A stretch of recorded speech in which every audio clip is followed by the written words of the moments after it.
I'm Billy Vincent, owner of MPG Motorsports. What we do at MPG is we try to keep it a nice, fun family atmosphere, try to combine sort of the bigger things and of the bigger teams and the professionalism down with sort of some of the fun, sort of family-oriented atmosphere. We try to not only develop drivers, but also the parents and the families for just in knowledge in general in motorsports. It all starts in karting. What we try to do is try to help the drivers, the moms, the dads understand the sport of motorsports in general, not just karting, but what it takes to get all the way up through. Whether you end up wanting to be a driver or a mechanic or an engineer, you know, we can help you with that, and that's what we're here for. If you're interested in joining us at MPG, our home base is at Whiteland Raceway Park in Indianapolis, and you can contact us at info@willpowerkart.com.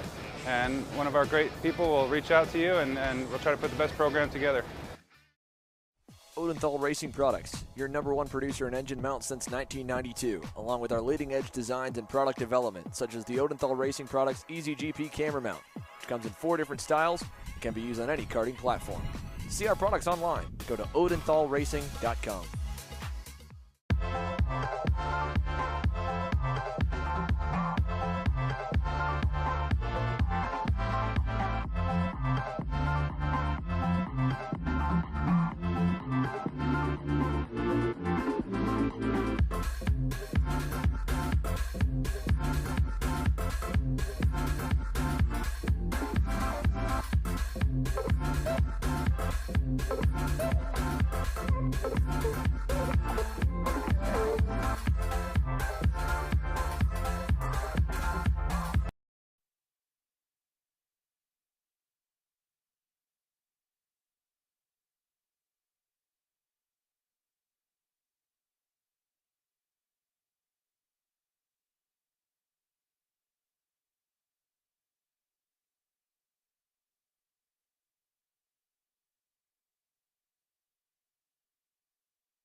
I'm David Serra, 18-time Australian karting champion, and we're launching Kart Class. Kart Class is an advanced digital training program that suits a driver who's just starting out in the sport, all the way to the driver looking to win a national championship. In this program, you're going to be learning about how to find the ideal racing line and what an apex is, braking and throttle markers, wet weather racing lines, and how to overtake other competitors. We target how to brake in the wet weather, and we look on the mental side of kart racing as well with our mental skills coach. At the completion of this program, you'll be lighting up purple sectors in qualifying, know when to defend on the opening laps, and how to pressure your opposition into mistakes. We teach you the tools to be resilient and how to get in the right frame of mind before a race. We look to complete the whole package by getting a strong mindset, a driving style to suit all conditions, strategizing your race, and getting the last 1% from your team. We'll teach you how to win the final lap of a race, driving the wet like Max Verstappen, and creating the perfect bubble for yourself to mentally be in the zone. To find out more, click the link below.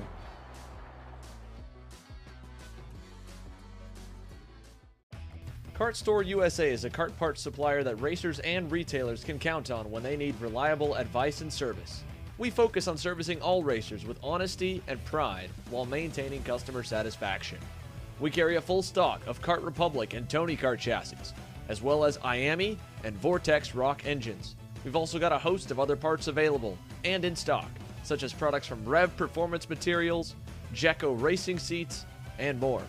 We have a 100% satisfaction guarantee, and on top of that, if your order exceeds $200, shipping is on us.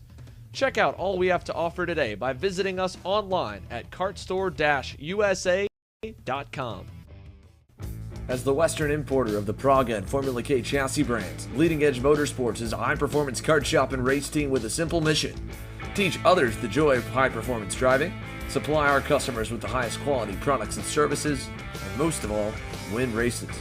With our remarkable racing inventory, expert services, and top-ranked national-level team to back it up, we'll help to get your new kart racing package up and running fast.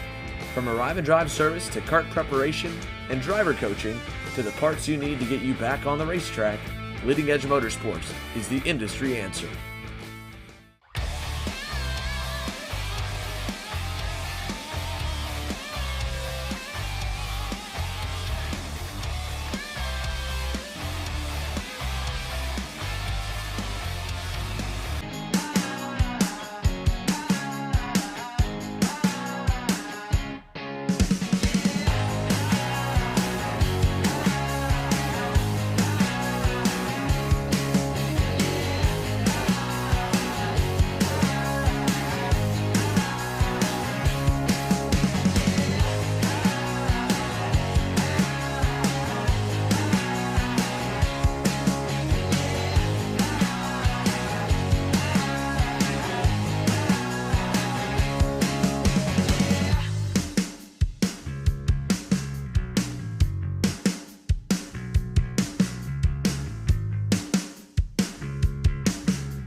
Odenthal Racing Products, your #1 producer in engine mounts since 1992, along with our leading-edge designs and product development, such as the Odenthal Racing Products EasyGP camera mount, which comes in 4 different styles and can be used on any karting platform.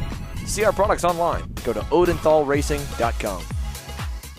I'm David Serra, 18-time Australian karting champion, and we're launching Kart Class. Kart Class is an advanced digital training program that suits a driver who's just starting out in the sport, all the way to the driver looking to win a national championship.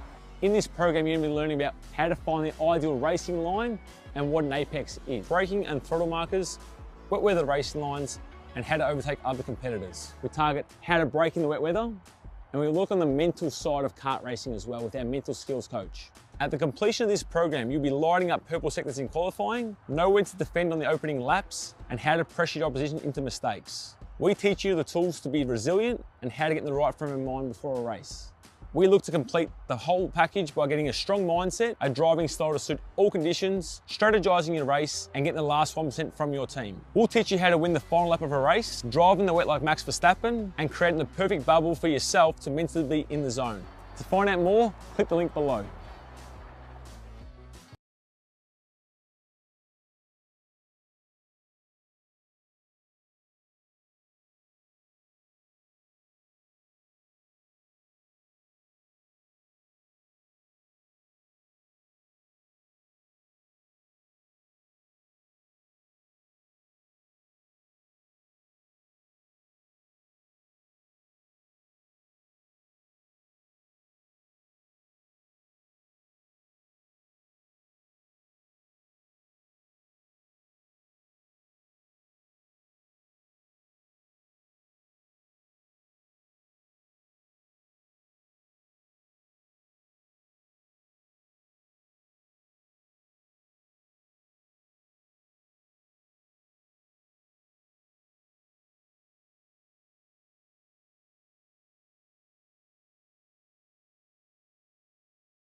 USA.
Group A Apparel, designed for the athlete and all of us. Check out more online at groupAapparel.com.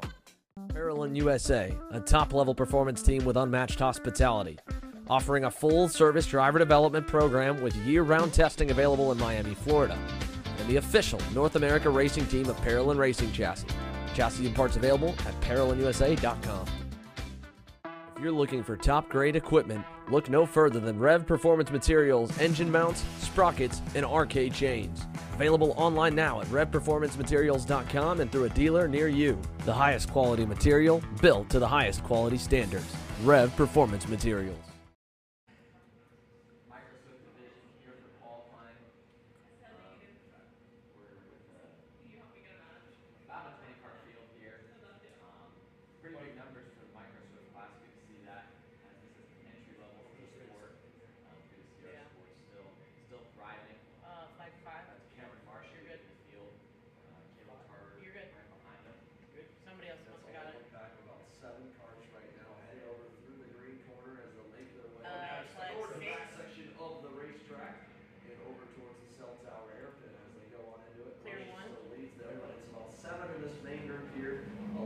Drivers on the racetrack are splitting some other packs. A few running on their lonesome. We got one pull off to the side. Yellow flag in the air. I would leave it just since they're micros. They'll work their way towards the scale tower here. And that card's like right at flag 6. Here we go towards the final corner. We'll put one lap down in the books as they come through. Marcia again leads this major grouping. They'll probably have a lot of our quick drivers in it. 7 drivers, Okay, 8 looks drivers. like they're retiring flag 6, so turn off 5 and 6. Flag being displayed for the number 77. That is Adam Woolridge. They're getting a black and white warning flag as they went down to the I-70 corner. So not sure what the officials didn't like Woolridge, but nonetheless, he gets a furrow black flag. Marcia goes to the top initially over Caleb Tarter. Here's a little pass further down in the group. I think that might, well, I'm not sure what number we've got there. I was making a pass, looked to be maybe Holden Harder getting shuffled back. Could have been Kai Mars in the 23, but I think he's back behind. Okay, now? All right, so this is where you go from. Now that was Marco Semmett. So Marco Semmett in the number 3. Lando Norris start entry was the driver making a pass in the Monza corner. He's moved himself up one spot higher. And Lando Norris, North Brandon Jarzik racing pilot. 3rd in line behind Caleb Tarter and Cameron Martin.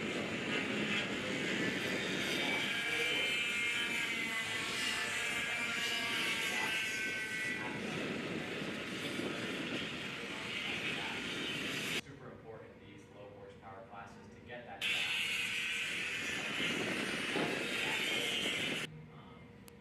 That draft, I'm sure this draft, it's got to be one of those.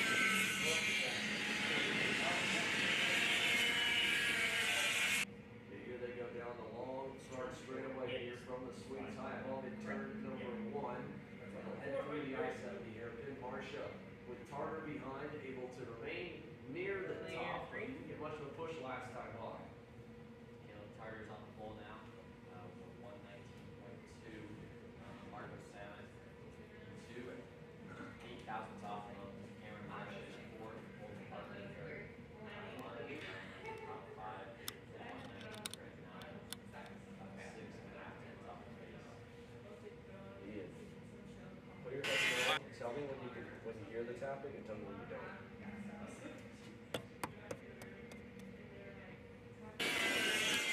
Do this then.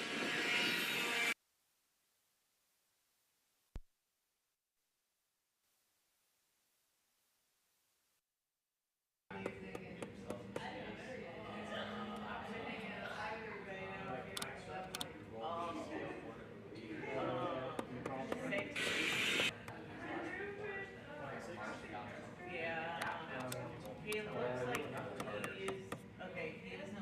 4 behind.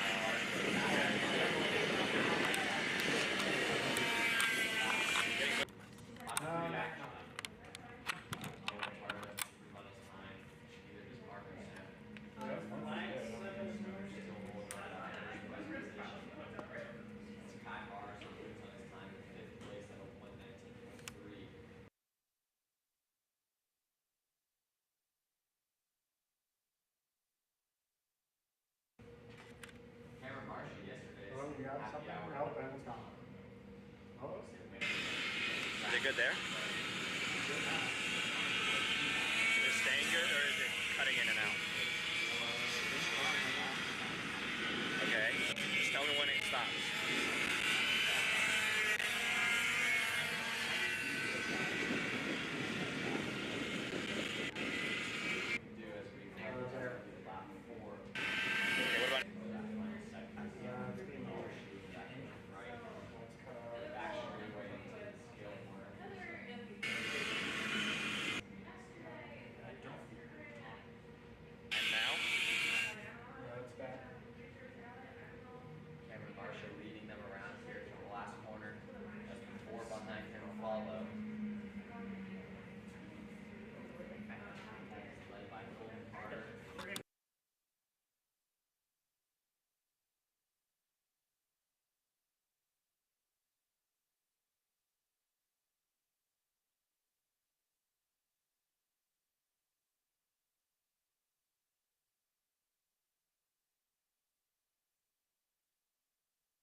There's a big gap between 9th and 10th, about 1.1 seconds separating 9th to 10th. So that mid-pack about AJ Stoner still holding on to that pole position. He did a 119.8 last lap, so I would like to think that the tires are starting to fall off. You found the peak time in them. They're on lap 2 or 3 as most of these guys come through for their 5th lap. Not many improving. Holden Harder does improve to 5th place with a 119.315 as the rest of the field rolls through to get the checkered flag here in Micro Swift qualifying. Probably the tightest field we've seen so far today here. Just 0.2 of a second, 2 1/4 separating the entire top 7 from AJ Stoner down to Kai Mars in the Trinity Karting Group Kart Republic. AJ Stoner, his first career Stars Championship Series pole award here at King of the Castle at Newcastle Motorsports Park. Christopher Yutzi, Caleb Tarter, Marco Samet, Holden Harder, Adam Woolridge, then Mars, then Cameron Marsha, who led that group for the majority of the session, ends 8th. Grady Cronick ends in 9th, and then Kaysen Hendrickson rounding your top 10. They'll wrap up here qualifying for the moment, and again, the micro class wrapped, but still a few more divisions to come. We've still got the 206 Stars to come our way, KA Masters, and Rock Stars and KZ Stars. That's all coming up next here live on Kart Chaser. You're watching King of the Castle, live from Newcastle Motorsports Park. Connor Zillich alongside myself, Xander Clemens in the booth. We'll be right back.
Group A Apparel, designed for the athlete and all of us.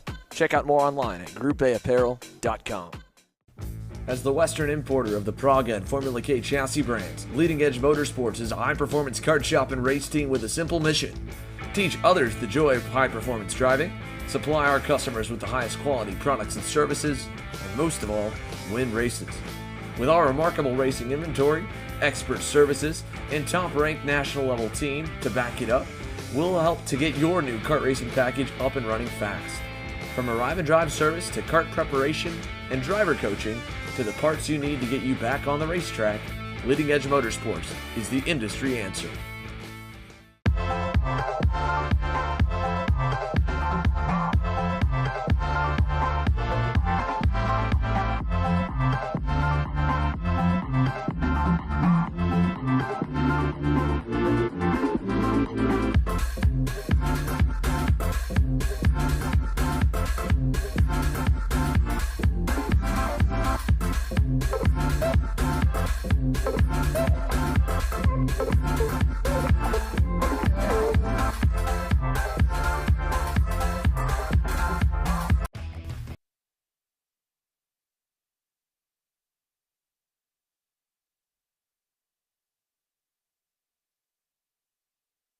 Welcome back here live from Newcastle Motorsports Park. You're watching King of the Castle here on Kart Chaser. My name's Xander Clements in the booth. Alongside me, Connor Zilish on the racetrack. Rock and KZ Masters for opening qualifying, and a big and healthy shifter master class at 27 drivers between the two divisions. Now they're going to run together and be scored as an overall, but they'll also have individual awards for the Rock Masters. Chava Bajoso, Joe Foster, Jason Bain, Gary Osterholt, all right now the first few drivers through the line, but no one has yet to set a lap time here in the division as they work their way towards the back sector. You can see the cell tower hairpin on your screen right there. I believe that might be Jason Bain in the DR kart as they work their way through. But 27 total shifter master drivers on the racetrack. A stellar turnout, to say the least, here for the Stars Championship Series. Talked a bit with Joe Janowski on the KC Happy Hour podcast earlier this week. He said, I was expecting about where we would be with every other class, seeing the Mini, the Micro, the KA classes continue to grow across the country. The 206 class picked up a little bit here this weekend, but the shifter classes surprised them. And even for being a shifter guy and a shifter diehard at heart, Mr. Janowski, the president of the NKA and of the Stars Championship Series, was pleasantly surprised with the massive turnout. 20-plus drivers in Pro and Rock Stars, and again, 27 here for Rock Masters and KZ Masters. This is your 32 and over class, or at the heavier weights for the driver weighing in. So first laps in the books. Joe Rook, your quickest here, and we've got the field headed through. We've got one driver up and over. Oh, wow. Oh, my goodness. That was coming out of the Monza in a weird place to go up and over. Looks like the driver will be checked out very quickly here by the Stars team. That could put a red flag here on qualifying. We'll keep an eye on the rest of the racetrack, though, as the lap times are coming in. Joe Rook, your quickest, and setting that early lap right now. That could end this session early with a potential red if that driver is injured. We'll give an update when we can. Here they come on through and out of the I-70 corner once again. Super impressive field here once again with the KZ Master and Rock Master classes. We got 18 in the KZ Master and just about 9 here for Rock Masters. Super cool to see all these guys getting out here. I know I struggled to drive a shifter for 20 laps, so I can't imagine adding 30 years to my age and then going out there and trying it, because I sure know I would struggle. So props to all these guys for going out there and doing this. It sure isn't easy. Not as easy as you may think, at least. Yeah, these are physical beasts here. One guy who does a good job of keeping himself in shape is Mr. Provisional Pole Sitter right now, Joe Rook. He's an avid CrossFitter. He was in the gym even earlier this week before driving out to come and compete. And looks like the driver that did go up and over, Anthony that was Chava Bajoso. That was Chava that went up and over, the owner of Checkered Motorsports. Oh, my goodness. Look at that. Oh, we just had him on one of our other cameras for a moment. Chava Bajoso's got some grass stains on his brand-new Magic Kart suit. And Chava was just getting back behind the wheel after who knows how many years out of the seat this weekend, and he already flips in qualifying. Yeah, that's got to be a little demoralizing coming back after being out of it for a little while and flipping in qualifying. Hopefully that's the only time he'll be upside down this weekend. Well, one driver that is right side up is the driver on your screen in the Hardin Motorsports Group TB card entry of Evan Batt. He is a reigning champion in the initial debut of the Stars Championship Series program, originally under the branding of the SCUSA Great Lakes Pro Kart Challenge. Won the Shifter Championship there, then competed kind of off and on in the Stars Championship Series in the seasons past that one. He is currently second on the boards, 13 thousandths of a second off of Joe Rook's initial time. Rook hit that lap on his opening circuit. He's already pulled into the scale line. I have to imagine Evan Batt will do the same this time by.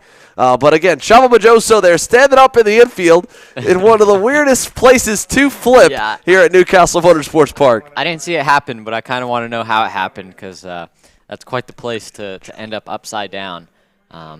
So continuing here with the Master Shifter qualifying, Rod Clenard leading the Rock Masters, followed by Chris Jennings in second, just about 2/10 off of Rod, so pretty close field here in the rock shifter category, the rock shifter master, I guess I'll say. Yeah, again, Rod Clenard there, 7th overall, which is impressive in that division. And again, we'll take a look at old Chavo Majoso. He's got the helmet back on. I think he's ready to try and push that thing into the pit lane. There's a good chance he'll be able to get it refired. It's probably a little bit bent up, though. I mean, that thing was fully up and over and on top of him, but old man still got some strength in him. He was able to muscle that cart off. Yeah, he's up. He's standing up. I mean, he was laying down there for a second. I was hoping he was okay before I knew who it was, but I'm glad to see him up. Got a few green stains on his suit, but as long as he's okay, that's all that matters, right? Well, a minute and a half to go here. And again, we can also take a look. There's the nice timer, actually about 10 seconds there at the bottom of the screen. One of the really cool parts here that we're going to show a lot of this weekend is the light system they have for the Stars Championship Series. A groundbreaking, revolutionary system. Of course, it's not necessarily new to motorsports at all, and it's not too new to karting to have track safety lights around the racetrack, but Stars is the only North American series to be a touring championship and bring the lights on the road with them. It allows them, obviously, to have a lot better control over when yellow flags are thrown and better communication to the drivers.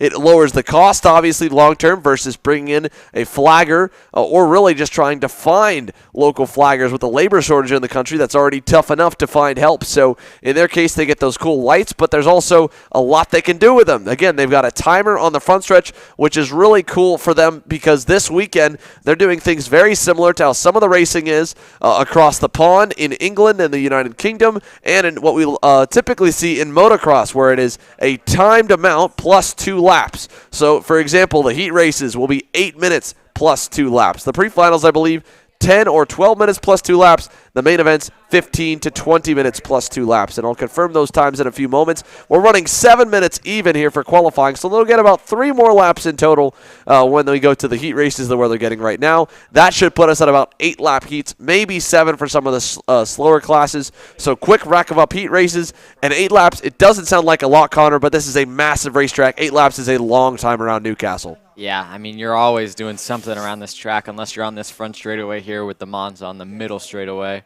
right before the red 171 corner. So it is a super demanding track, and that's always made me enjoy it. So hopefully these drivers can enjoy it as much as I do as we see Chuba getting his cart put up on the gator. Oh, man. Headed back to the pits there. I don't think he was able to clock a qualifying lap, so he's going to have to work his way from the back, starting 24th in the heat races. And he won't be the only one. A couple other drivers unable to turn laps. Gary Oysterholt, Doug Robertson, Jeff Mills, all unable to turn a time. Oysterholt and Chavo Majoso in the Rock Master class. Robertson and Mills in KZ Master. However, let's go back through your top 10.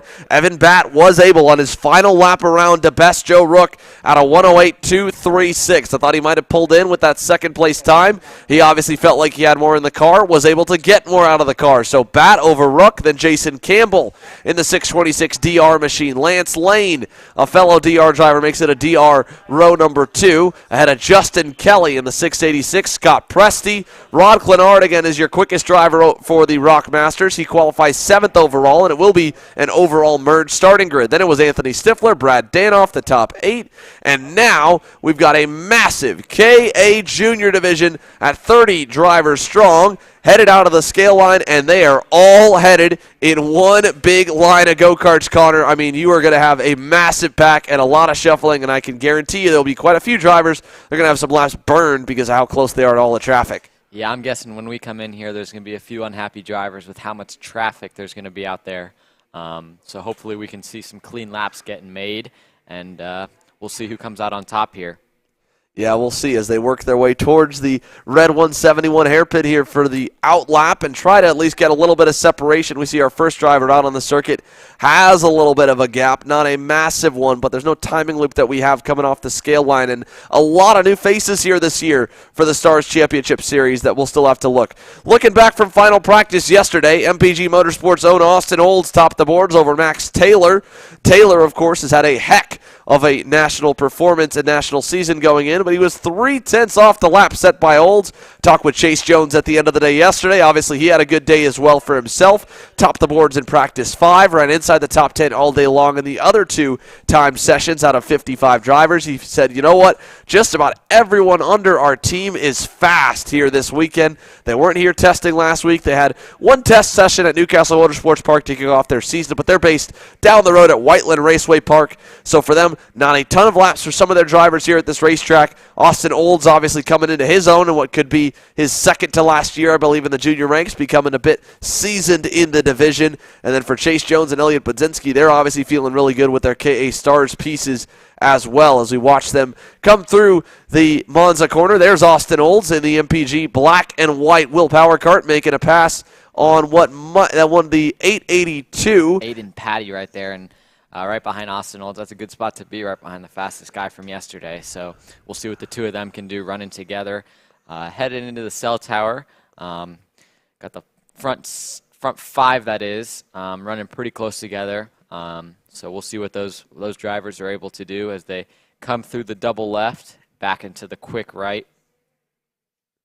Yeah, here they go through there. Then they'll come over to the scale tower corner. We got one driver off the racetrack at the end of I-70 corner. It looks like one of the checkered Motorsports drivers has gone off the embankment. They're able to pull themselves back on, and we'll identify them when they come on through. I'm not sure which one we lost, but will get the number as they work their way towards the Monza corner here in just a moment. While the leaders are headed down the front straightaway, they're working to to complete lap number 1. Max Taylor sets the quickest time initially, a 1:13.93 over last year's major breakout star Luke Powers in the Jimmy Simpson Racing Red Speed number 855. John Antonino in the Race Factory Delta Sport team entry. 3rd, Charlie Steins. 4th, Ayrton Grimm in the CRP Tony Kart, rounding the top 5, just ahead of yesterday's quickest driver in final practice, Austin Olds. But he was, as we saw on our screen, making a pass, granted, on his final lap, on his initial lap.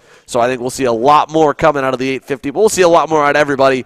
I believe with the KA Juniors, you'll see these guys go quicker all the way to the final lap for a lot of them, with 4 total laps here. Maybe lap 3 being the best one. I don't think you'll see anyone's best lap without any major issues being lap number 1. Yeah, definitely going to start to improve as they come around this lap. Lap number 2 about to be completed. Yesterday in happy hour, they only did a 1:14.1, and we're already down to a 1:13.9 on the first lap. So really some big improvements from yesterday. We'll see what they're able to do as we come across the line this time. Luke Powers to the top at a 1:13.3. That's about 8/10 faster than happy hour yesterday. So super big improvement from yesterday. We'll see where the rest of the field is able to come as we round out lap 2. The rest of the field coming across the line right now. Max Taylor is P2 at a 1:13.4, just about a 10th off of the pole position. Luke Powers, Eli Warren in 3rd, John Antonino 4th, and Charlie Steins rounding out your top 5 as we come to complete lap 2.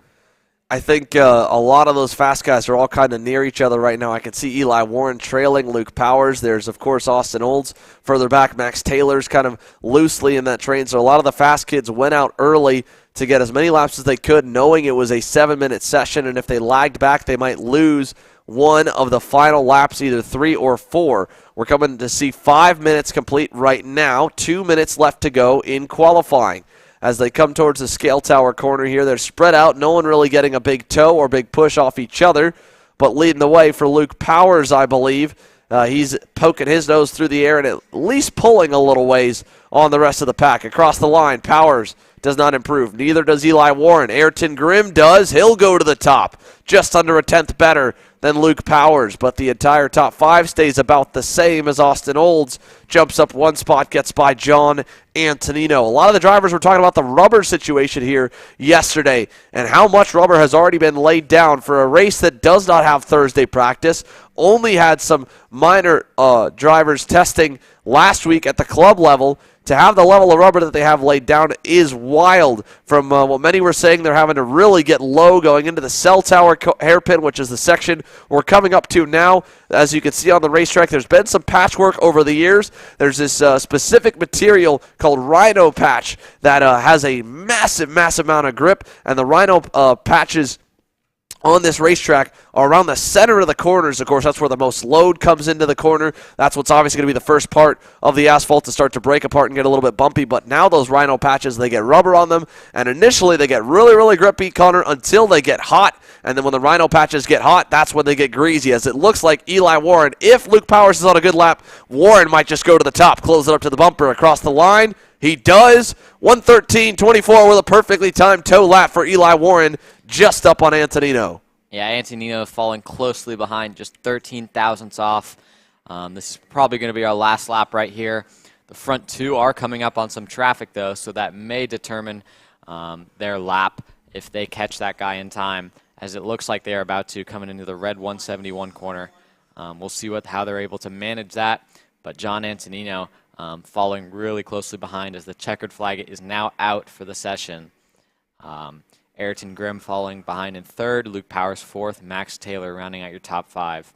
Austin Old 6th, Aiden Patty 7th, Charlie Steins 8th, Anthony Rivera 9th, and Davin Roberts rounding out your top 10 at a 1:14.2, about a second off the pace in 10th. It's going to take a lot to get from 10th to 9th, as that's about a half-second gap. Massimo Sunseri was the driver that did go off the racetrack in the Checkered Motorsports Magic, and he just got passed by Eli Warren into the scale tower turn. He's now going to back up a little bit to the front bumper of Luke Powers. So I think both of our top drivers, or one of our top drivers, will not improve on lap number 5. Can anyone else do better in that first group? It doesn't look like it. No improvements in the top 5. Anthony Rivera goes better to 7th. But that about does it for qualifying. The whole top 10 stays mostly stagnant. Eli Warren claims the pole position here over John Antonino at the drop of the checkered flag. And for the local hero, Eli Warren in the 879, it's a big step up in his second year, moving up from the 206 division racing to the middle level that we have with the 100cc power plants for KA Junior. A 30-driver field. Warren, Antonino, Ayrton Grimm, Luke Powers, your top 5, with Max Taylor capping it off before you get to Austin Olds, Connor. Yeah, Eli Warren's been super impressive lately, running at the front at just about every race he's been doing. So excited to see what he's going to be able to do later in these heat races and heading into tomorrow with the pre-final and final. But, yeah, super close qualifying up at the front. Just about 3/10 separates the top 7, so that should lead to some good racing. Next up, it looks like we have KA Masters, I want to say. Actually, that might be Shifter. Yeah, that's Pro Shifter. Pro Shifter's up next, so we'll see what they're able to do.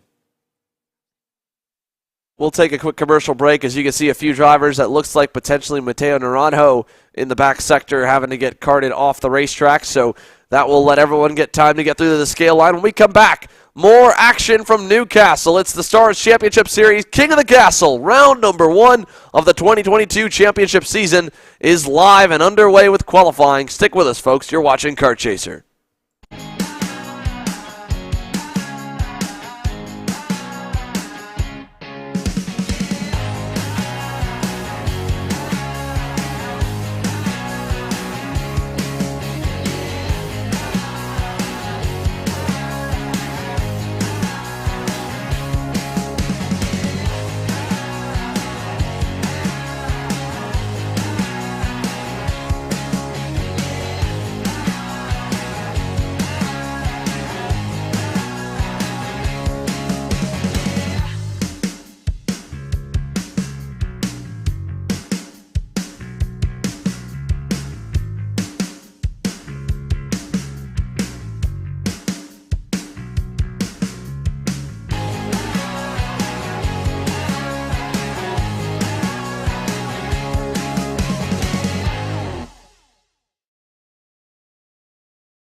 Group A Apparel, designed for the athlete in all of us. Check out more online at groupAapparel.com.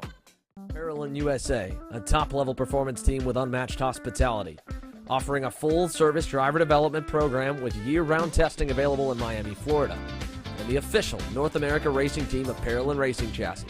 Chassis and parts available at ParolinUSA.com.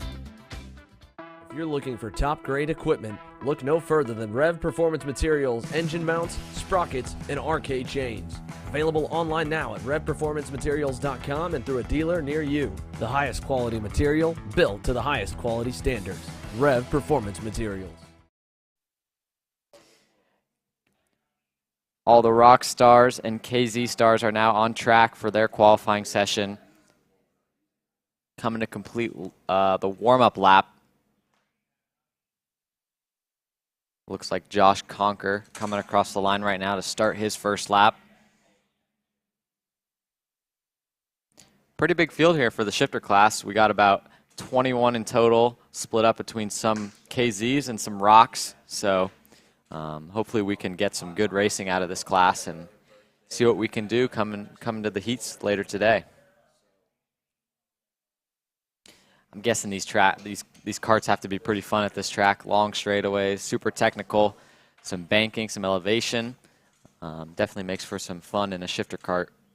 As the leaders are starting to come across the line now for their first lap. Talon Yockel leading the field so far with a 107.1. Calvin Ming in second with a 107.8. As Blake Hunt improves, he's the first Rock Stars car to come across the line, and he is leading that pack of karts. He's third overall right now. Just about 7/10 off of Talon Yockel in a KZ. So super impressive from Blake Hunt to see him running with that Rock engine so far up the field. Nathan Nicholson is second in the Rocks, just about 1/2 off of Blake Hunt. So we'll see what those two are able to do as qualifying progresses. Vincenzo Saraceno to P2 in the Pro Stars class. Still about 1/2 second off of Talon Yockel, though, as he leads the field with a 107.1. Josh Conker jumps to third in the Rock Stars class with a 107.9, just about 1/10 off of P1. Blake Hunt still on top of that Rock Stars class. Calvin Ming jumps to second. Talon Yockel improves on his time to a 106.9, so it's getting closer up at the front now. Annie Rule jumps to third with a 107.0 as well, just about 1/10 off of the pole, so the top four are separated by just about 1 1/4 tenth as we head into lap 3 here. Talon Yockel still on top as the rest of the field comes through the last few corners to complete their second lap. Brian Boley running the KZ or the Rock Stars for the first time. I've seen him out at GoPro Motorplex practicing a bunch, so we'll see how that translates, as well as Parker DeLong, as you see on screen, his first time in a shifter kart as well. So it'll be cool to see what he does coming from the X30 and KA junior ranks from the national scene, as he's following behind Annie Rule there, going through those double coming down in this back straightaway.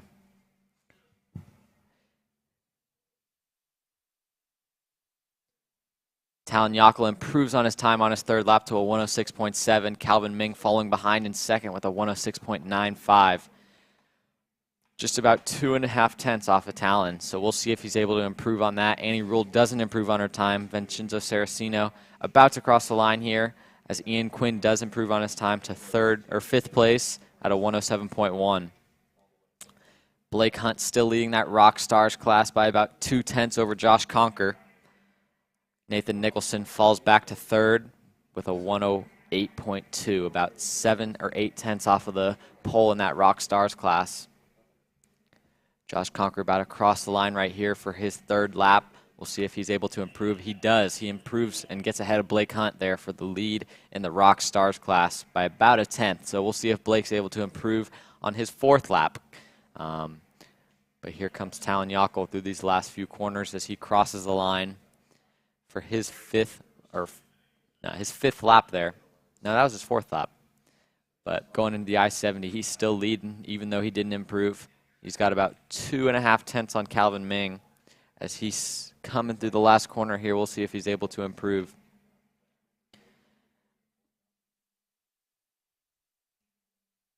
Talon Yockel moving into the shifter ranks this year. He's been running the Pro Tour.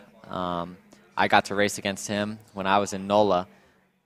Super impressive to see him running up at the front here at the Stars Championship Series at the King of the Castle. He's into the cell tower there as the rest of the field comes through the red 171 corner. Super tight field here. Bunch of guys running together, trying to get the most that they can out of the carts here in qualifying to set them up for a good starting position in the heat races. Talon Yockel's into the pits here. He's calling it after he didn't improve on his 4th lap. So hopefully he'll be able to hold on to that pole position. We'll see here. As I think Calvin Ming pulled in as well. So the top 2 in Pro Stars are in the pits. And Blake Hunt did not improve on his 4th lap. So it'll be Josh Conker leading as we have 1 lap to go here. Coming to the checkered flag is Parker DeLong. There's Lovisa Landon, her first shifter race as well. Rest of the field coming through to finish their qualifying run. Blake Hunt does not improve on his lap time. He'll be 2nd in the Rock Stars class. Josh Conker getting the pole there in the Rock Stars class. Talon Yockel still on the pole position as we finish out KZ and Rock Stars qualifying. Super impressive for Parker DeLong here, just 13 years old. I talked with his father, Billy, who was amped up to be running the shifter class with his son here this weekend. He said, yeah, I heard Danny Formal call us out. All right, that's fine. We'll come and run some gearbox racing too, and here they are inside the top 5. Yeah, Danny wants everyone to run shifter, so I got the chance to, and I decided I'd do it. But unfortunately, I won't be able to do Utah as I have a conflicting late model race that weekend. It's unfortunate here. We will miss you for that, but we'll see. I'm sure Parker loving it so far. 4th overall here in the Pro Stars. The KZs ultimately ended up being quick enough to really put some space with themselves in the Rock Stars, unlike final practice yesterday. That was to be a bit expected, though.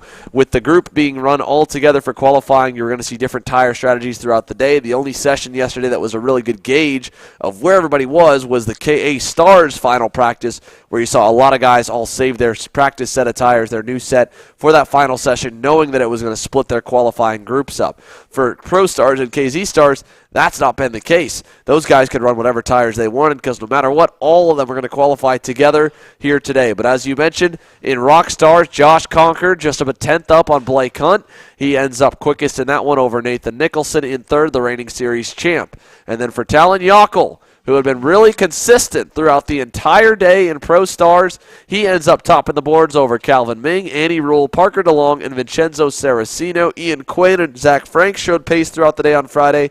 They will roll off 6th and 7th, respectively. And again, that's your breakdown, but they will start as a merged start on the field. So 11 in the KZ Stars, 10 in the Rock Stars, all working their way around and into the scale line. We're going to send it to commercial break. When we come back, more action from Newcastle Motorsports Park. You're watching Kart Chasers coverage of the Stars Championship Series.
A top-level performance team with unmatched hospitality, offering a full-service driver development program with year-round testing available in Miami, Florida, and the official North America racing team of Parolin Racing Chassis.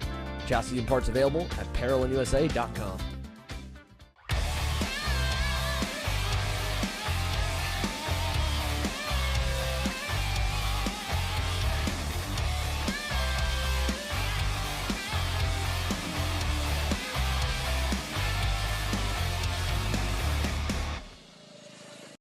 I'm Billy Vincent, owner of MPG Motorsports.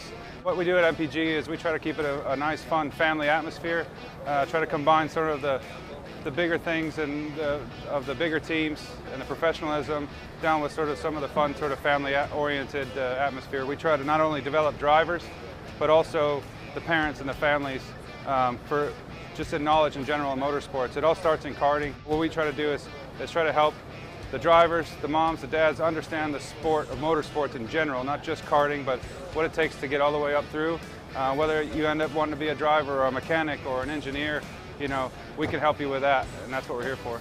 If you're interested in joining us at MPG, our home base is at Whiteland Raceway Park in Indianapolis, and you can contact us at info@willpowerkart.com, and one of our great people will reach out to you, and we'll try to put the best program together. Odenthal Racing Products, your #1 producer in engine mounts since 1992, along with our leading-edge designs and product development, such as the Odenthal Racing Products Easy GP camera mount, which comes in 4 different styles and can be used on any karting platform. To see our products online, go to odenthalracing.com.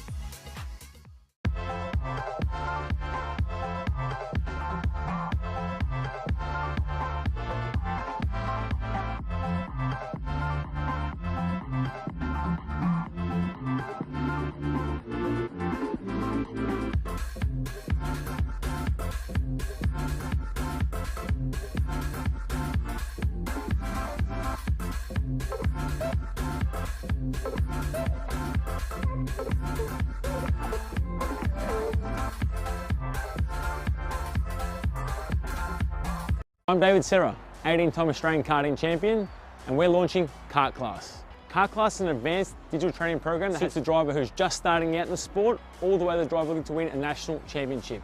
In this program, you're going to be learning about how to find the ideal racing line and what an apex is, braking and throttle markers, wet weather racing lines, and how to overtake other competitors. We target how to brake in the wet weather, and we look on the mental side of kart racing as well with our mental skills coach. At the completion of this program, you'll be lighting up purple sectors in qualifying, know when to defend on the opening laps, and how to pressure your opposition into mistakes. We teach you the tools to be resilient and how to get in the right frame of mind before a race. We look to complete the whole package by getting a strong mindset, a driving style to suit all conditions, strategizing your race, and getting the last 1% from your team. We'll teach you how to win the final lap of a race, driving the wet like Max Verstappen, and creating the perfect bubble for yourself to mentally be in the zone. To find out more, click the link below.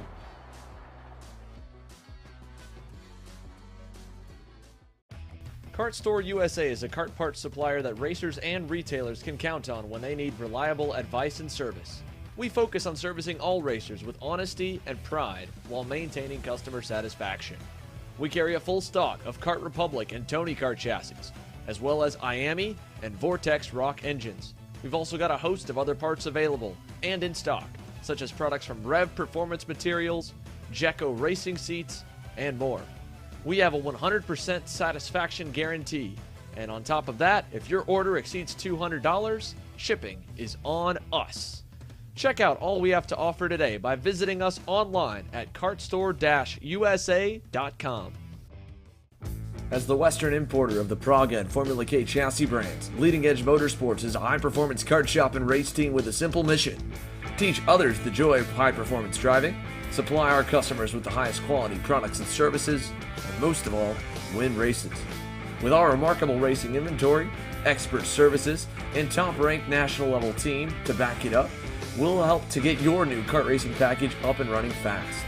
From arrive and drive service to kart preparation and driver coaching to the parts you need to get you back on the racetrack, Leading Edge Motorsports is the industry answer.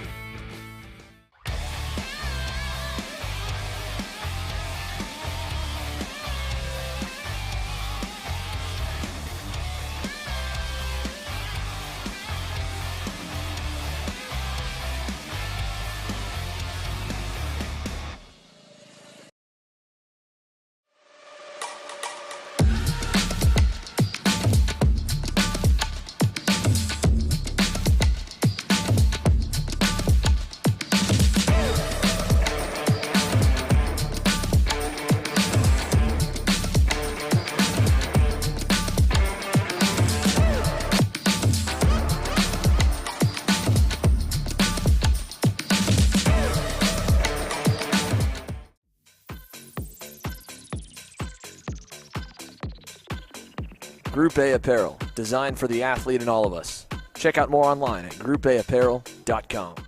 Parallel USA, a top-level performance team with unmatched hospitality, offering a full-service driver development program with year-round testing available in Miami, Florida, and the official North America racing team of Parallel Racing Chassis. Chassis and parts available at ParalleLUSA.com. If you're looking for top-grade equipment, look no further than Rev Performance Materials, engine mounts, sprockets, and arcade chains. Available online now at RevPerformanceMaterials.com and through a dealer near you. The highest quality material, built to the highest quality standards. I'm Billy Vincent, owner of MPG Motorsports. What we do at MPG is we try to keep it a nice, fun family atmosphere, try to combine sort of the bigger things and of the bigger teams and the professionalism down with sort of some of the fun, sort of family-oriented atmosphere. We try to not only develop drivers, but also the parents and the families for just in knowledge in general in motorsports. It all starts in karting. What we try to do is try to help the drivers, the moms, the dads understand the sport of motorsports in general, not just karting, but what it takes to get all the way up through. Whether you end up wanting to be a driver or a mechanic or an engineer, you know, we can help you with that, and that's what we're here for. If you're interested in joining us at MPG, our home base is at Whiteland Raceway Park in Indianapolis, and you can contact us at info@willpowerkart.com. And one of our great people will reach out to you, and we'll try to put the best program together. Untitled Racing Products, your #1 producer in engine mounts since 1992, along with our leading-edge designs and product development, such as the Untitled Racing Products Easy GP camera mount, which comes in 4 different styles and can be used on any karting platform. See our products online. Go to odenthalracing.com.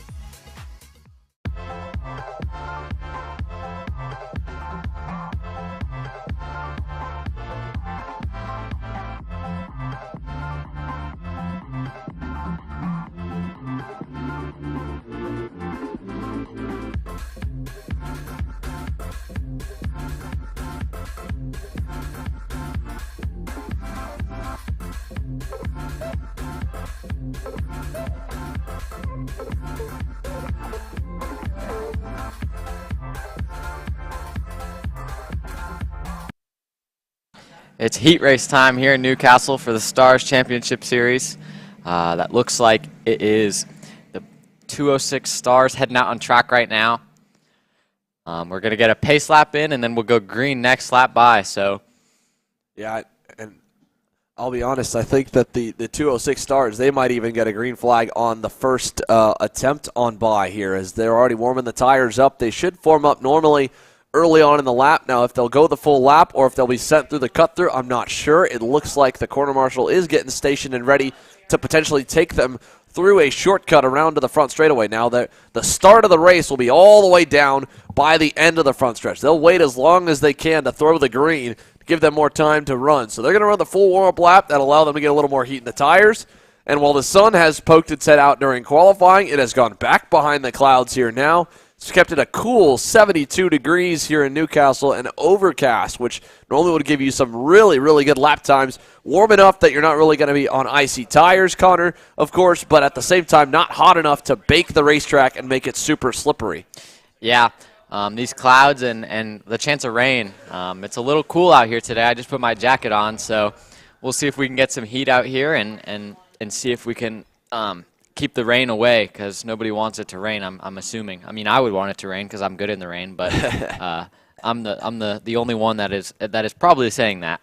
Yeah, I don't think anyone's looking forward to getting wet and soggy, because it might be fun on the racetrack. It's not a ton of fun outside of it. We're about to have a lot of fun with the 206 Stars. Let's look at the lineup.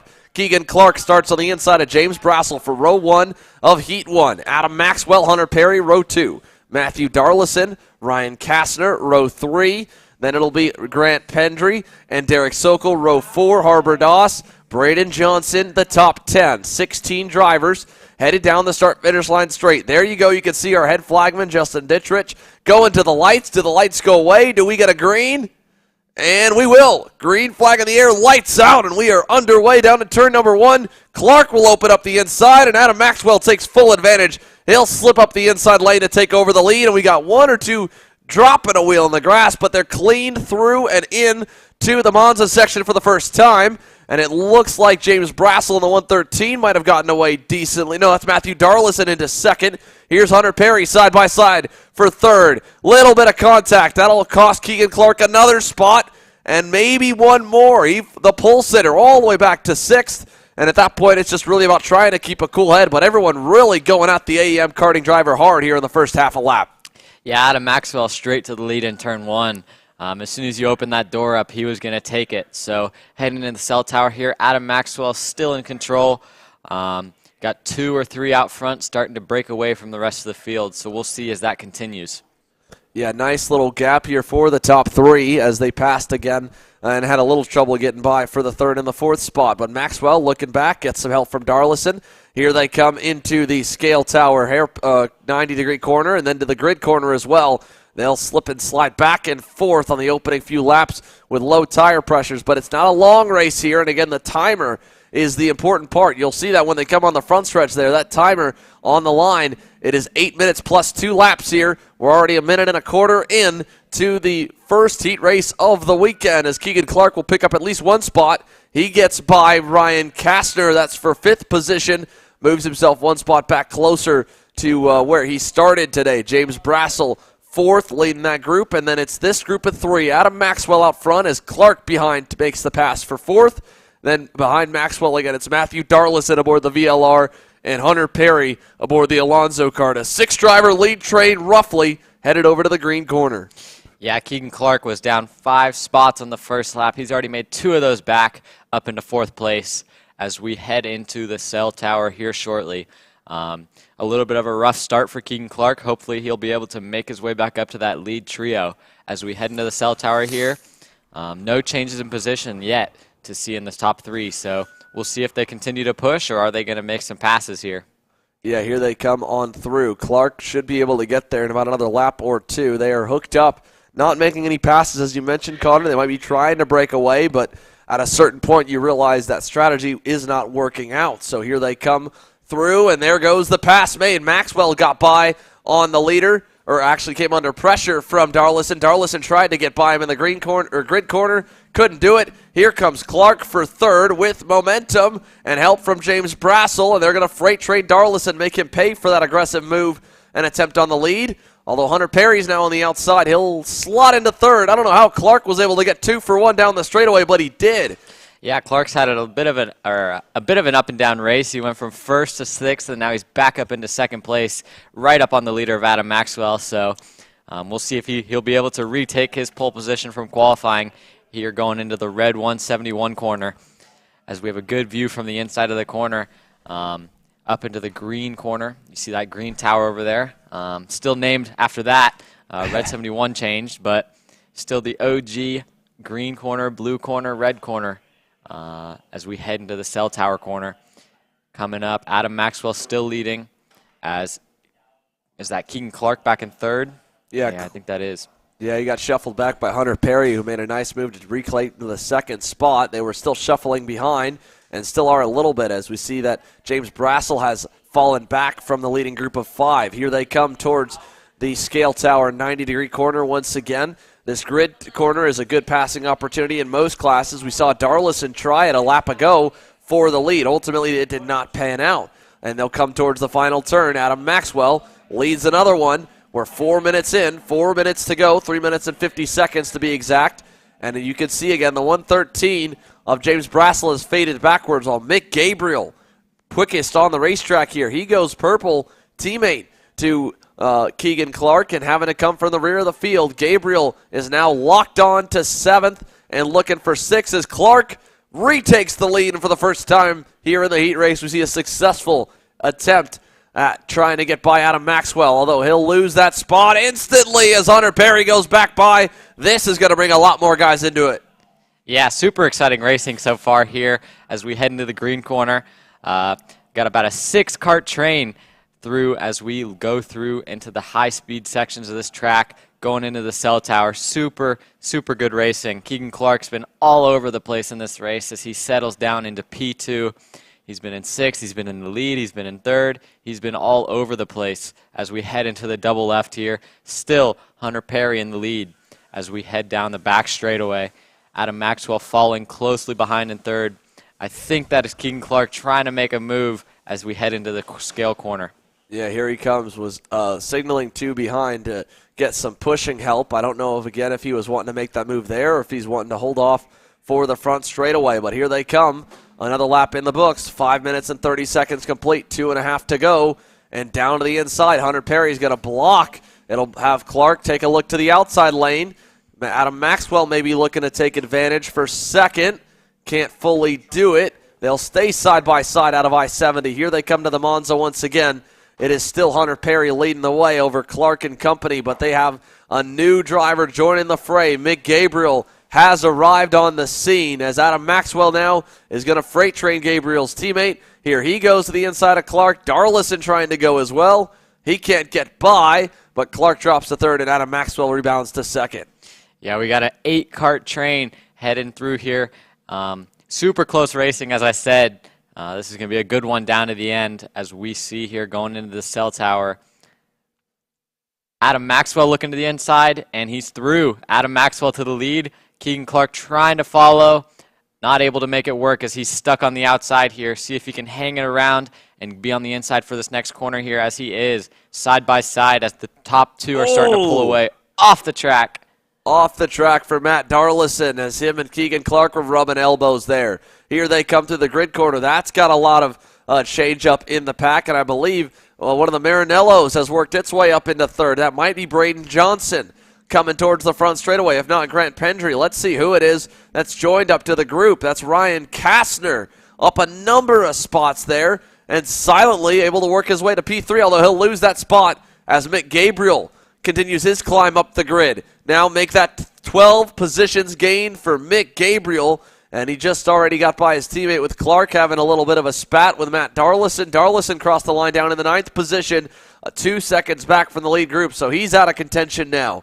Yeah, I can tell you from experience, Xander, this grass here is thick, and as soon as you hit it, you are losing speed fast. And in these low horsepower 206 motors, you guys are not going to be able to keep that momentum up if you go off in the grass. So that's going to be unfortunate for him. See if he can try and reel those leaders back in without the draft now.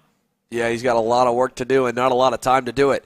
I think we're going to hit the timer this time by, which means the double sticks will come out. We'll get the 2 to go signal. Adam Maxwell continues to lead over Perry and Gabriel. Little gap back to Kastner and the Marinello. Gabriel again has taken his time working his way through the group and methodical cutting his way up the order. And now he has caught the leaders, coming to 2 laps to go. Plenty of time for quick Mick Gabriel to make a bid for the lead and the win through the grid corner. Here's Perry looking to the inside, maybe defending a little bit as he goes a little more narrow than Maxwell. What does the front stretch look like with 2 laps to go? We're about to find out towards the I-70 corner. Yeah, this is the first race of the weekend, so people are still learning and figuring out how this track is going to race as Adam Maxwell goes deep down the inside to trying to protect his line from Hunter Perry and Mick Gabriel. Mick Gabriel started this race in 15th and is all the way up to 3rd place. That's a really impressive run from him, and that's going to give him a good points jump starting the heat races today. There goes Hunter Perry with the nice move on the inside of the Monza, so he's got the lead. Maxwell going to dive bombing back into the red 171 hairpin. Gabriel putting a wheel to him, runs him wide, gives him space to get back on. Respect for both drivers there on that one there. He could have definitely taken his lunch money a little bit more than that. But Gabriel playing nice here, at least as nice as you can be, racing for the win. But in the heat races, knowing that that guy is going to line up next to you in the afternoon as they go to the cell tower hairpin, that allows now Ryan Kastner to get back into the mix and make it 4 drivers with a lap and a half to go. No change net. It is still Adam Maxwell over Hunter Perry and Mick Gabriel. 1, 2, 3. The white flag will wave next time by. Yeah, Mick Gabriel definitely has the speed to make some moves here. He went purple last time by over half of a second on the rest of the field. So he's going to need to take that speed and do something with it here on the last lap. Coming to the white flag through the last corner here for the 206 Stars. 1 lap to go here as Adam Maxwell goes down to the bottom to protect his line coming into I-70 corner. Last lap of the race. We'll see if anyone can make any moves on him. Oh, is Hunter Perry to the inside? Oh, no, that's Hunter Perry. Oh, my. Adam Maxwell opened up the door just a little bit, and Hunter Perry took advantage of that. Mick Gabriel still close behind in 3rd. Adam Maxwell looking back to the inside as we're side by side coming through the Monza. Still side by side. Mick Gabriel is going to try and do something. He doesn't make it. Hunter Perry in the lead, blocking the inside here. Adam Maxwell's trying to get a crossover as they're side by side going up into the green corner. And look at that 3-wide move down to the bottom by Braden Johnson, Maxwell's teammate. He takes over the 4th spot and now is fending off a hard-charging group getting by Ryan Kastner. Gabriel threw his hand in the air, was obviously a little bit frustrated by the way that exchange all played out, but Hunter Perry doing a flawless job defending now. Got through as Maxwell opened up. Now he overshoots it. Maxwell to the outside with a crossover, and he's clear. Maxwell back to the point out of the cell tower. This is some amazing racing from these 206 stars. Back to back to back to back. They're all passing each other. Last lap here, coming to the last 4 corners. Oh, Hunter Perry's back to the inside. Adam Maxwell didn't block, and Hunter Perry took advantage of that. 2 corners to go here. Hunter Perry's blocking his line. Will he be able to hold on through the last corner here? I think he will. Hunter Perry is going to take the Heat Race 1 win in the first race of the weekend. What a finish there for 206 Stars all the way down to the final few corners. The Stars National layout here playing host to some fantastic racing action already at Newcastle Motorsports Park. King of the Castle, you think they were fighting for the crown in that first race of the weekend. Let's take you through the top 10. Hunter Perry, again, ends up on top over Maxwell, Mick Gabriel, Braden Johnson, up 6 spots to Gabriel's 12. He ends up 4th. Kastner 5th. Pendry 6th. James Brassel 7th. Matthew Darlison rebounds to 8th. Keegan Clark, your pole sitter, all the way down to 9th by the drop of the checkered flag. And then Alec Kane rounds the top 10. But, man, what a up and down session there it was for Keegan Clark. Yeah, he was all over the place that race. I saw him in just about every single position in the top 10. So to come away 9th is a bit of a disappointment from him as he finishes 9th, down 8 spots from the pole position. He'll have some work to do in Heat 2 to try and get some points built together so he can have a good starting spot come pre-final time tomorrow. Yeah, no doubt about that. Some work to be done here for Keegan Clark, but again, he can rebound. He'll still get to start from the point for heat number 2 at least, so he can make up some points that way. Then we go to the pre-final tomorrow and then the main event. So it's still early. They're feeling each other out. One big test session is what a lot of guys like to call the heat races. We've got a lot more of them coming. The first one's out of the way and more still to come here this afternoon from Newcastle Motorsports Park. Stick with us. We'll be right back after the break.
USA, a top-level performance team with unmatched hospitality, offering a full-service driver development program with year-round testing available in Miami, Florida, and the official North America racing team of Parolin Racing Chassis.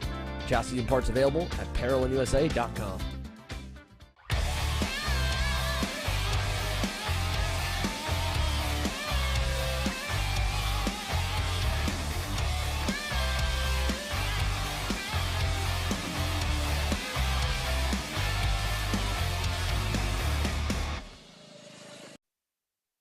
Mini Swift Heat 1 coming up right here. Isaac Malkit rolling them slow with 2 corners to go here before we take the green flag.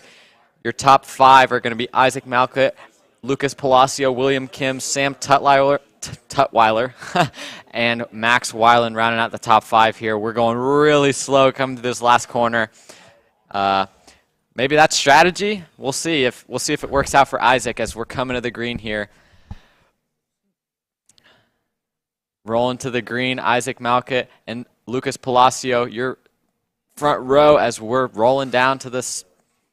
To the start lights this time. A little bit different. We're used to looking for a flagman, but our head flagman, a much easier way to not give any tells, obviously, with the start as we go green here for the mini drivers. And a great start for Malkut. He's going to bring help through with him as William Kim, I believe, able to work his way up along with Max Weiland. Weiland's going to lose a spot, though.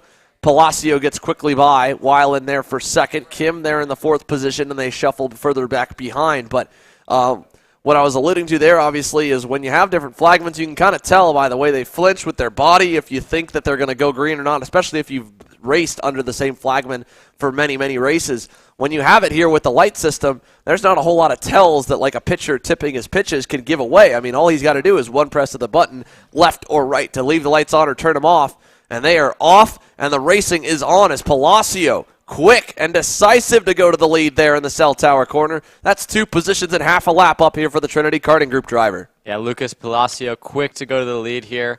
Isaac Malkut started on pole. He's back to second. Max Weiland is trying to hang on to these 2 leaders. They had a big gap to 3rd place in qualifying, so we'll see if he's able to pick it up and hang with the leaders here to make it a 3-kart race as we come here to finish our first lap in the Mini Swift class.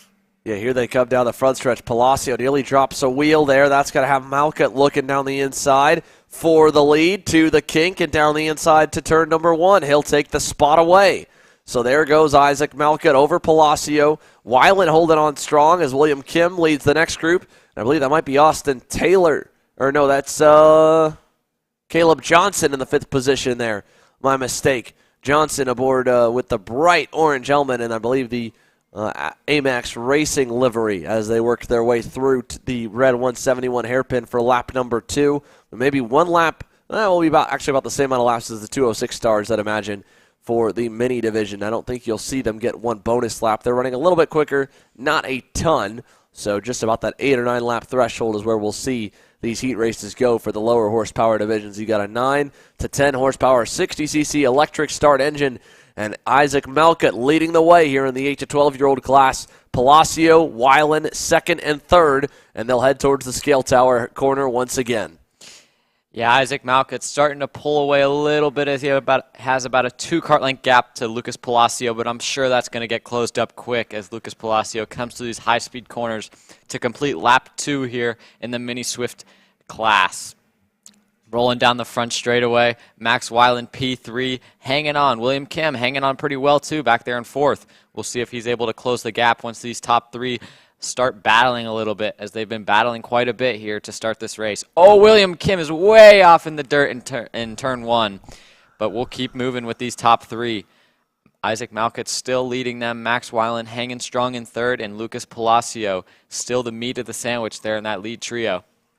Yeah, William Kim way off the racetrack there coming out of the final corner as they go to the green turn. I mean, he was all the way dirt tracking it 4 wheels sideways and about halfway falling off the hill. Yeah, that was a good save from him, to say the least.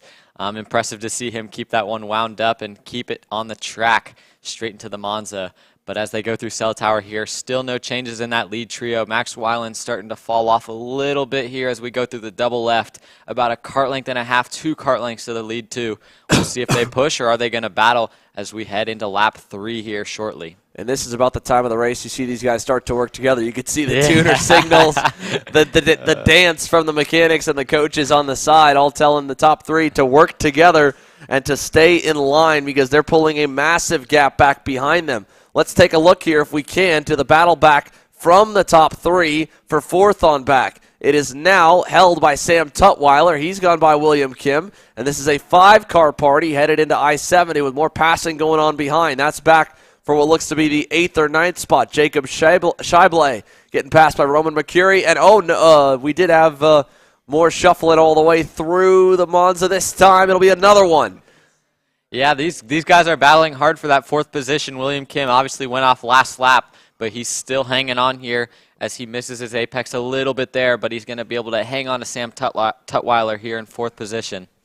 Yeah, the top 3 all stay in single file, no change up front. Malkut, Palacio, and then Weiland. And we'll pick up the rest of the group battling for 4th on back. Tutwiler's going to come under fire. This time it's from Kim, I believe, into the cell tower. Not able to get it done. Here go your leaders over to the scale tower corner, but we'll pick up the battle for 4th as well as the top 3 head on in. Here comes the leading group of 3. Then the group of 4 will come behind them. Here's Malkut on through. Over to the final few corners. Another lap will come in the books this time by. Here's that second group. Oh, man. Oh, my. Knocked wide is going to be with a Hands 120 in the air. machine. Someone is not happy with that one. Super impressive from Weiland, though, being 1.7 seconds off in qualifying to being able to hang with these 2 leaders.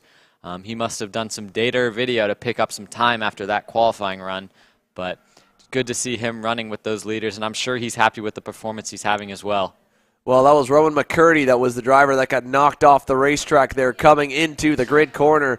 And they'll pass again here this time for the 5th position. That looks Caleb Johnson to the inside in the Monza on Sam Tutwiler as William Kim starting to spread out from those 5th, 6th, and 7th place karts. But still the leaders, single file up front. No changes in position as Isaac Malkut and Lucas Palacio are still pushing to try and get away from Max Weiland and make this a 2-kart race rather than 3. Super important at this track. Draft is obviously a really big part of cadet racing and even 206 racing as well. You got to be able to work together if you want to try and make it your own race with one other driver, and that's what they're trying to do here, but it isn't working as Max Weiland is hanging right on with them through these last few corners. Last 2 corners here, coming up to finish lap 5 as we head through the last corner. Still no changes in position as William Kim's starting to spread out from those 5th, 6th, and 7th place karts led by Caleb Johnson. You can only really describe this place as a super speedway when it comes to sprint karting. I mean, all the way through to the shifter classes that'll get a major benefit of towing off of another go-kart down the long straightaways here at Newcastle Motorsports Park, and then you go down and down and down in speed and horsepower, and that's just magnified. I mean, the mini drivers here, they're barely brushing the brake pedal in the hairpins.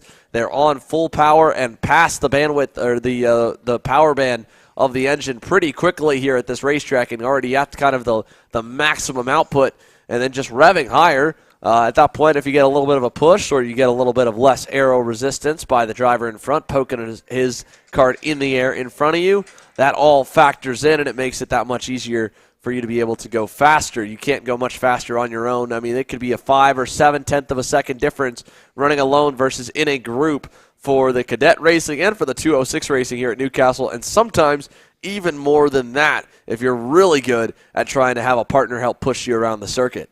Yeah, these top 3 are starting to stretch out from each other a little bit. There's about a kart length and a half between each of them.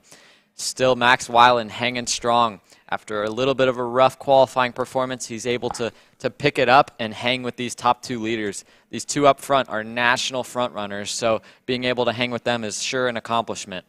Definitely good. And Max Weiland's been making some strides this year. He's been closing in on that lead pack. He's been making some major improvements in terms of the midfield runs through a lot of the national races in 2022. And he's about 3 car lengths back right now from Palacio. As you mentioned, he's not far off.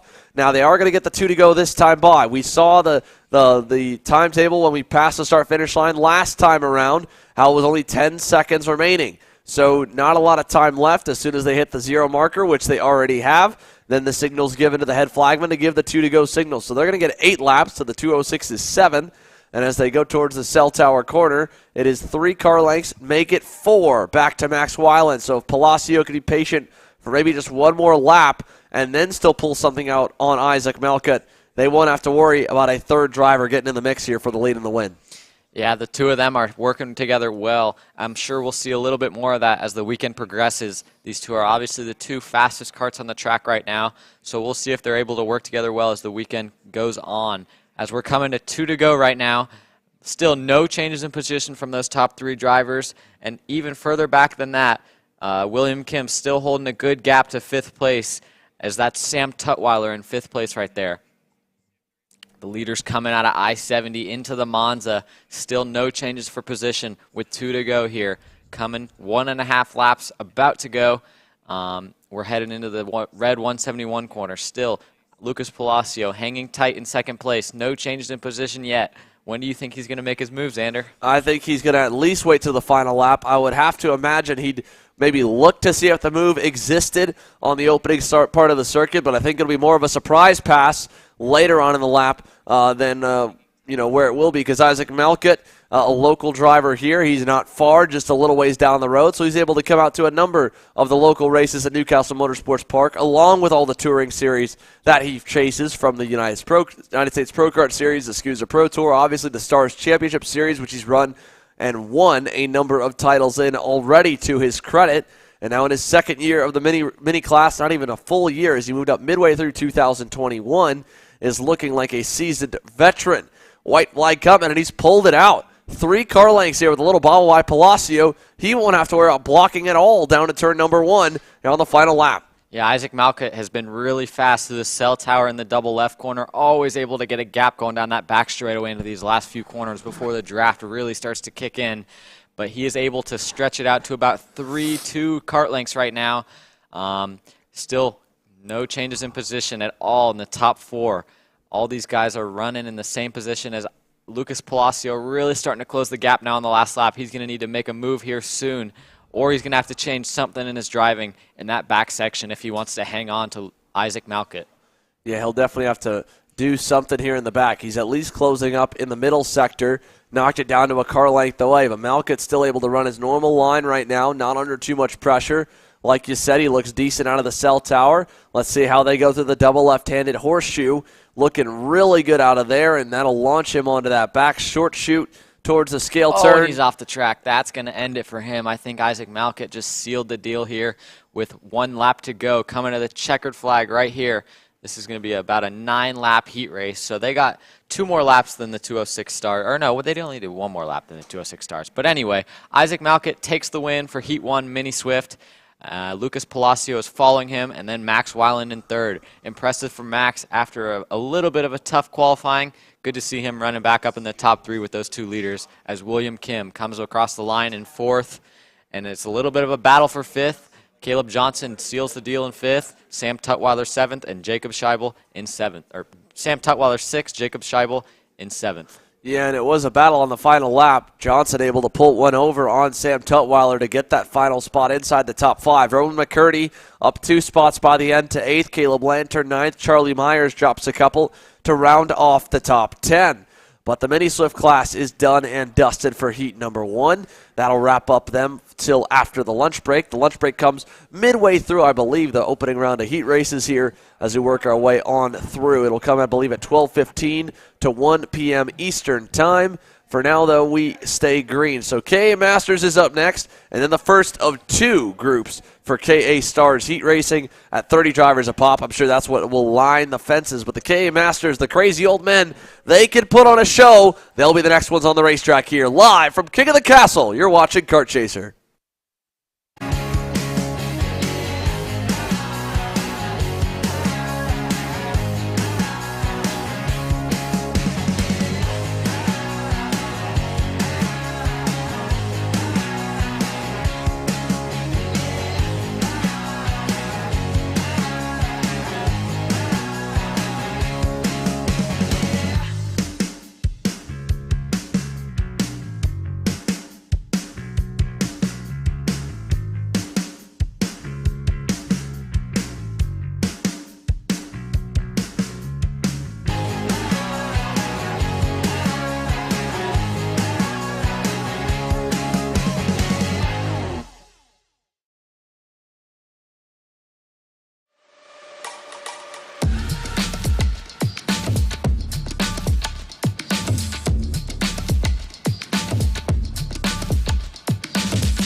Group A Apparel, designed for the athlete and all of us. Check out more online at groupAapparel.com. Apparel in USA, a top-level performance team with unmatched hospitality, offering a full-service driver development program with year-round testing available in Miami, Florida, and the official North America racing team of Parolin Racing Chassis. Chassis and parts available at ParolinUSA.com. If you're looking for top-grade equipment, look no further than Rev Performance Materials engine mounts, sprockets, and arcade chains. Available online now at RevPerformanceMaterials.com and through a dealer near you. The highest quality material, built to the highest quality standards. Rev Performance Materials. Lining up here, getting ready to take the green for their first heat race of the day. They got one more later today, but Larry Pegram is going to start off on pole position here. Should be a good race as we head into the cell tower and through the double lefts, getting ready to take this green flag as they start slowing them down on that back straightaway headed into the scale corner. Yeah, they're going to get set here to line up for your, again, KA Masters, KA Stars. Both heat races will run up next as we get set to go green. So again, that is all coming your way here. Let's take you through, again, the full starting lineup for the King of the Castle Heat number 1 with KA Masters. Again, Larry Pegram and Derek Sokol make up row number 1. Tyler Prestel, Gordon Cameron will make up row number 2. Jared Tracy, Chris Stevens, Thomas Gersner, Peter Cook, Bob Davis, and Ryan Kastner, the top 10. And here they come onto the front straightaway looking for the green flag, or at least the lights to go away, and for the lights to go out and give us the green flag racing action as they go towards our starter, Justin Dittrich. It is green, and we are away. KA Masters underway down to turn number 1, and a nice jump for your pole sitter, Larry Pegram, as they head for the first corner. Yeah, good start from Larry as he gets a little bit of a gap there in turn 1 and didn't really have to take a defensive line. Neither in the Monza corner either. He's got a good gap to second place. His second place goes really deep into the corner. That's Derek Sokol, I think. Really close to between the top 2. We'll see if there's any position changes as we head into the green corner coming up here. Yeah, not too much right now. They're side by side back for 7th or so, but clean and green up at the front of the field. They'll work their way through the green corner like you mentioned, over through the kink, 2 right-handed, kind of less than 90-degree corners that set them up for the cell tower hairpin for the very first time. And Pegram with a little gap with Sokol back to Tyler Prestel, about maybe half a second. And you may see some separation kind of start to grow in this class because there was a pretty decent delta through the field, if I remember correctly, back to qualifying. They're on the same format as everybody else, 8 minutes plus 2 laps for the field. If we look back at the qualifying session, Pegram had 2 tenths up on Sokol. Sokol had another 3 tenths back to Tyler Prestel, and he was half a second up on Gordon Cameron. So where we saw some really tight times in some of the cadet classes and 206 classes in qualifying, they were not nearly as tight here in the KA Masters field. With 1 lap complete and about 7 minutes to go, Larry Pegram not able to shake Sokol off the first lap, but he's kept him at bay about a kart length back while they battle further down the field as we see one driver getting shuffled a little bit wide, and that might have been Ryan Kastner, who dropped a tire. He's having to come from the back of the field, already up 5 spots. Leads currently a midfield pack headed into the red 171 hairpin, just ahead of, I believe, Jared Tracy, but it might be Thomas Gersner, as again, they've all shuffled around since when they first got by the finish line to complete the opening lap. Yeah, Larry Pegram definitely starting to pull away a little bit here as we head into the cell tower. He obviously qualified on pole by about 2 tenths, so he's definitely got a little bit of pace on Sokol, but we'll see if Sokol's able to hold on to second right there with the draft. It's definitely in these KA classes as well at this track. Draft is going to make a big difference. Sokol hanging strong so far, though, right there with Pegram. So we'll see if, as the race continues, if he's able to hold that and maybe make a move for the lead. As you see, he's right there on him. Yeah, he's not far back from your race leader here as they come through. Here's that midfield fight just at the outside edge of the top 10, going only back to Chris Stevens and Gordon Cameron, who's had a rough start. The Trinity Karting Group drivers dropped back 6 positions, now down 7 to 11th behind Peter Cook as your leader makes a little mistake there. Good pass for the lead by Derek Sokol, but he drops a tire at the exit of I-70. Now back for the lead, trying to get by his Pegram, and he will get clear as they go into the red 171 hairpin. So back and forth. We were waiting for that move for a little bit, Connor, and now it looked like he pulled the trigger and just had a bobble right after he did it. Yeah, you gotta defend a little bit after you pass for the lead. That's an important thing to know when you're racing up front like that. It's easy to take that move right back and go right back to the lead. As you see, Larry went right back to the lead right after he got past in I-70. He went right forward in the Monza. So he's starting to stretch a little bit as we see the third, fourth place battle right here. And that is Tyler Pressel and Jared Tracy battling for that last podium position. And it's almost kind of a mental game too, right? I mean, even take out the defending, you've got to know if you're going to pass a guy, if he's a really racy guy and he likes to battle or not. But when you get past, normally you'll kind of wait and see early on in the race, is this guy really faster than him? Is he good? If he gets in front of you and the first corner he takes in front of you as the leader, he drops a tire, misses an apex, well, then you're like, all right, you might have just had some draft or you're not a good leader, and I'll go right by. And that might have been what just happened there for the lead. Yeah, it's definitely good to know who you're racing. That's one of the things that really helped me as I progressed through racing is changing my driving style per the person I was racing against. And you can see that definitely happening in this race as Larry Pegram went right back to the lead right after he got passed. So there's definitely some I guess you could say, strategy to that. Some notes you could take out of it for sure. I mean, a lot of these guys, this will be the first time they're lining up on the grid against each other because there's so many new faces coming into the Stars Championship Series in 2022. And we talked about a massive growth for the series as we see a big bobble. That was out of Thomas Gerstner. He's been leading this group, or maybe it might have been Bob Davis, one of the two. Davis able to get by. It was Gerstner. So the Technokart driver, Tom Gerstner, with a big mistake in front of this pack. Might even be... Yeah, I think so, going all the way back there to Gordon Cameron. If not, Chris, I think I believe it's Gerstner there that made the bobble and has fallen back, but I could be wrong. We'll get an update when they come by as they come through. You can see Gordon Cameron behind Bob Davis. There's a move made back by the driver that went. No, it was Jason Ewers. My apologies. Ewers, the driver that had the bobble, and now he's made one spot back to recover. Definitely some new helmets and faces for us as well, Xander. First time for me at the Stars Championship Series, so a lot of these people are new, and I'm having to look at the race hero to see who I'm talking about exactly. So if I mess any names up or point out the wrong person, that's my bad. Always good to apologize in advance, and at least when you apologize in advance for messing up their name, they don't get as mad as apologizing in advance for driving through somebody. So. Yeah.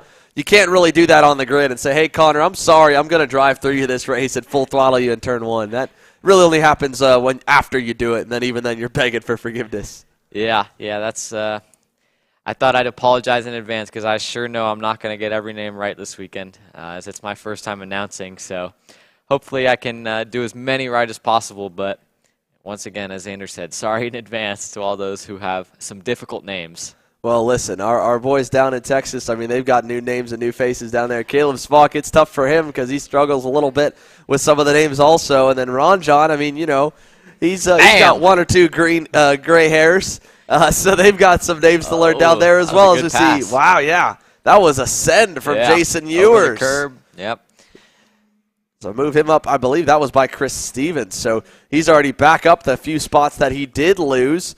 While we'll go back to the front of the pack, not much has changed. Pegram over Sokol, 3.5 seconds back to Tyler Prestel, Jared Tracy, and Ryan Kastner headed into the red 171 corner. Yeah, this is kind of starting to look like the mini race we just watched. The front two starting to pull away from the rest of the field as they went about 0.8 faster than Tyler Prestel in third place last lap.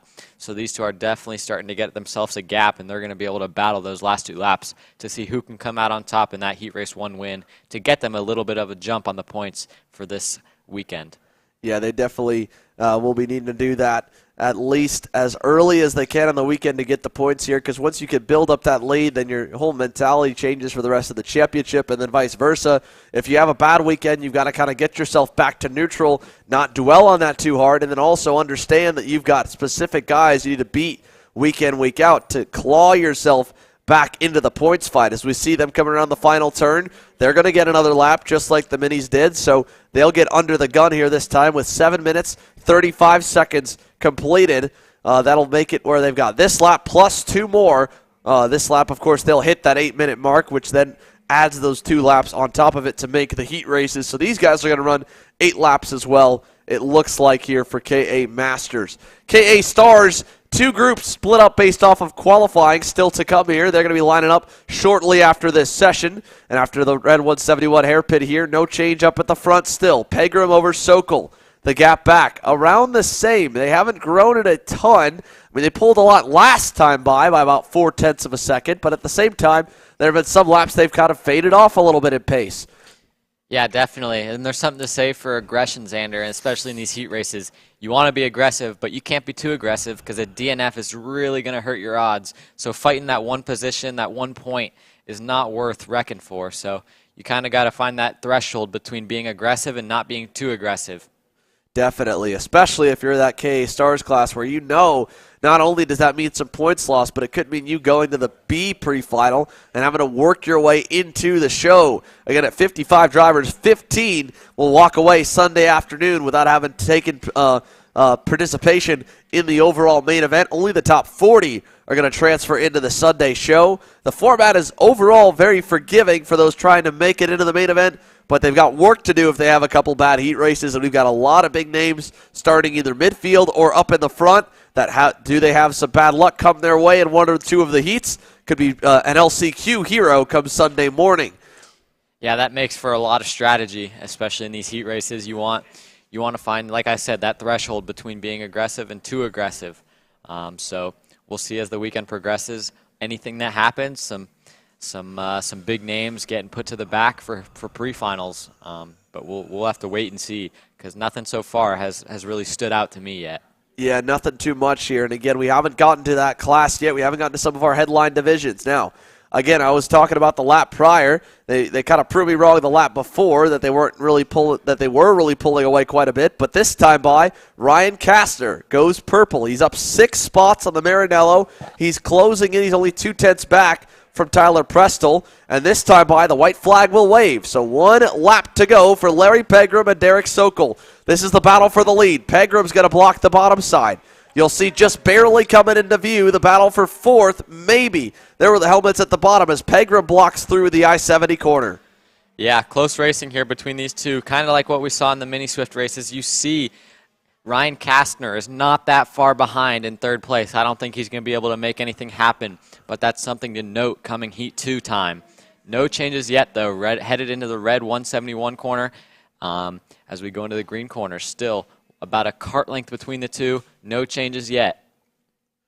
Yeah, here they go through the green corner. Again, a great close-up shot by our awesome camera team here. They'll head towards the cell tower hairpin. Final time. Pegram going to open the door a little bit. Just kind of goes about center track to defend. And still it will remain with him out front. Sokol might just be fine in second as he makes a bobble through the horseshoe.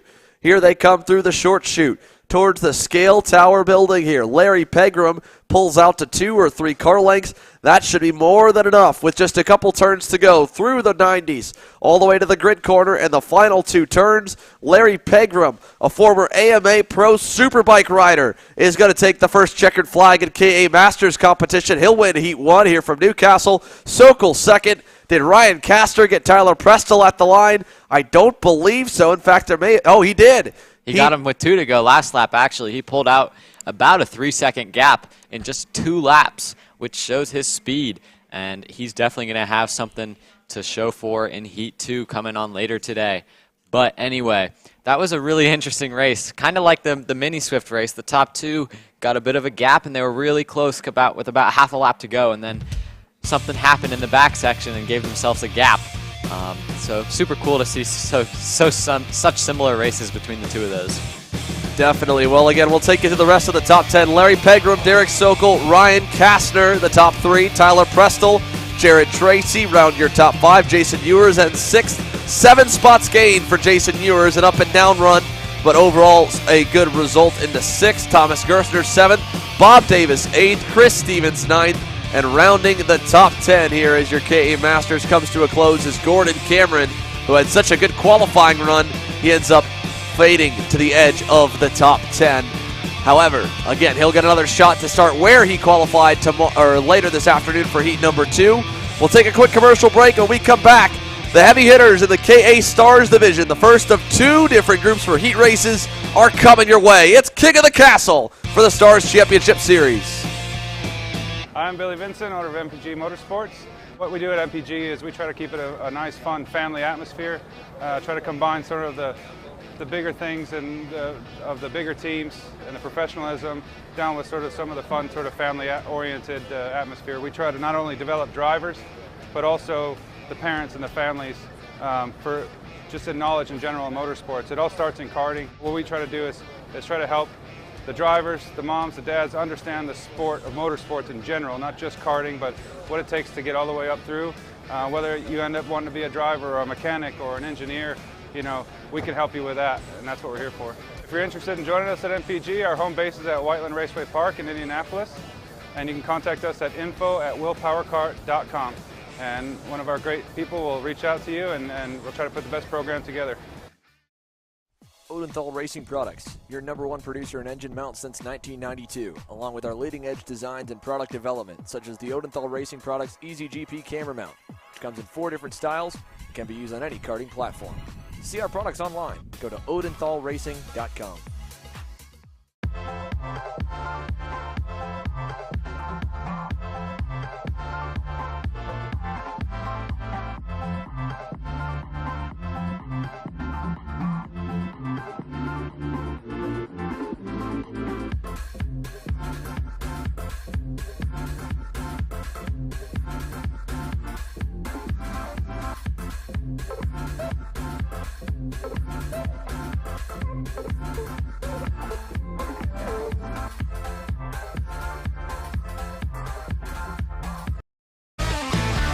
Welcome back here live from Newcastle Motorsports Park. You're watching the Stars Championship Series. King of the Castle, it's opening weekend from Newcastle, Indiana, and the KA Stars are making their way onto the circuit now. So let's take you through the starting lineup for the first of 2 heat races here for your KA Stars division. Again, Connor Ferris and Danny Dzelski. Dzelski with a great qualifying run, put himself on the pole here for his heat race. Ferris on the outside. Keegan Bosch, Tyler Wettengel, row 2, Adam Maxwell, Ben Lyda, row 3, Anthony DeCesaro, Zach Della, Gavin Griffin, Logan Mueller, the top 10, and it is a very fast run down the front straightaway. They'll quickly get woed up. Do they get the lights off? We do! We're green and racing down to turn number 1. Yeah, green flag here into turn 1 in the I-70 corner. That's a lot of go-karts going into turn 1. I haven't seen that many in a while, and we got 2 or 3 off in I-70. But yet the leaders are into the Monza. Keegan Bosch looking to the inside for the lead. Danny Jashelski is going to hold on to it here as we head into the red 171 corner. Adam Maxwell goes around the outside trying to make something work as he doesn't gain any positions but doesn't lose any.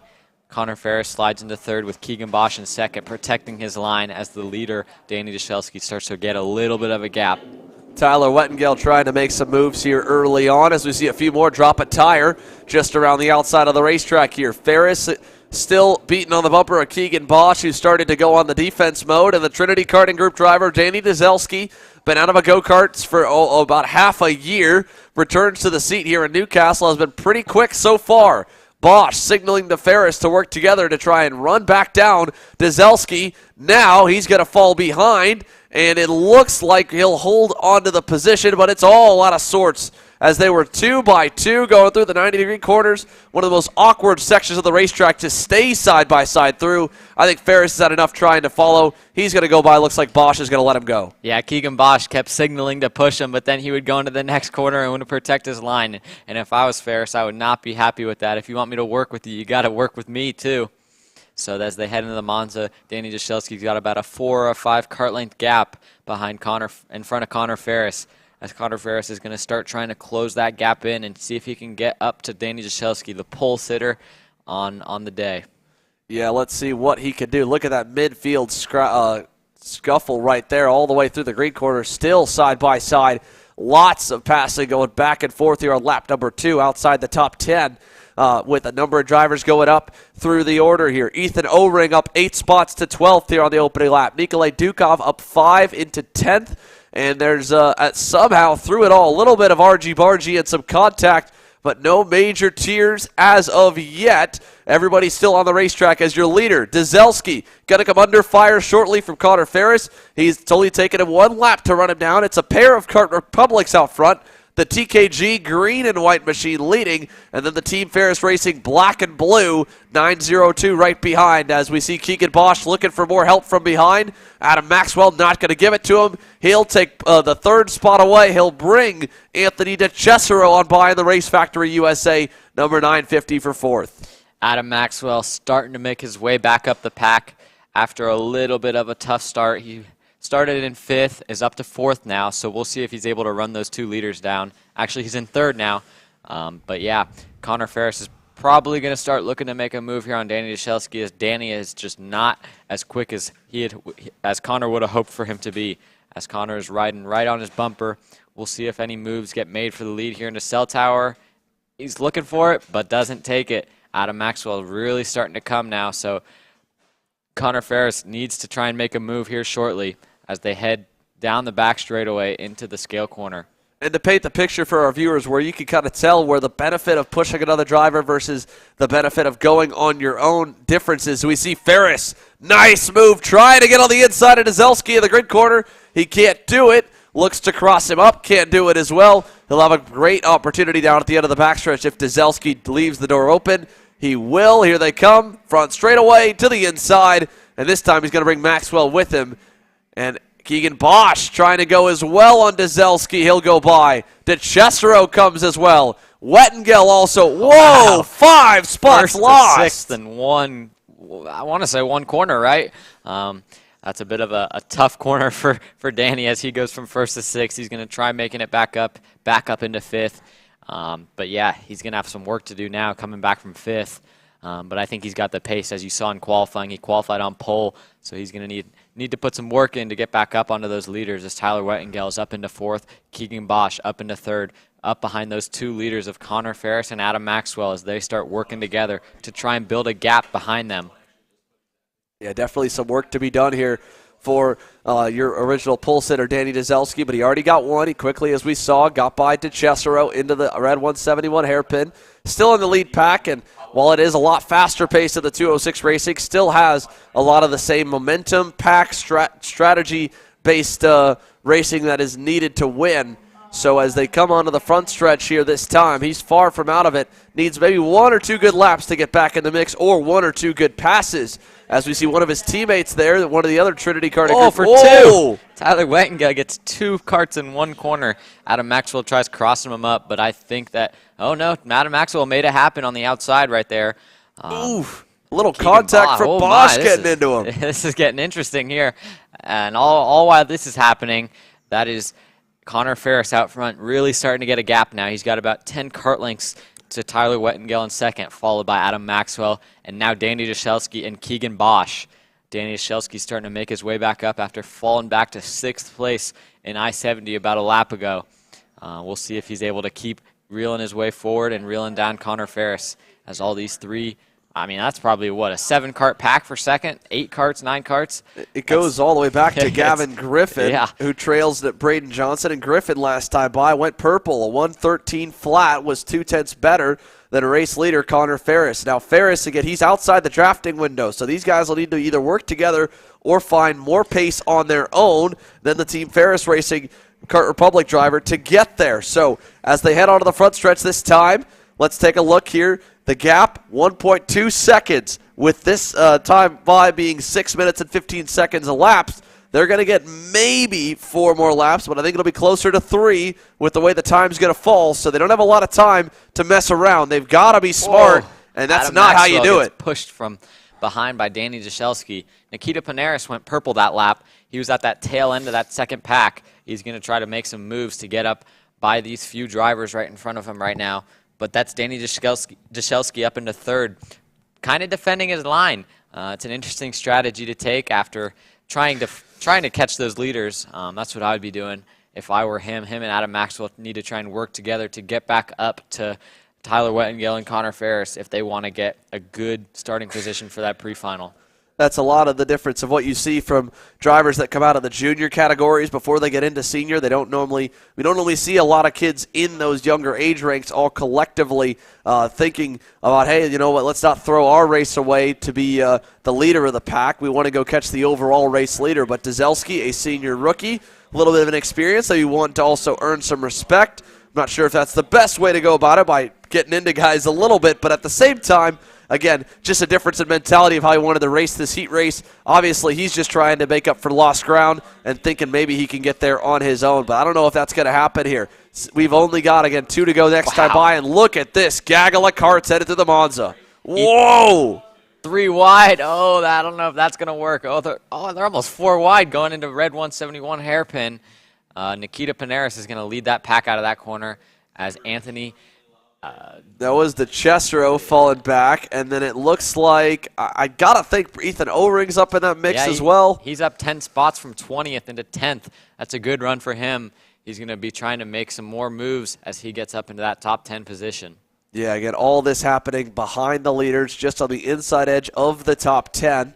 With O-Ring up, Ben Lyda is right there. He's dropped back 5 spots. Some of the other big movers on the field. Obviously, O-Ring, the biggest one, up 10 from 20th. Riley Pegram is up 7. Jacob Schneider up 8 to 13th. So he's made up some ground. Riley Pegram with a great run after watching her dad go out and win the KA Masters race. Figured, well, I at least got to perform in some degree. And with the 2 to go signal coming here this time by, we won't see much battling up front. We might see a fight for second. Dzelski's reeling in Tyler Wettengel.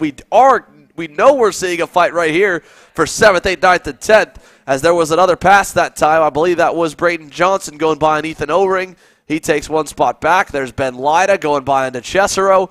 All still fighting just to get 1 more point, because every position matters where they're at in terms of making sure you're one of the top 30 to automatically transfer to A pre-final. Yeah, and you got to remember that if you're in 8th position, that's 16th overall. So every position that you get on track is about 2 positions in your pre-final starting position. So it is really important to go for those positions. But like I said, you want to find the threshold between being aggressive and being too aggressive, because you do not want to get a DNF in one of these heat races, because that will kill your chances at a good starting position in the pre-final. But Connor Ferris is making sure that he is having a good starting position here as he's rolling in first place right now. Kind of managing his gap right now, I'm sure, with Tyler Wettengel in second and Danny Dyszelski in third, as this battle is starting to heat up for second place. White flag is in the air. Danny Dyszelski is going to try and make a move here to get that second position away from Tyler Wettengel, as Connor Ferris has clean track in front of him and a good gap behind him. Danny Dyszelski to the outside, not going to be able to make it work. 4th place, still Adam Maxwell, followed by Keegan Bosch. But the main important thing right now is this battle for second place with Tyler Wettengel and Danny Dyszelski as they head into the red 171 hairpin. Tyler Wettengel to the bottom. Danny Dyszelski's going to try and cross him up. Not going to make it happen as they head into the green corner. Here they come on through again. Wettengel all the way to the inside, not leaving any stone unturned. Any corner he thinks he might get past, and he's covering the inside off. Wants to hang on to that second spot, and that's going to allow Adam Maxwell to get into contention. Look, Dyszelski! Around he goes out of third. Went to the outside of Tyler Wettengel, and I don't know how they came together, but he got popped in the air, and now he's going to fall all the way to the tail end. We talked about good drivers having some misfortune. That's your pole sitter. Going to get a DNF or at least a tail end result, and the win for heat number 1 in group number 1 for KA Stars will go to Connor Ferris. A clean race for him and a wild finish for the battle for second. Wettengel unofficially finishes second. Adam Maxwell finishes in third.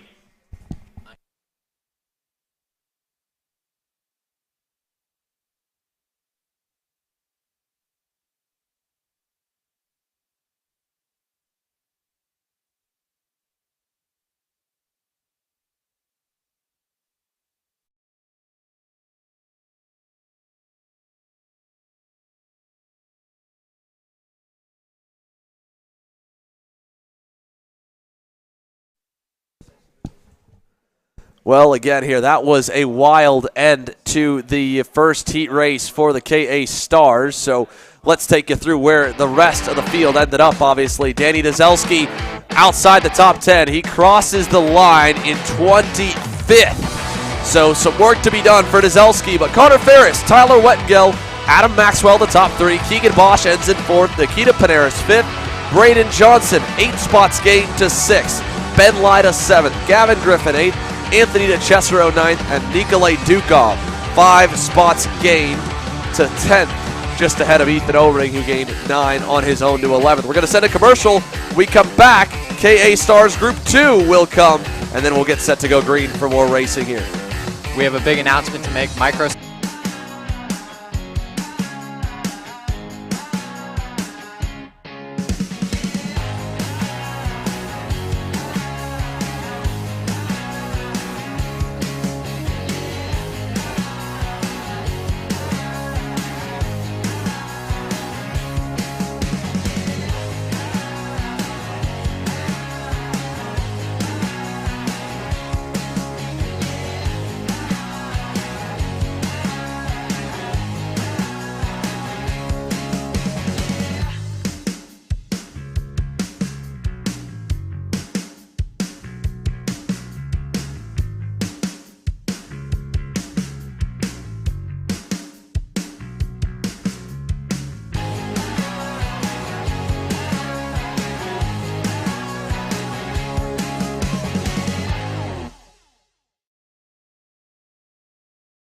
USA, a top-level performance team with unmatched hospitality, offering a full-service driver development program with year-round testing available in Miami, Florida, and the official North America racing team of Parolin Racing Chassis. Chassis and parts available at ParolinUSA.com.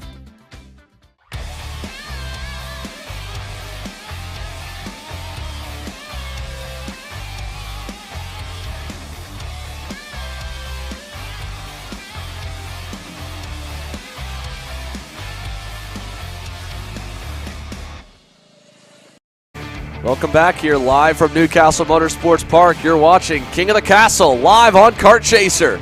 It is the opening weekend for the 2022 Stars Championship Series, and we just got some breaking news from Race Control. There are heavy, severe storms headed our way in the late afternoon, so they are doing what they can to make sure they get all the laps in and at the same time get everybody to safety as soon as possible. So with that in mind, they're going to run all the way through heat number 1. Originally, we were set after this KA Stars race to take a 45-minute lunch break. We're going to cut that to a 30-minute lunch break to make sure there's still time for our staff to rest, get some water, some sunscreen, and some sandwiches. At the same time, we're going to run everyone through the first round of heats. Then we're going to run as far into those second round of heats as weather is permitting. And hopefully, again, those storms will let us get the racing going. In the meantime here, you're listening and watching the Kart Chaser here with my name, Xander Clements, alongside me, Connor Zilish, his KC commentary debut. And on the racetrack, KA Stars, group number 2 on the circuit. It is Gavin Bailiff and Tristan Farber on the front row. Chase Jones, Elliot Podzinski, row 2. Finnegan Bailiff, Drew James, James Overbeck, Hunter Perry, Mick Gabriel, and PJ Lyda. And we're green down to turn number 1. Big field once again here going into turn 1. We'll see if we can keep it clean. We're 3-4 wide. Oh, Tristan Farber is off the track there in turn 1. Everyone filing nicely. We're no major incidents yet so far. We've got a few karts off the track, but nothing too major, as that looks like Gavin Bailiff holding on to the lead. Chase Jones still in second. Yeah, and it looked like Elliot Podzinski was getting into it a little bit there with Finnegan Bailiff, I believe, into turn number 5 on the racetrack, I guess you could say it now, maybe 5 or 6, the red 171 hairpin, and those guys are darn near teammates. Podzinski, the Kart Republic Will Power Kart combination under the MPG Motorsports banner, and then it's the Trinity Karting Group Kart Republic of Finnegan Bailiff just up the road from him. Hunter Perry, now having gotten by Tristan Farber through the mess, leads the second pack. That's what you're watching. This is 5th, 6th, 7th, 8th, 9th, and 10th. All the way headed into the scale tower 90-degree corner, while Gavin Bailiff leads over Chase Jones here in this heat race. Here they come to put one lap in the books. As they come across the line, we'll give you an update on where the timer stands. And it is 1:10 in evenly here for KA Stars, group number 2. Jones just happily pushing away on Gavin Bailiff. He continues to lead here from Newcastle, Connor, and this is, again, Very similar to what we've seen in all the other classes. If you can get that gap a little bit and make it a two-kart race, we won't see much passing till the final circuit. Yeah, most of these drivers are all trying to make it a two-kart race, as I would as well. The less karts, the better. Then there's less chance for a wreck like we saw in the last race with Danny Jaschelski going off the track. So once again, you got to find that limit of how much aggression you can have in these heat races without having an incident and putting you to the tail end of the field, because that is really going to hurt you come pre-final time. It's absolutely crucial here for them to be smart as they can, at the same time as aggressive as they can, while still being smart here in these heats, because they all need to make sure that they score enough points to get into the combined top 30 overall. That's an average finish of 14th or 15th through these heat races to automatically transfer into the big show tomorrow, because in the morning, the bottom 25 drivers out of the 55 field will go to a B pre-final. Only the top 10 will transfer to start at the back of the A pre-final, and that, of course, will set the grid for the main event. So you got to get at least a good couple runs in the heats as we see Jones taking over the lead there from Gavin Bailiff. Thank you very much. Chase Jones to the point here for the first time here on Saturday, and the MPG Motorsports Will Power Kart leads them into the Monza turn. Yep, Chase Jones straight to the lead on lap number 3 in turn 1. The two Bailiff brothers, though, I can imagine they're going to work together to try and get back past Jones here shortly. But, yeah, the front of the field, oh, yep, there it happens. Gavin Bailiff right back to the point after getting past in turn 1, goes right back by him in the green corner as the top 4 are all super tight as we go into Cell Tower here. See if any moves are made. Nope. Elliot Budzinski, though, he looks like he's getting a little antsy. You can always tell Elliot apart. He's always the tallest one out there. He is about a foot taller than everybody else on the racetrack. Yep. I think he should have been a basketball player or something like that, because it's hard to be that tall in a go-kart. But he's making it work, and that's good for him. I mean, it's hard to be that tall and still be able to be that fast. So props to him for going out there and running this top 6, I guess. There's 6 of them running, so top 6 pack. Tristan Farber is still trying to hold on, though, as he's in 6th right there. Starting to get pulled by a little bit by those top 5. He started in 2nd place. Oh, look at that there for the lead. Side by side. Oh, my, Gavin holds on to it, but he is not happy with Chase Jones. Yeah, they're getting a little bit aggressive up front. Jones now going to give the business back to Budzinski, who tried to go by him in the Monza. He signals, hey, don't worry about that. Let's go forward. And now Budzinski goes on the defense mode from Finnegan Bailiff. That, again, all backs him up. Perry has the fastest lap, but he's going to get past, or at least an attempt, by Tristan Farber. They go wheel to wheel. They're going to lock tires. And all the while, everybody cutting each other off, or at least crowding each other through the corner in this lap here. And it all got started when Chase Jones tried to reclaim the lead from Gavin Bailiff, and Bailiff was determined to not let him get by and kept him low and then held the lead coming out of turn number 1. Yeah, all this action is letting Drew James and Mick Gabriel reel in these leaders. We'll see if they're able to make some moves into the top 5 here shortly, but as we see, these top 4 drivers still holding tight together as we come to the start-finish line to complete lap number 4. Still, Gavin Bailiff, Chase Jones, Elliot Budzinski, and Finnegan Bailiff in the top 4. We got the Bailiff brothers basically sandwiching Chase Jones and Elliot Budzinski. So we'll see what they can do and see what kind of drama we're going to have as we continue on through this race. Yeah, here they come through the Monza. There's a pass made behind them. That was Farber getting back by, or finally getting by on Hunter Perry. So Tristan Farber rebounding from his poor start, getting pushed into the grass to get back into the top 5. And through the green corner here, single file, this time all playing nice here for the top 4 from Gavin Bailiff back to older brother Finnegan Bailiff. 1, 2, 3, 4. Here's Jones, this time in the cell tower. He'll make sure. They are not happy with each other, Whoa. I can tell you that. And Ellie Budzinski is trying to make the outside work there through the double lefts, but it's not going to happen for him. And the two Bailiff brothers are back nose to tail in 3rd and 4th. The two teammates 1st and 2nd, though. We'll see. We got 2 sets of, I guess, teammates, brothers. What do you want to call it? Anyway. Anyway, 2 teams for sure that might be going to war. And again, they're all roughly pulling the same rope here as their Kart Republic manufactured operations. Down the front stretch to the inside, Gavin Bailiff going to go with Budzinski on Chase Jones. He'll get clear. Jones back to third. Now he might lose third as Finnegan Bailiff is going to force his way by and get through. And here comes Gavin for the lead. He'll get by. Just like that, they just flopped places basically, the two brothers back to the front of that pack, and Chase Jones is not waiting to get back up there. He goes straight back into third position with Tristan Farber trying to follow him, but he's not going to make it work as we see this 6-cart train led by Gavin Bailiff, and it is tailed by, that looks like Hunter Perry in 6th place with Mick Gabriel and Drew James not that far behind, as we're about to see an 8-cart train going into the double Fs here with the two brothers leading it and the two teammates in 3rd and 4th.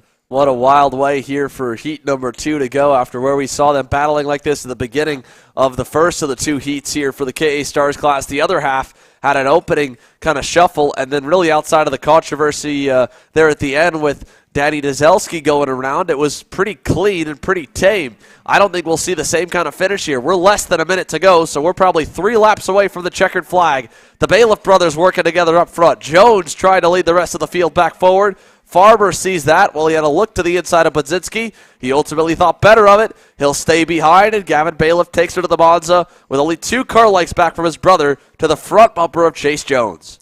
Yeah, it's kind of funny to see these two brothers running up front. I don't know if they work together or if they're brotherly. I mean, brothers usually don't like each other, so we'll see if they're able to work together, unlike most brothers would. No offense to my brother standing next to me, but I don't know if I'd want to work with my brother. As we see these drivers heading into the cell tower, Chase Jones starting to get a little bit of a gap on Elliot Budzinski. Still got some work to do to get to the bailiffs, as we see here going through the double left.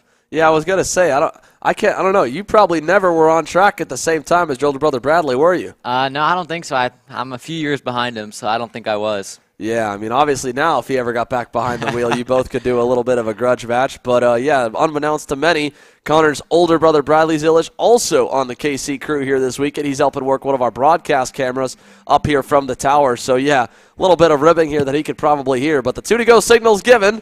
The Bailiff brothers still working together nicely, but Chase Jones was faster last time by. You're right. He was not. It looked like he was faster. He started the lap right behind him and got a little bit of a gap, and then now he's starting to reel him back in. But I definitely think that Chase Jones has a little bit of speed on these two brothers up front. So we'll see if he's able to reel them in. And I don't think they've been having too much fun racing together this race. So we'll see if they can clean it up these last 2 laps and keep her on track, unlike what happened last race. Yeah, it'll go one or two ways here, right? I mean, it could end in tears or it could end in a little bit more respect than where they were at the beginning.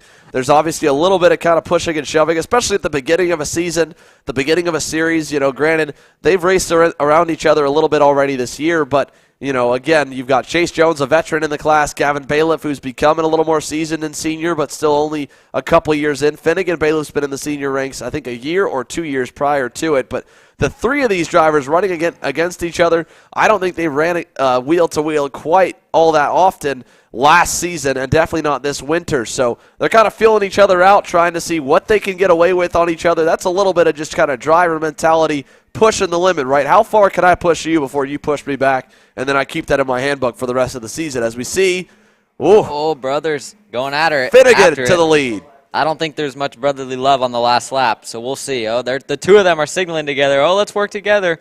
But Chase Jones is going to get in between them, and that is not going to happen as they head into the red 171 corner. Chase Jones looking to the inside, not going to make it happen. Exiting the red 171 corner, Gavin Bailiff is leading. Chase Jones blocking for second. I think Gavin Bailiff is going to have this one in the bag as they head towards the cell tower corner through the kink, and this is going to get pretty tight. I mean, there's 6 of them within probably a second as Finn goes to the inside of Chase and not going to leave him any space as he puts him off the track 2 wheels. But Chase is not giving it up as he pushes him out of the way. And here comes Budzinski into 4th. I think Gavin's got this one sealed, but we're going to see a battle here for second as Chase goes to the inside. He's going to make it stick. Finn is not going to be happy with this one as he's going to be trying to make a move in this last corner right here. We'll see if he can make it happen.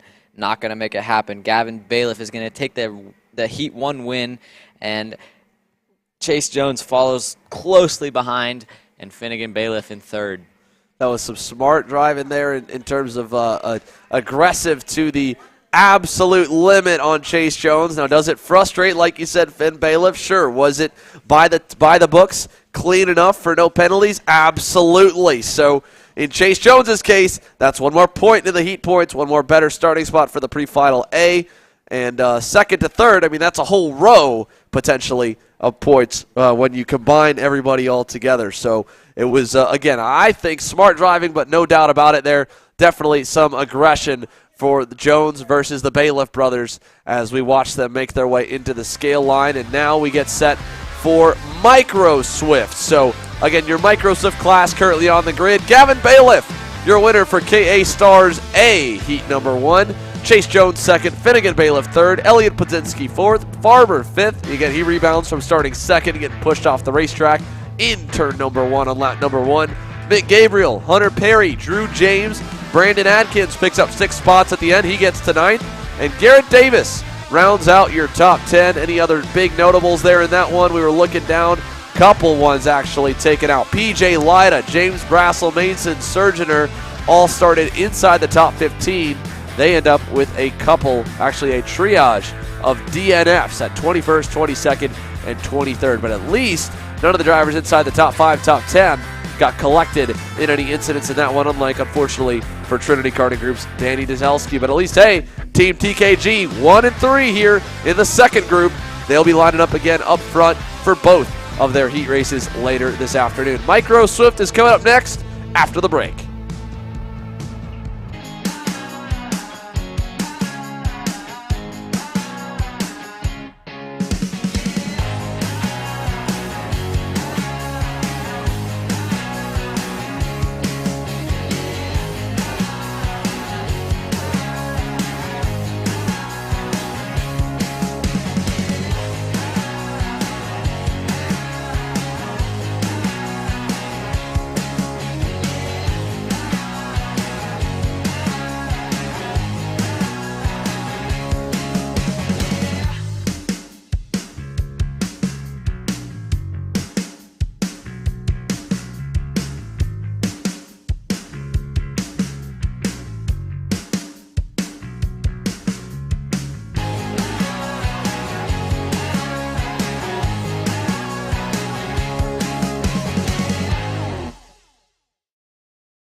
Group A Apparel, designed for the athlete and all of us. Check out more online at groupAapparel.com. Parolin USA, a top-level performance team with unmatched hospitality, offering a full-service driver development program with year-round testing available in Miami, Florida, and the official North America racing team of Parolin Racing Chassis. Chassis and parts available at ParolinUSA.com. If you're looking for top-grade equipment, look no further than Rev Performance Materials engine mounts, sprockets, and arcade chains. Available online now at RevPerformanceMaterials.com and through a dealer near you. The highest quality material, built to the highest quality standards. Rev Performance Materials.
by for the first of their 2 heat races today. We got Enzo De Gennaro on pole today with Adam Woolridge to his outside. Holden Harder in 3rd, Danny O'Gara in 4th, Gage Harden rounding out the top 5. Caleb Tracy starting, oh, this isn't even the starting lineup. Oh, we're a little bit off. I thought we were ready for that one. That was my fault there. We've got a little bit out of sorts there. Looks like the number 12 machine down at the bottom. Of course, that was AJ Stoner, who was your quickest out of qualifying. It's a big field for the micro drivers. We were set for a lot of them. Let's go ahead and get the proper lineup here. AJ Stoner and Christopher Yutzi make up row number 1. Caleb Tarter, Marco Samet, row 2. Holden Harder and Adam Wooldridge, row 3. Kai Mars, Cameron Marcia, row 4. Grady Cronick and Kason Hendrickson will make up row number 5 to complete your top 10. It is 26 in total for the micro Swift drivers as we get set to go. They're coming to the green right here. Justin Dittrich, your flagger, is not going to wave the green flag, but they're going to go green flag on the lights. We're racing into turn 1. AJ Stoner leading them to the green flag. He's going to have a little bit of a gap going into I-70 here with Caleb Tarter following behind him. Already tucking, trying to get that as much as he can out of that, as the 2 leaders have a big gap on 3rd place going into the Monza here on the first lap. Impressive from those 2 to see them pulling away so quickly here in this race. Yeah, quick gap there for the top 2 as they're able to get through the red 171 hairpin, still with about a 5-car length advantage over the pack. Here they go to the green corner for the first time. The micros probably run a 7-lap heat if I had to guess for the 8 minutes plus 2 laps there. And they'll work their way up the hill towards the cell tower hairpin once again. And single file for the lead. Stoner in the Tony Kart, the number 12, not really feeling the pressure too much from behind as Caleb Tarter is happy to push him here on this opening half lap. They've got company. Holden Harder is on the way. He's already again gotten by Marco Samet, who has faded a couple spots back. Kai Mars is up. Grady Cronick's up. Samet's back to 6th. Here they come through the grid corner for the first time. And it is all following the number 12 of A.J. Stoner. The Tony Kart driver will lead lap number 1. This group, a pretty sizable pack, going back to about 8th or 9th on the circuit at the end of the first lap. Yeah, super tight field here already. I'm not really seeing Cameron Marsh up in that lead group. He was the fastest in happy hour yesterday, so he's going to have some work to do as we finish lap 1 and head into the I-70 corner. That looks like Marco Samet hung a tire there on I-70, so that's going to put him back a little bit as you see him on the outside there in the back of that train. But still, AJ Stoner and Caleb Tarter leading this group. Kai Mars right there in 4th, as well as Holden Harder hanging on in that 3rd position. As we go into the green corner, still no changes in that lead 4 as we go into the kink here. Grady Cronick still in 5th place. You see that train of about 5 carts in that second pack. He's trying to catch that lead 4 we're seeing right here in the double left. Still, the field's really tight for this class. I mean, obviously it's a big draft class, but we're still seeing a lot of action here as we come to finish the second lap. Again, we saw less than 2.5 tenths of a second separate the top 7 in qualifying, so there's no question that there's a lot of different kids that have the pace to win, and the youngest class on the Stars Championship Series class structure. Down the front straightaway, Stoner will lead another lap. Caleb Tarter slapped his helmet there. He wants some help because he wants the lead. He'll look for it and take it down to turn number 1, and here comes the cavalry. Holden Harder to the inside. Mars will follow for 3rd, and they'll all go single file coming out of turn number 1. But again, Caleb Tarter looked for it, set himself up, got the help he needed from behind, and took over the lead, and now A.J. Stoner is going to lose more spots. There goes Christopher Yutzi and Grady Cronick on by. Here comes Marco Samet, and just like that, your leader from 1st to 7th in about as many corners. Yeah, that same exact thing happened to Danny Jashelski in that K Senior Heat 1. So I guess it's a little bit difficult getting past as a leader into I-70 because you have no run at all, and then you get stuck on the outside if you're on the outside of I-70, and then you just get freight trained all the way through the Monza. So definitely don't want to get hung on the outside there in the I-70 as it leads to a bad run into the Monza as Caleb Tarter still leading into the double left. Yeah, and he's got a nice little sizable gap back to Holden Harder, about 2.5 car lengths now. That'll get eaten up in the toe, but nonetheless impressive to see how good he can get out of the back sector, and that's good for Caleb Tarter, of course, looking towards the final lap scenarios that will inevitably happen here at Newcastle Motorsports Park. Got more drivers locking onto the end of the group here. Danny O'Gara and Cameron Marsha, both able to latch on to the end of the pack. I mean, you got the entire top 9. Here comes Marsha to the inside of one driver near the tail end of the group for 6th or 7th. As out front, Tarter still leads them. And look at them crest the hill all nose to tail headed to the Monza corner. Yep, Caleb Tarter still in the lead here as we head into the red 171 corner here shortly. That looks like Holden Harder in second. Kai Mars right there in third. This is a really big pack, though, for the lead. I mean, that's got to be around 10, 11 karts here. So this is going to create for some good racing as we go on. As we head through the King, Caleb Tarter still untouched on this lap as we go into the cell tower. Looks like Holden Harder wants to go the inside, not going to take it. Kai Mars still there, right there, as well as Christopher Yotzi in P4. It's a big train of go-karts right there in that pack of the lead pack. So we'll see. Oh, there goes Holden Harder to the lead in the scale corner. As we see him on the inside right here, he's going to be able to make that move stick headed into the last 2 corners right here. Caleb Tarter settling right back in line into second as we come to complete lap number 4. This is going to be about a 7 or an 8 lap race. We'll see when the time winds down. But that looks like Kai Mars looking to the inside for second, and he's going to go for the lead too. He is. He's going to go for the lead, and as we see, Holden Harder gets stuck on the outside right there, but he's able to rebound and get back into that second position. Look at that. They were 2 by 2 by 2 all the way through. It looked no different than NASCAR at Daytona. They were side by side in a full pack there, and they are still side by side again. Here's Marco Samet going by on Grady Chronic. He'll take over the 5th position. Gives a little bit of separation to the top 4. Kai Mars leading for the first time today, and the Georgia-based driver for Trinity Karting Group. TKG, what a weekend they've had here, Connor. Already they had a win in KA Masters Heat race with Larry Pegram, a win in a KA Stars race with Gavin Bailiff. They've had their juniors running solid as well, and now here in Micro Swift, Kai Mars leading the show.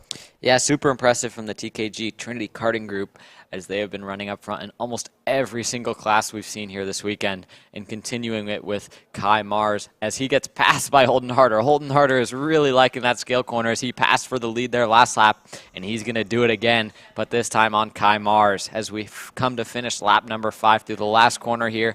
Still, AJ Stoner's got around. That's AJ Stoner out in the grass, and that grass, no. like you said, it's thick, man. He's stuck. You are not getting out of that. Wow. That's unfortunate for him.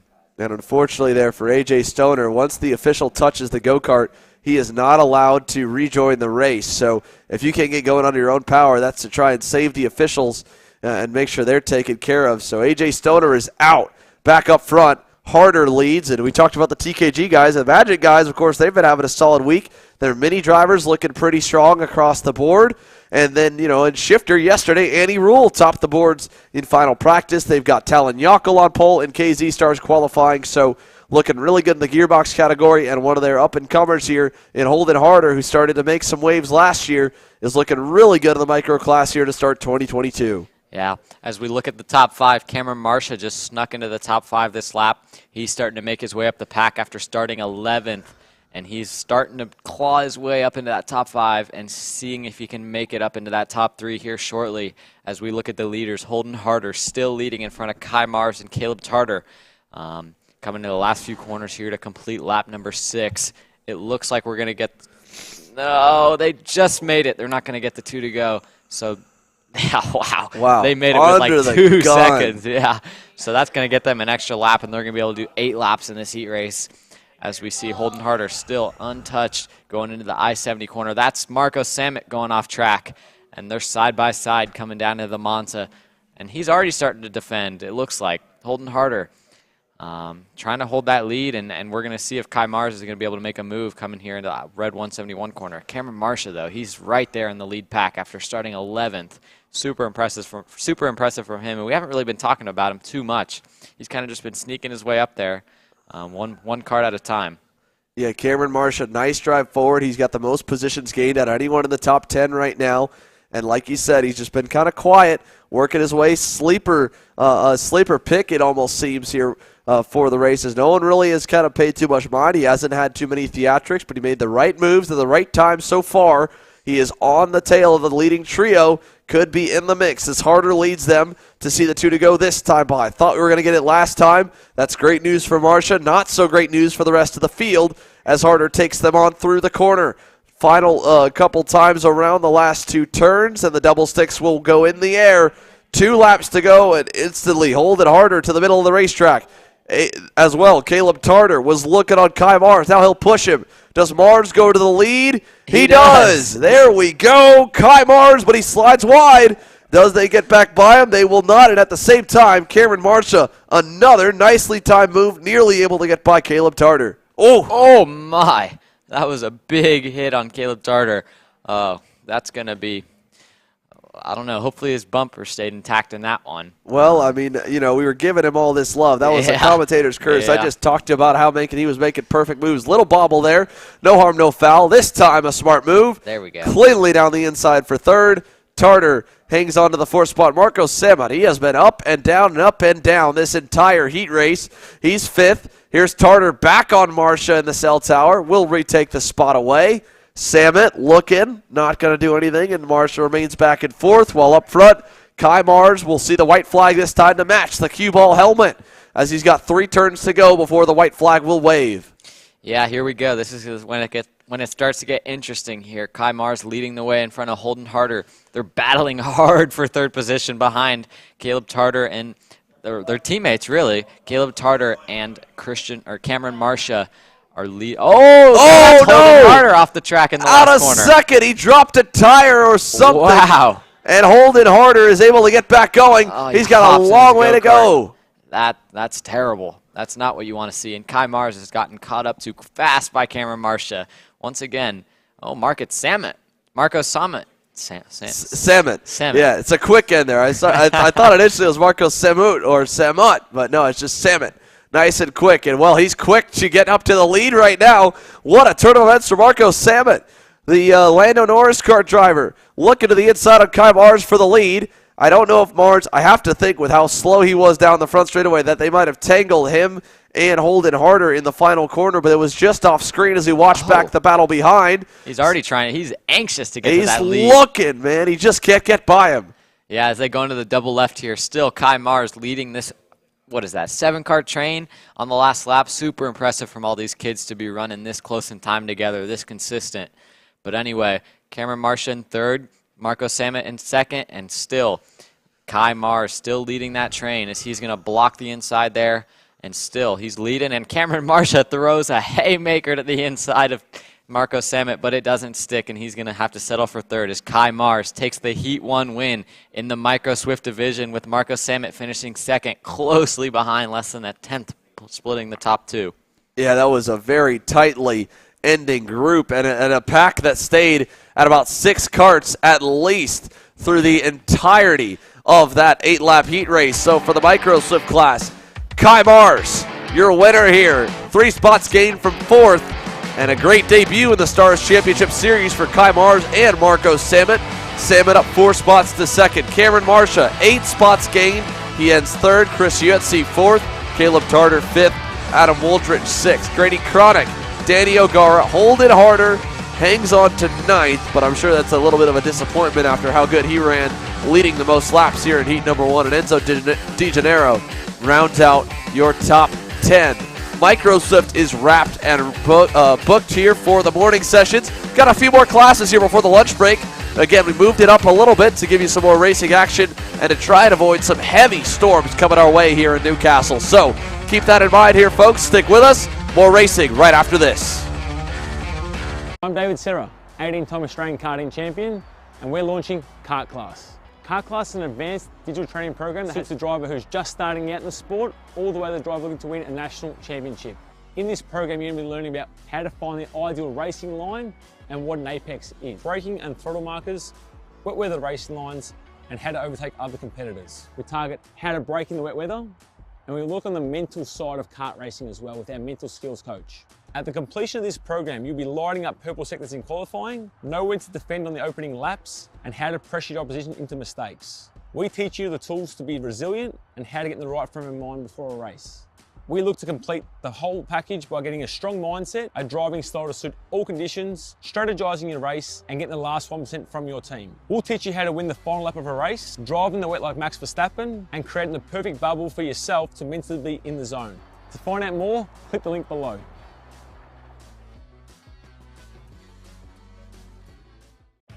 Kart Store USA is a kart parts supplier that racers and retailers can count on when they need reliable advice and service. We focus on servicing all racers with honesty and pride while maintaining customer satisfaction. We carry a full stock of Kart Republic and Tony Kart chassis, as well as IAMI and Vortex Rock engines. We've also got a host of other parts available and in stock, such as products from Rev Performance Materials, Jecco Racing Seats, and more. We have a 100% satisfaction guarantee, and on top of that, if your order exceeds $200, shipping is on us.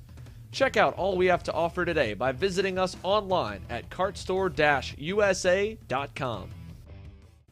As the Western importer of the Praga and Formula K chassis brands, Leading Edge Motorsports is a high-performance kart shop and race team with a simple mission: teach others the joy of high-performance driving, supply our customers with the highest quality products and services, and most of all, win races. With our remarkable racing inventory, expert services, and top-ranked national-level team to back it up, we'll help to get your new kart racing package up and running fast. From arrive and drive service to kart preparation and driver coaching to the parts you need to get you back on the racetrack, Leading Edge Motorsports is the industry answer.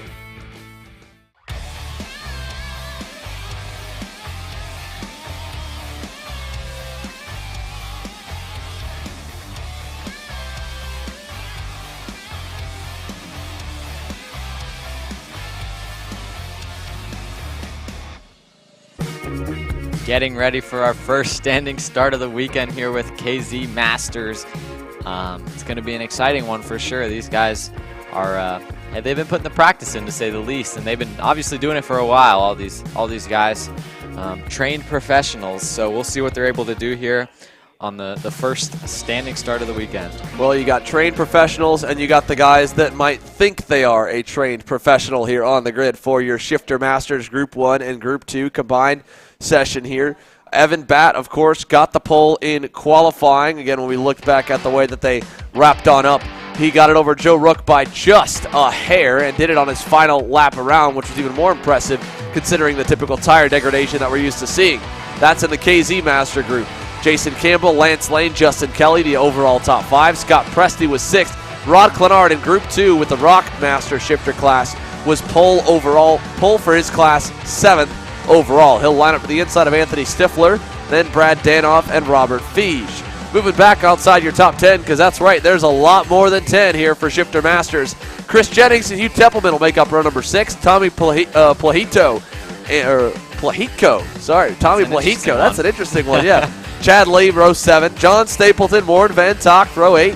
Jordan Littlefield, Tyler Myers, Tiffany Kelly, Jason Bain, the top 20. Then it's Brandon Reed, Joe Foster, and Safik Haddock the second. And there's 4 drivers that did not turn a lap. Jeff Mills, Gary Osterholt, Doug Robertson, and the man that managed to flip in qualifying, Chubba Boydashow, is rolling shotgun on the field with a fixed-up magic card after putting it upside down in the grass on the front straightaway. Yeah, that was interesting to say the least. I honestly forgot about that one until you just said that. That was one I haven't seen. But, well, actually, Connor Ferris. They're going the other direction. Going the other direction. But that made a little more sense, the way that he flipped. And we saw that. We were all making fun of Brent the other day. He would not – I don't know how the story came up, but Brent Cruz, we were in our group chat with a bunch of our friends, and Brent tried saying that wasn't his fault, and we kept telling him, man, you are delusional. That was obviously your fault. But anyway, getting ready, practicing their starts real quick before we get this green flag and get the KZ Masters and Rock Masters underway here. Getting in grid and getting ready to go. This is always the most nerve-wracking Yeah, time I was going to say, I mean, this is the most, highly anticipated. The start is just crazy, right? And now you've gone through it on the national stage here before. I mean, how much more nervous do you think you have been on that shifter start grid compared to like leading a big X30 or K race to the green? I mean, it's just when you're sitting there doing nothing, waiting for the back of the field to file in, you're just kind of thinking, and the pressure does for sure get to you, especially when you're starting behind Marin Kremers or someone like that. You know, he's done it a couple times. So for my first time driving a shifter, it was something interesting to say the least, and I enjoyed my time there, but unfortunately I don't know if I'm going to be able to go back to the shifter. Eventually I will. I want to, but we'll see. But anyway, visors are going down, and we got one waving his arms, and we're going back around. We've had two so far. Yeah, a couple guys stalled it there off the start. So we're going to have to go around one more time. Good call by the Stars Championship Series group. They decided to wave that one off after we had two people waving their arms in the air, saying, "I am stalled, help me." So we're going back around. As you can see, all the drivers going back around the track to do one more formation lap before we get this one started. Yeah, so that'll give them, again, more time to get all lined up here. Evan Batt, Joe Ruck, you talk about trained professionals. They've been at this for a long time. They are some of the best. And some of the younger guys at Masters here, they're the guys that normally will make that class think, hey, we need a 45 and over or a 50 and over Masters class, because you got these 30-year-olds jumping in and former guys that were top 10, top 5 race winners on the national stage in senior shifter. And they still can be at the certain level, but they'll run Masters when you get big names that'll come in, run full-time in senior shifter. Because, they might be younger, they might be in shape, but they do have 9-to-5s during the week or some kind of main hustle besides driving a go-kart that keeps them from being able to test every single weekend. I'm still super impressed with how big this field is as they come through the last corner here right in front of me and Xander. So impressive to see the numbers that the Stars Championship Series is pulling for only their third year in the karting world. So excited to see what this race brings to us and see what we got. Well, we'll have a good look at it now. Let's see if everyone can keep the engines fired up. Alec Coates running down the center, your race director for the Stars Championship Series, trying to keep them all together. We go to the lights. Evan Batt, Joe Rook, 27, Shifter Masters. Here they come. All the red lights on, and here we go. We're underway. Who gets the whole shot? It goes to Joe Ruck on the outside lane. The Race Factory USA pilot makes his way to the lead into turn number 1. Batt gets a little bit sideways. Here comes Lance Lane looking for second. He'll at least slot into third, just ahead of what might be Jason Campbell, if I'm not mistaken. So here they come. First time on through into the red 171 hairpin. Joe Ruck leads them on out. Batt, 1 car length behind, up to the green corner. Yeah, that was an interesting start with those lights, like Formula One style. 1, 2, 3, 4, off, and away we go. So I think next time we're gonna have to do the Formula One the Formula One start. You'll have to go for it. You man. got that. I don't know about that. You're a trained professional behind the mic. I'm not. That's your job. We'll have to see here. At least we'll get a lot of tries out of here because the pro stars will be coming up here in just one more session.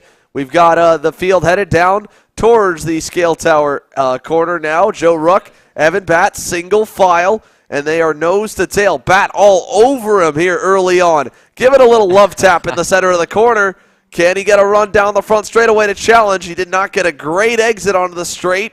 He's close as he rips a piece of tape off the radiator down to turn number 1, and the top 3 begin to break away. So again, Ruck followed by Batt and Lane. We go back from them. Campbell's is 4th. Anthony Stifler 5th. Scott Presti, Rod Clenard, all around the same. Everybody, not a lot of shuffling for the top 10, at least it seems, besides outside pole sitter Joe Ruck, starting on the clean side of the racetrack, got the whole shot off the line.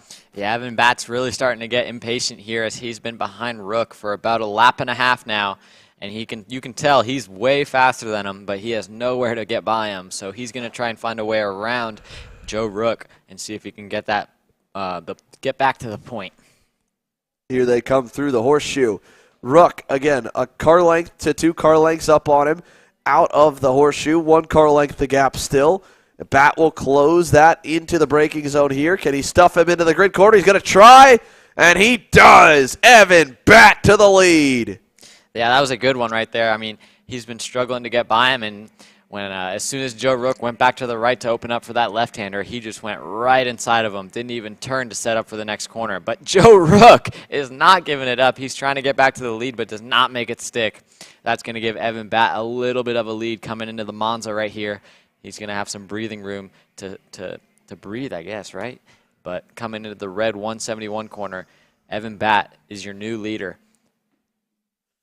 Yeah, Evan Batt already pulling out double the gap of what it was from Rook back to him 1 lap ago. 2 car lengths between the top 2, nearly 3. Lance Lane closing up to Rook as well. He's got a little bit of a run. Jason Campbell's just kind of holding station back in the 4th position. Not a lot of shuffling there. So Evan Batt, your pole sitter, loses the jump off the line, makes quick work of Joe Rook here on lap 2, and he is pulling away quickly as they go towards the what are you pointing at, Connor? Evan Batt was not your pole sitter. Yes, he was. He lost the line out. You were way. Look, it says I won. Connor, I'll show you this right now. We'll go to qualifying results. Oh, my, Xander. Right there. KZ Rockmaster qualifying. Evan Batt, pole sitter. That's Race Hero's fault, not my fault, Xander. Yeah, that's what I'm saying. But you were. Hey, I appreciate the help. I appreciate. But you can tell that Evan Batt was the pole sitter by the way he's pulling away from him. He's definitely pulling away from him here. He was about 0.4 of a lap faster than basically anyone in the field that last lap. So he's just going to have to start putting down some consistent laps and maybe even start saving some tires so that way he can make those next few heat races a little bit easier on him.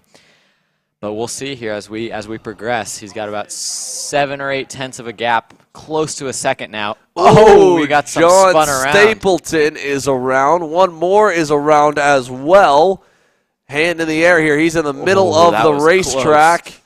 I'd be running if I were him right now. Yeah, that's an awkward place to be there. That is he's looking for a push. Stapleton along with the 666 machine of Tiffany Kelly. Yeah, that was a rough go for them.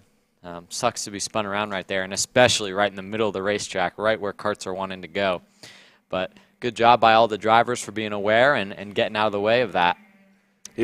They come down the front stretch once again here, coming up on 3 minutes to go. Almost a second faster than second place was Evan Batt that last time. Wow.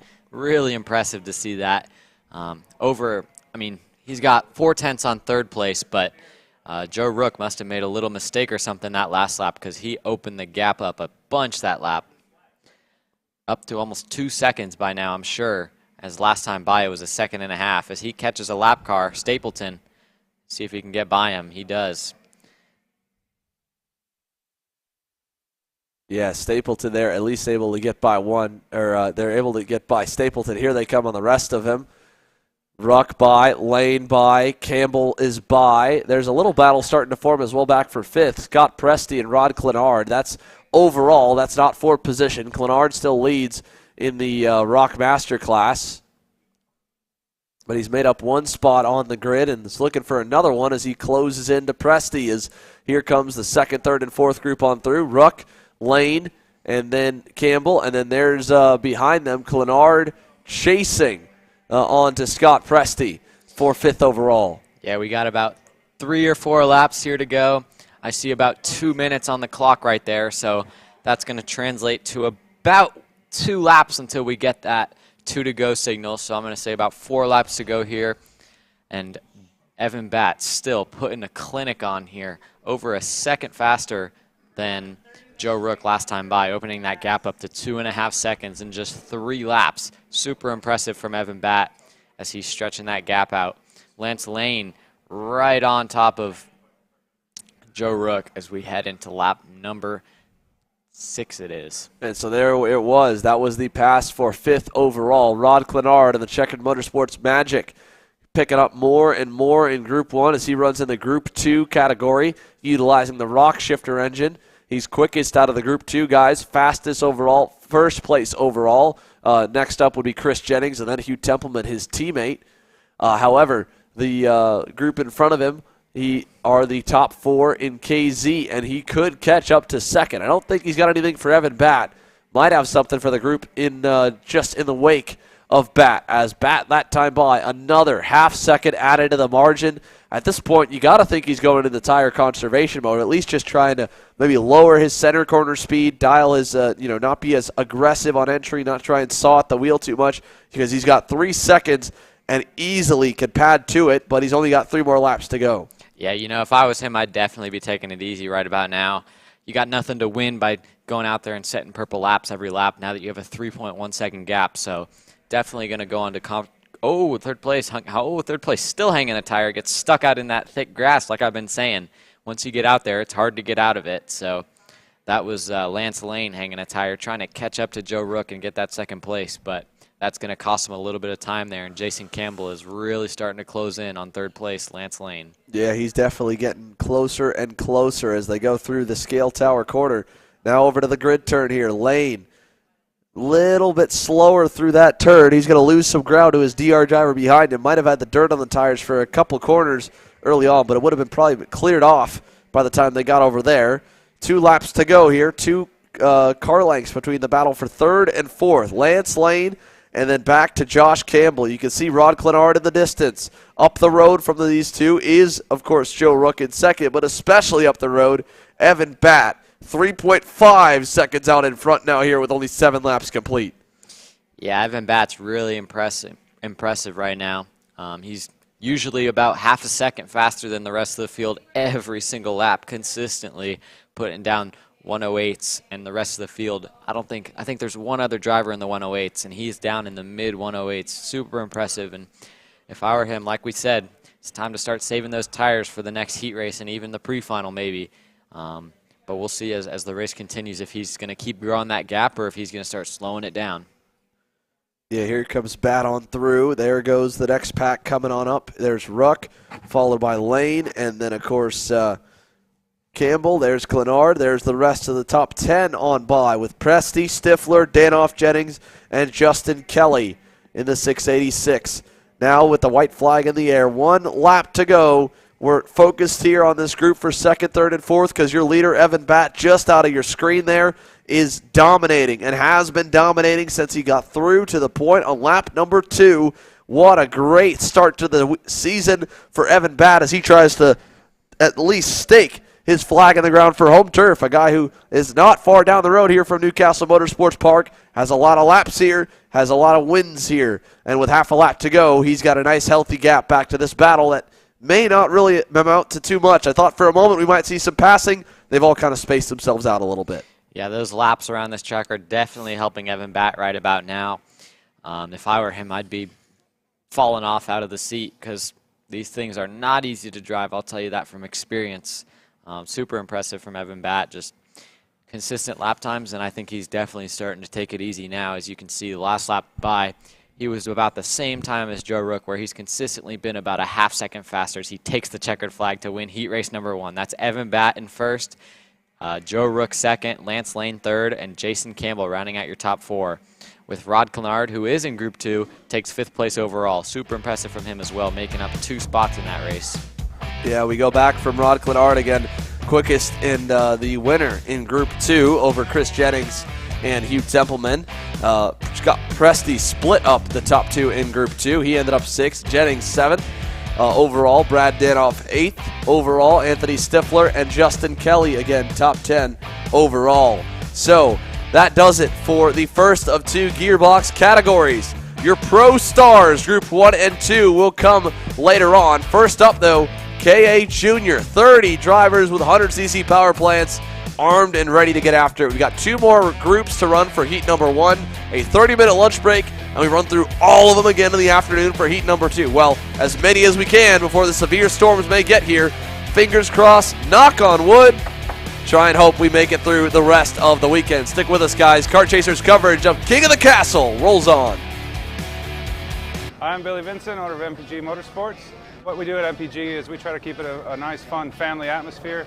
Try to combine sort of the bigger things and of the bigger teams and the professionalism down with sort of some of the fun, sort of family-oriented atmosphere. We try to not only develop drivers, but also the parents and the families for just in knowledge in general in motorsports. It all starts in karting. What we try to do is try to help the drivers, the moms, the dads understand the sport of motorsports in general, not just karting, but what it takes to get all the way up through.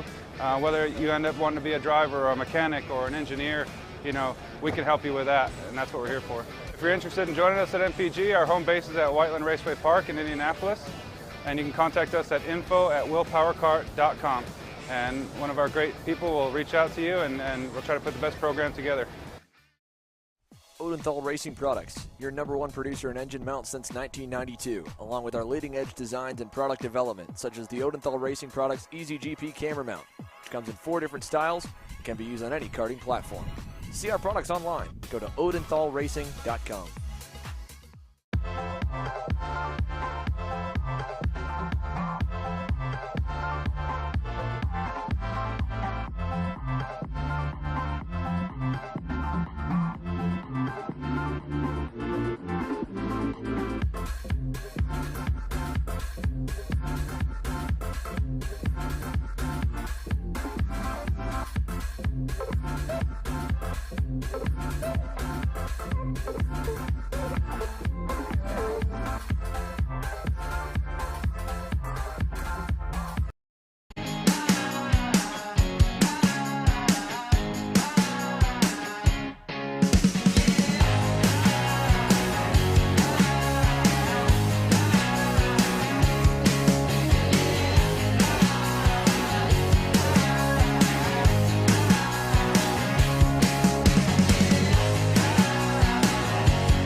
Group A Apparel, designed for the athlete and all of us. Check out more online at groupAapparel.com.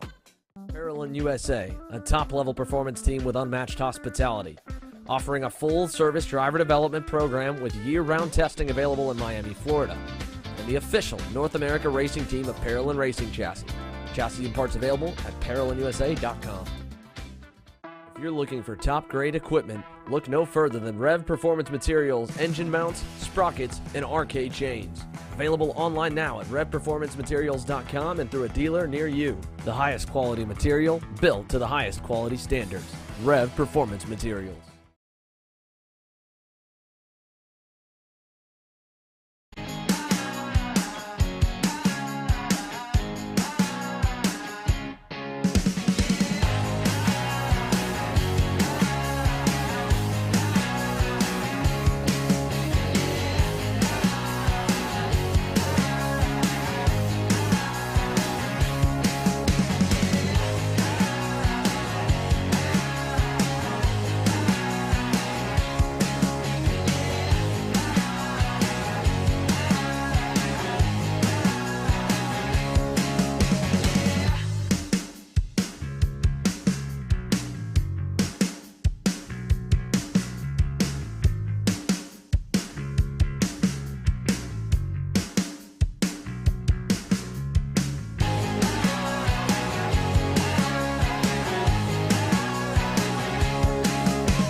USA, a top-level performance team with unmatched hospitality, offering a full-service... Live from Newcastle Motorsports Park, it's King of the Castle for the Stars Championship Series, and KA Junior Heat number 1 is set to get underway. Let's take you through the starting lineup here. My name's Andrew Clements in the booth. Alongside me is Connor Zilish. And, well, KA Junior, a nearly 30-driver field off the pre-entries, ended up at 31. So let's go ahead and take you on through them and see where they all line up here as we were in the final couple corners. First up here, row number 1, Eli Warren qualified on the pole over John Antonino, Ayrton Grimm, and Luke Powers. Row number 2, Max Taylor, Austin Olds, who was quickest in practice yesterday. Row 3, Anthony Rivera, Aiden Patty. Row 4, Charlie Steins, Davin Roberts. Row 5, and here we go. Lights out and away we go. We're green down to turn number 1. And a great start for Eli Warren and the inside lane as a whole. They will freight train the outside. And there goes Antonino. He's going to get pushed to the grass. Not a good start for Antonino. He goes from second to looks like around 15th. That was rough. And as we've been talking about, I-70, being on the outside of I-70 is not good because then you get put on the outside of the right-hander in the Monza. So definitely tough for him. He's going to have some work to do coming from a little bit further back. But as we look at the lead, Eli Warren still out front. Ayrton Grimm following closely behind with Max Taylor right there too. The top 3 starting to break away a little bit as we go into the cell tower. We'll see if there's any moves made. Nothing too crazy going on yet as we watch Eli Warren through the double Fs. Ayrton Grimm right there. He's going to start wanting to make a pass, or is he going to start trying to push and try and get away from Max Taylor and the rest of the field as we go down into the scale tower corner? Eli Warren still leading as we come through the last few corners of the first lap. Max Taylor closing the gap up to Ayrton Grimm as we head and finish the first lap here for the KA Junior Heat Race number 1. Ayrton Grimm looks to the inside. He's going to try and go to the lead, and he does. Into turn 1, Max Taylor is going to try as well, and he's going to get by Eli Warren as well. Now the new leader, Ayrton Grimm, and new second-place driver as well, Max Taylor. And we're going in the Monza here. Ayrton Grimm still leading. No moves yet for the lead on Ayrton Grimm. Max Taylor is looking to the inside a little bit there, but he's going to push him instead. We got a train of about 6 or 7 drivers here for the lead as we head into the green corner. Ayrton Grimm still leading. No changes yet in this top 6 battle yet.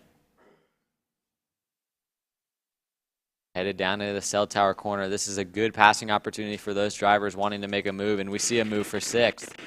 And he's not quite there.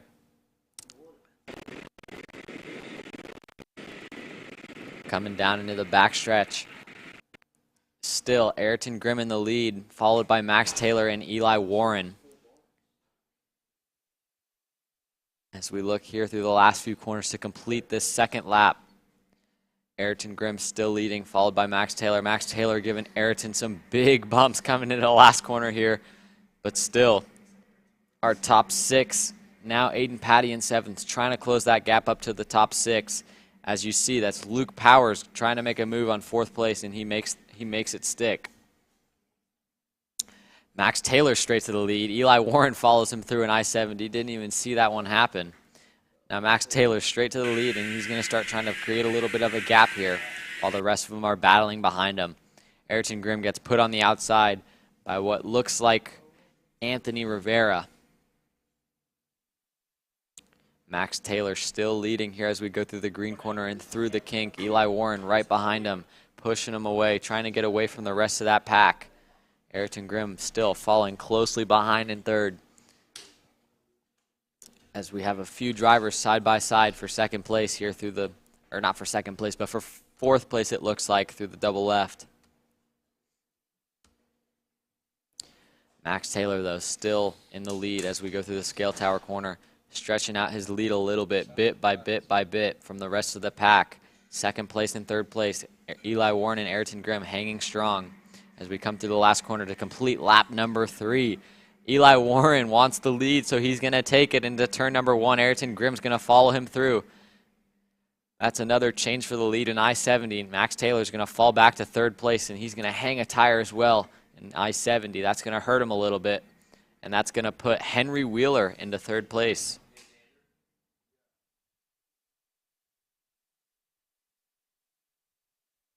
Henry Wheeler's in fourth place. He's up 25 positions, it looks like.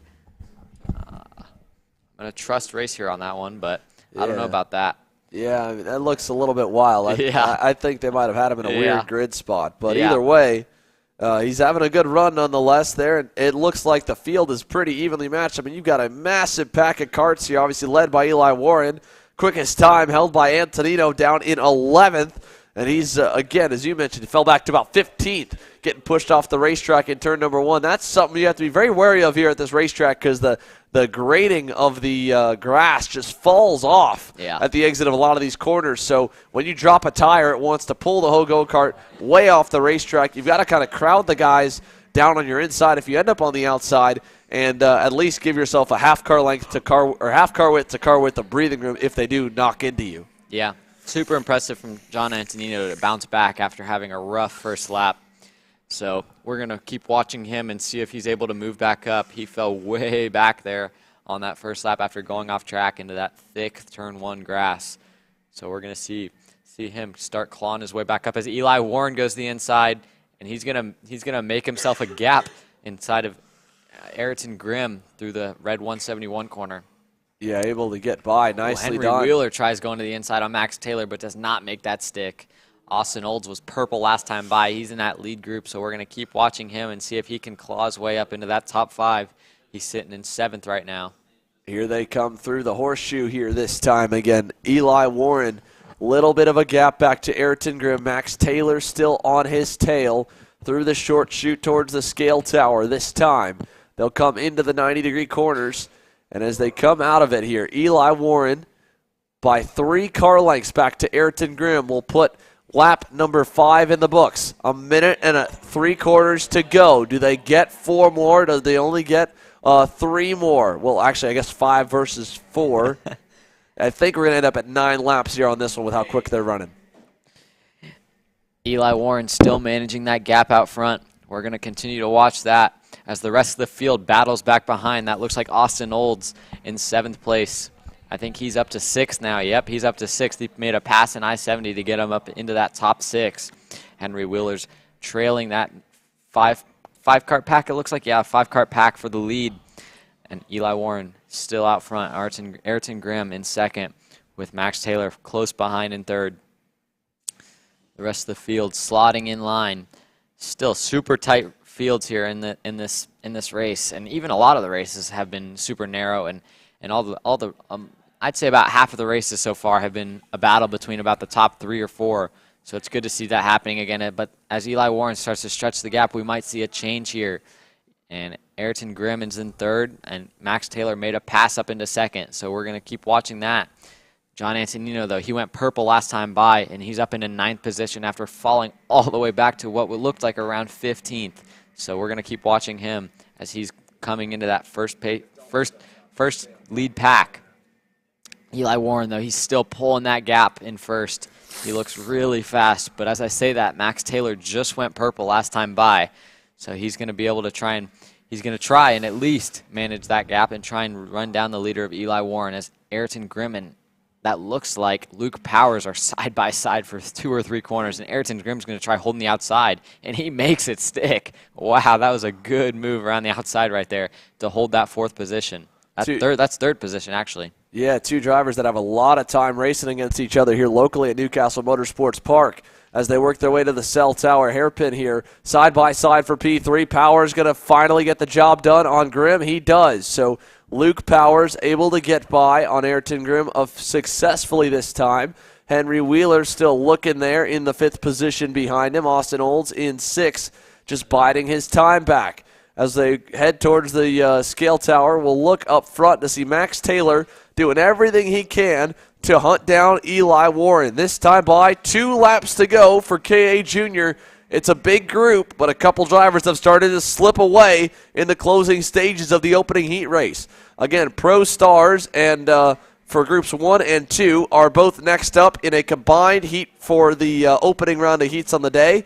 And then we will take a short 30-minute lunch break. We'll come back and go green flag racing at 2 p.m. Eastern Time, 11 a.m. Pacific, for those of you watching along at home for the afternoon round of heat races. So, again, stay tuned for that. Austin Olds, it looks like, putting the bumper to Ayrton Grimm, and Ayrton Grimm is not happy with that, putting his hand in the air. But I don't know. I don't know if Ayrton Grimm can be mad about that. He tried blocking, and that was an aggressive block, and he's still putting his hand in the air. He is not happy with Austin Olds after that move. But Max Taylor, last time by, went purple. The gap is down to about 0.4 of a second as the leaders come through the double left here, and the rest of the field files in behind them. Austin Olds making his way back up into that top 5 position, I'm pretty sure. John Antonino's there, though. Yeah, let's see here. Antonino closing in on Olds. He could either work with him or pick up one more spot to at least complete his recovery drive. He's got 1 lap left to try and get anything more out of it. White flag in the air as they come onto the front straightaway. 1 more lap to go. Grimm trying to hang on over Anthony Rivera and a group further back. Here's that wide shot of the lead pack all together. And up front, your leaders starting to have a little bit of a battle on our hands here as Eli Warren goes on the defensive. Max Taylor has arrived. He is looking for a way past. Can he do it in the red 171 hairpin? He will not. He just follows him through. Where will he make that move here? Half a lap to go. Yeah, we're going in the green corner here. Eli Warren is now defensive now that Max Taylor is on his bumper.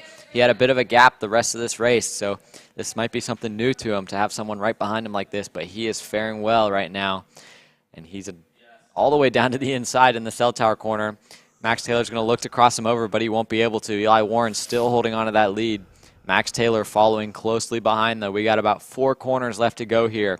Can Max Taylor find his way by Eli Warren to take the win of Heat 1 in KA Junior? We're about to find out.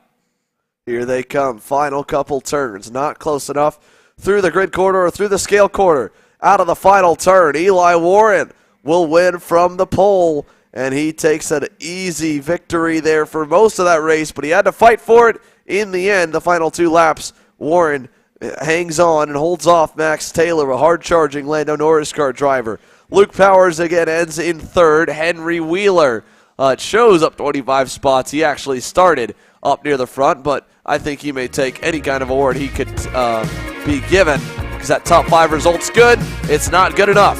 He needs a few more spots. He'll have a shot for it later today. John Antonino down a few, rebounds back to get to 5th, but some work to do. Austin Olds and 6th, Ayrton Grimm 7th, Anthony Rivera 8th, Charlie Steins 9th, and Aiden Patty rounds out the top 10 for KA Junior. Next up, Pro Stars. It's time for some of the best gearbox racing drivers in the country to take to the racetrack, a full standing start F1 style, and again, we've got quite a few of them here. 20 plus between Rock and KZ engines for groups 1 and 2. And it's all coming your way next here on Kart Chaser.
Group A Apparel, designed for the athlete in all of us. Check out more online at groupAapparel.com.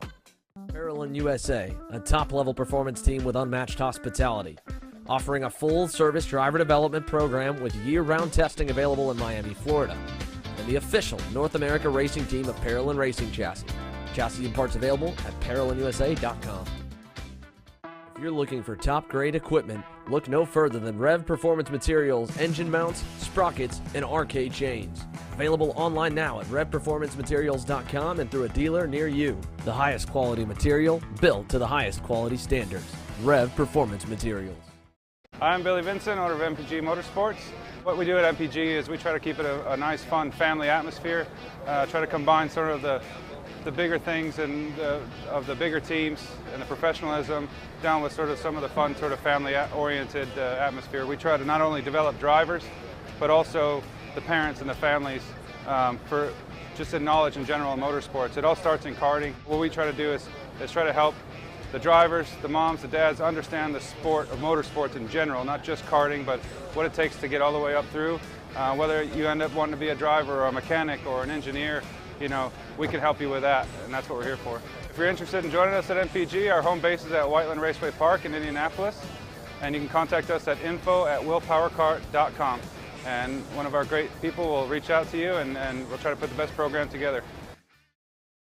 Odenthal Racing Products, your #1 producer in engine mounts since 1992, along with our leading-edge designs and product development, such as the Odenthal Racing Products EasyGP camera mount, which comes in 4 different styles and can be used on any karting platform. To see our products online, go to odenthalracing.com.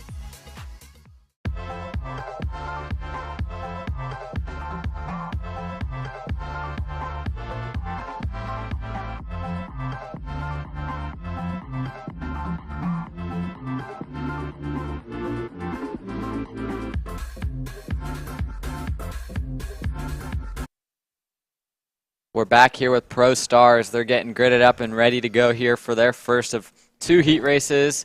We got one guy already waving his arms. Hopefully, yep, that's the guy in 6th place. Who would that be? You know, Xander? I'm not sure. I think that's Ian Quinn right there on the outside, so they might have to send him around one more lap.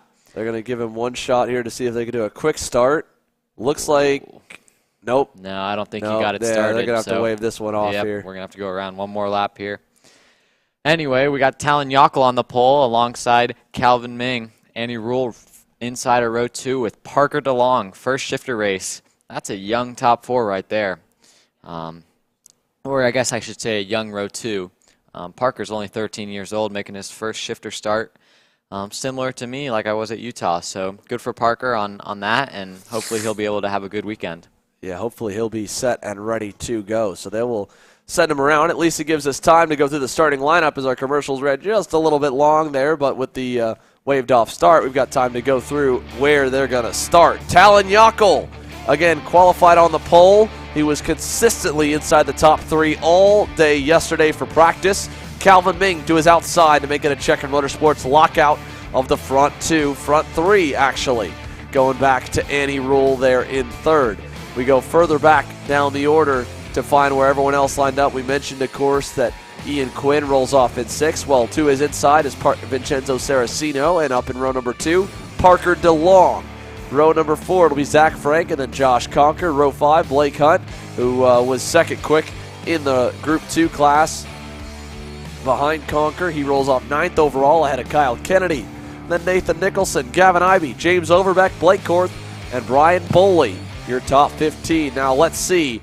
Can we get a green flag on the first time or the second time? It is good on the second, and we're underway. Lights out. Here we go. I think Yockel just had a really bad start and hit a cone, it looked like. Parker DeLong nearly to the lead, and he is. Parker DeLong to the lead. First shifter start, 4th to 1st. That's impressive. Good for him. Yeah, hello, Parker DeLong. Calvin Ming going to give a little bumper to him, though. He'll get by, and here comes Ming to the inside, and he gets through on DeLong. Yeah, that was a good start for DeLong getting by. Talon Yockel, I think I saw him hit a cone on the inside right there. That's a rough start for him as Josh Conker is up into the 4th position with Annie Rule in 3rd. So we'll see what we got when we come into the cell tower right here. And that looks like Annie Rule's trying to make a move on Parker DeLong, but not going to make it stick. Parker's holding strong in 2nd place there. Andy Rule is getting impatient with him, wanting to get by him fast before Josh Conker makes a move on her.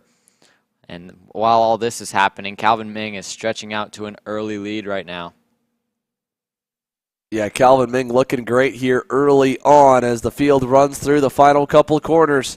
Annie Rule at least able to get by there in the back sector on Parker DeLong, so she's now clear of him and can chase down her Magic Kart USA teammate. DeLong, though, again, like you said, what a start. Normally it goes the other way. It goes a lot of the way like what we saw for Talon Yockel when you start up front for the first time in a shifter race, but in the case of Parker DeLong, well, he's had no trouble at all dropping the hammer and getting off the line, and he's still holding strong in third, ahead of Conker in the Energy and Saraceno in the Magic Kart as well, back in the 5th position.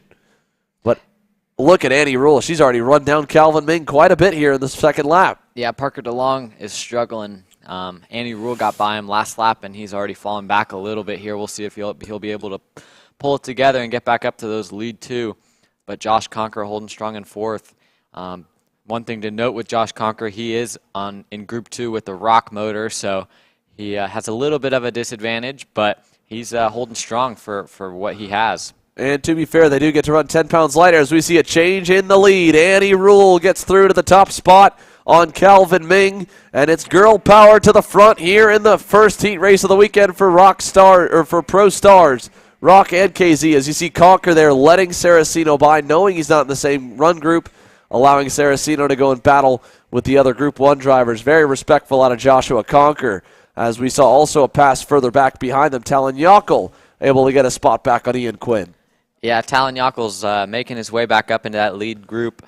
That looks to be Vincenzo Saraceno trying to make a move on Parker DeLong right there. We'll see. Yeah, there he goes. He made it stick right there in the green corner, so moved Vincenzo Saraceno up into 3rd place right there. That puts him in the podium spot here in Heat 1 for the Pro Stars. Talon Yockel's at the end of that pack. We'll see if he'll be able to make any moves to get up into that.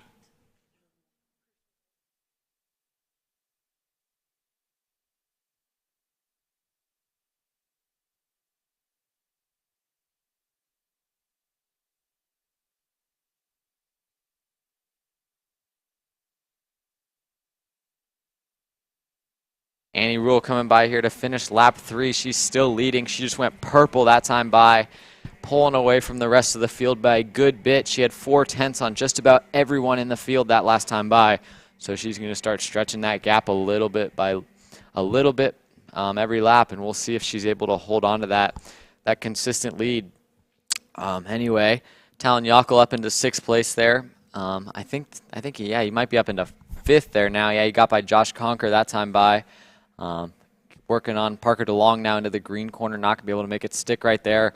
We'll see as we go into the cell tower if he can make a move over there deep on the brakes in that Formula K kart. Working on Parker DeLong. No, he's not going to make any moves yet.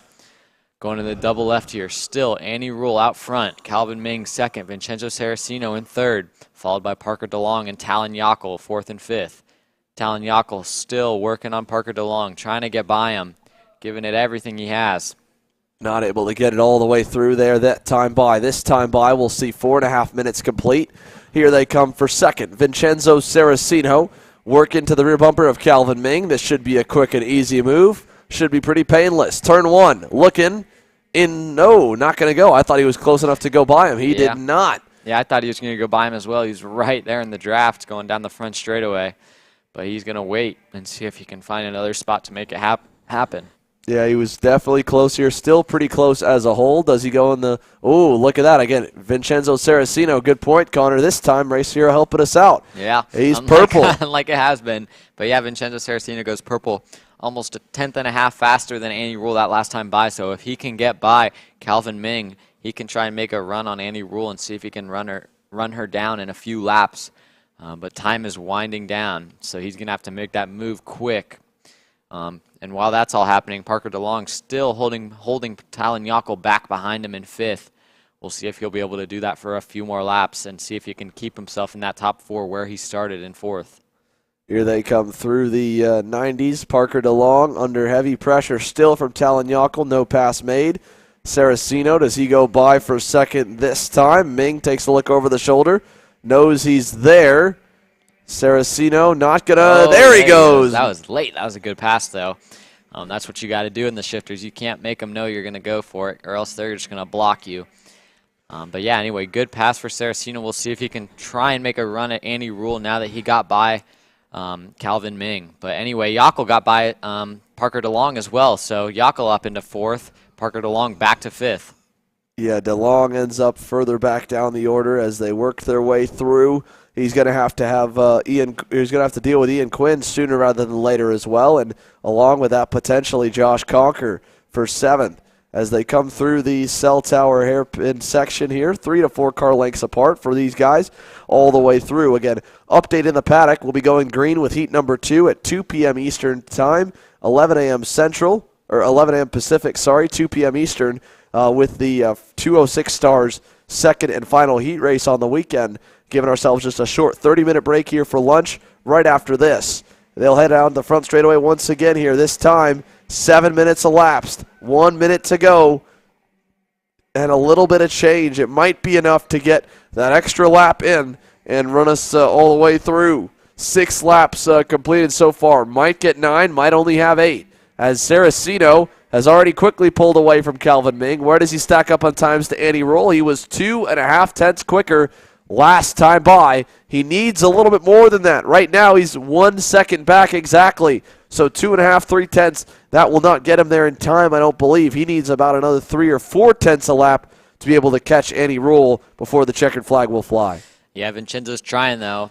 We'll see if he'll be able to make it back up there by the end of this race. As Talon Yockel, he had a rough start. He went back to 7th or 8th. He just went purple that last time by. He's working on Calvin Ming right now in the 3rd position. We'll see if he can get by him and get himself in that podium spot for heat race number 1 for the Pro Stars here. Yeah, here they come on through the S's. Calvin Ming, 1 car length up on Talon Yockel as they go towards the front straightaway. They'll get in under the gun to get 3 laps to go, so Yockel's got plenty of time to try and make 3rd back. Here he comes. There he goes. Talon Yockel reclaims the 3rd position. Ming drops back to 4th. Parker DeLong still 5th. Big gaggle of carts back behind the top 5 as they've all spread out. There goes Ian Quinn on through. Here's this group led by last year's Rockstars champion Nathan Nicholson. Blake Hunt right behind him. There's Kyle Kennedy making a move on Zach Frank. So lots of shuffling all the way through as they go to the green corner. And again, 2 to go coming this time by. There's Frank. Back on Kennedy, still side by side through the kink up the hill towards the cell tower.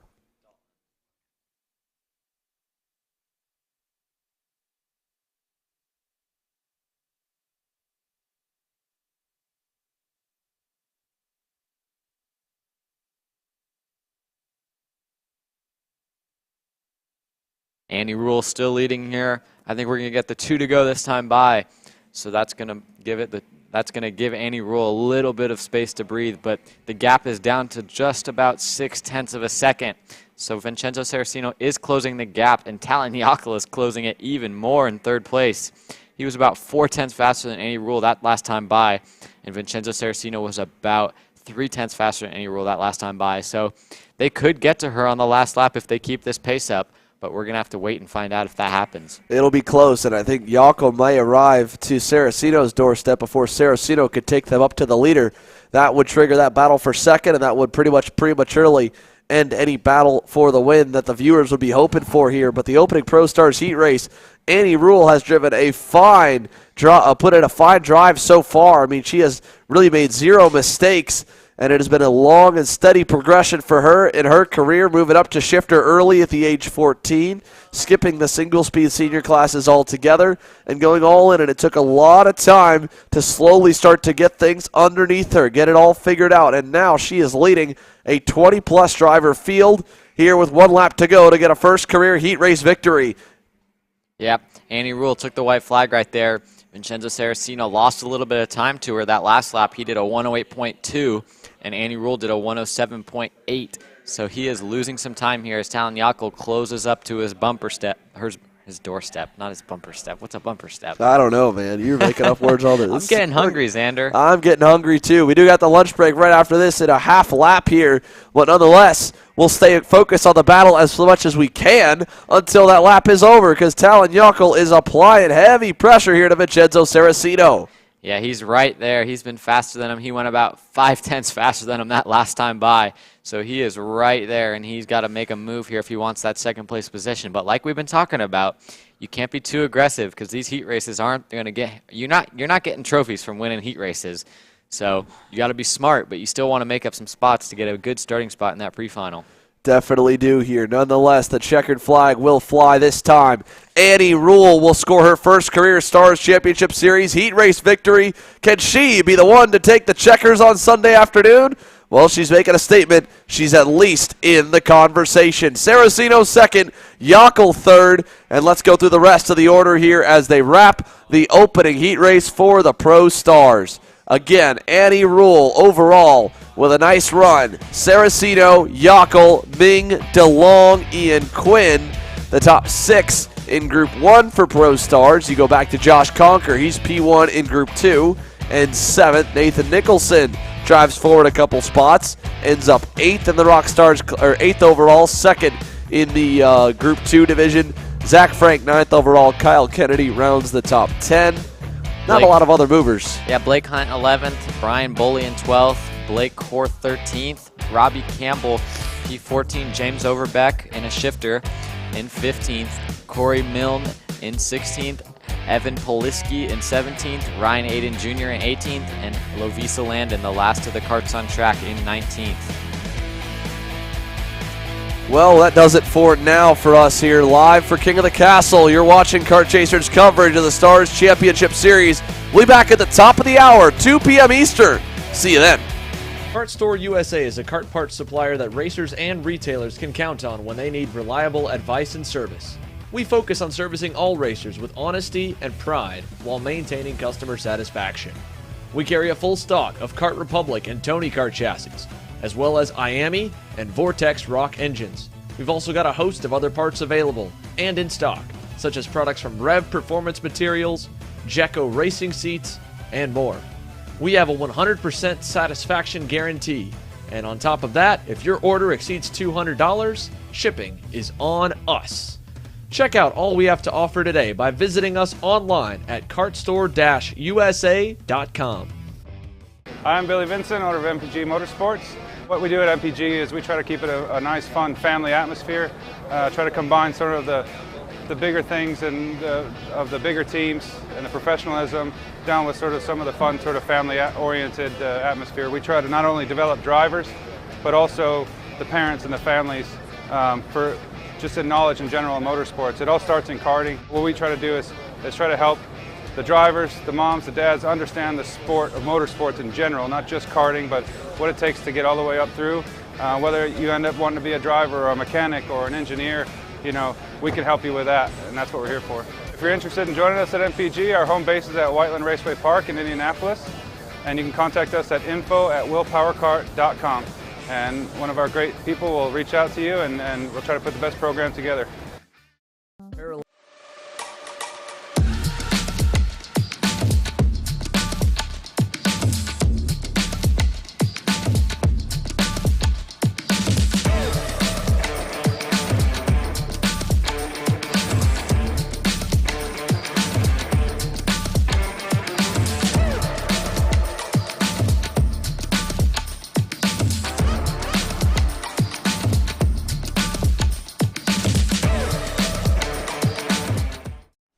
Untitled Racing Products, your #1 producer in engine mounts since 1992, along with our leading-edge designs and product development, such as the Untitled Racing Products Easy GP camera mount, which comes in 4 different styles and can be used on any karting platform.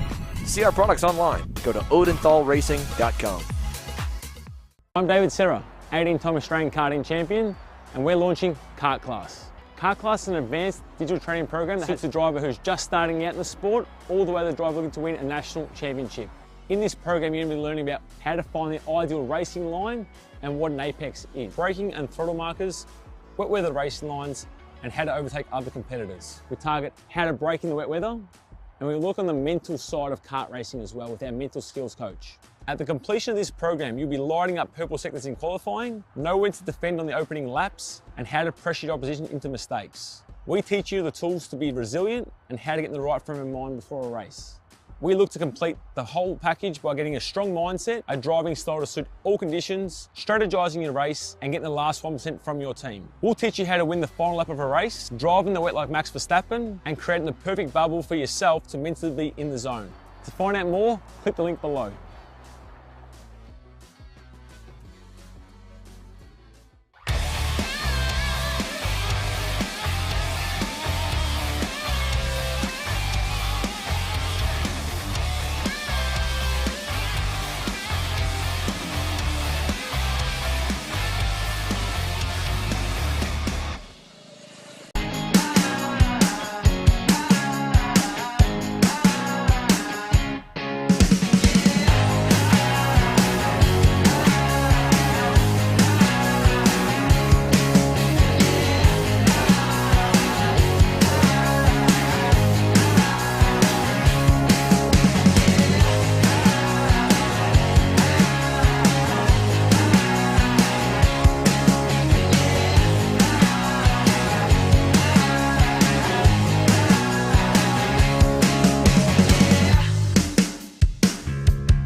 Group A Apparel, designed for the athlete and all of us. Check out more online at groupAapparel.com.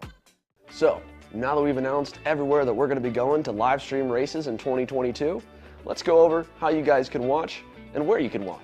At each race we go to, we'll be going live beginning with the first class on track and qualifying, all the way through to the end of the day with main events and podiums, with some sessions free to watch and some of it part of our $10 per month subscription plan.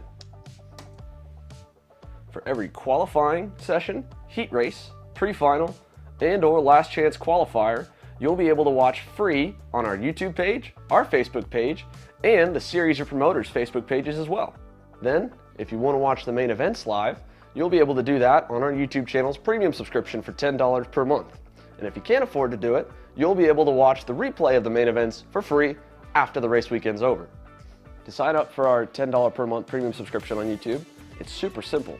As long as you're signed into your YouTube account, go to our page, hit the join button, put in your payment information, and you'll notice even at the bottom, YouTube doesn't bill you until the 30th day of the first month. Now you may be wondering, why even do a subscription plan at all? And the truth is, broadcasts are expensive. We've got a big team to put on these productions, and even with the help of the series and event promoters and advertisers, it still costs a lot. And we also want to do them bigger and better every single event we go to. And hey, if you can't or don't want to join the $10 per month subscription plan, you can still watch all the racing sessions with qualifying, heat races, pre-finals, LCQs live for free, and of course the main events on replay after the race weekend. In the end, we're only here because of all the love and support you guys have shown us and continue to show us, whether it's liking, commenting, and sharing on all of our posts, supporting us through our apparel options, and any other way following along with the journey so far. And we can't wait to get the year started live from Miami. As the Western importer of the Praga and Formula K chassis brands, Leading Edge Motorsports is a high-performance kart shop and race team with a simple mission: teach others the joy of high-performance driving, supply our customers with the highest quality products and services, and most of all, win races. With our remarkable racing inventory, expert services, and top-ranked national-level team to back it up, we'll help to get your new kart racing package up and running fast. From arrive and drive service to kart preparation and driver coaching, to the parts you need to get you back on the racetrack, Leading Edge Motorsports is the industry answer.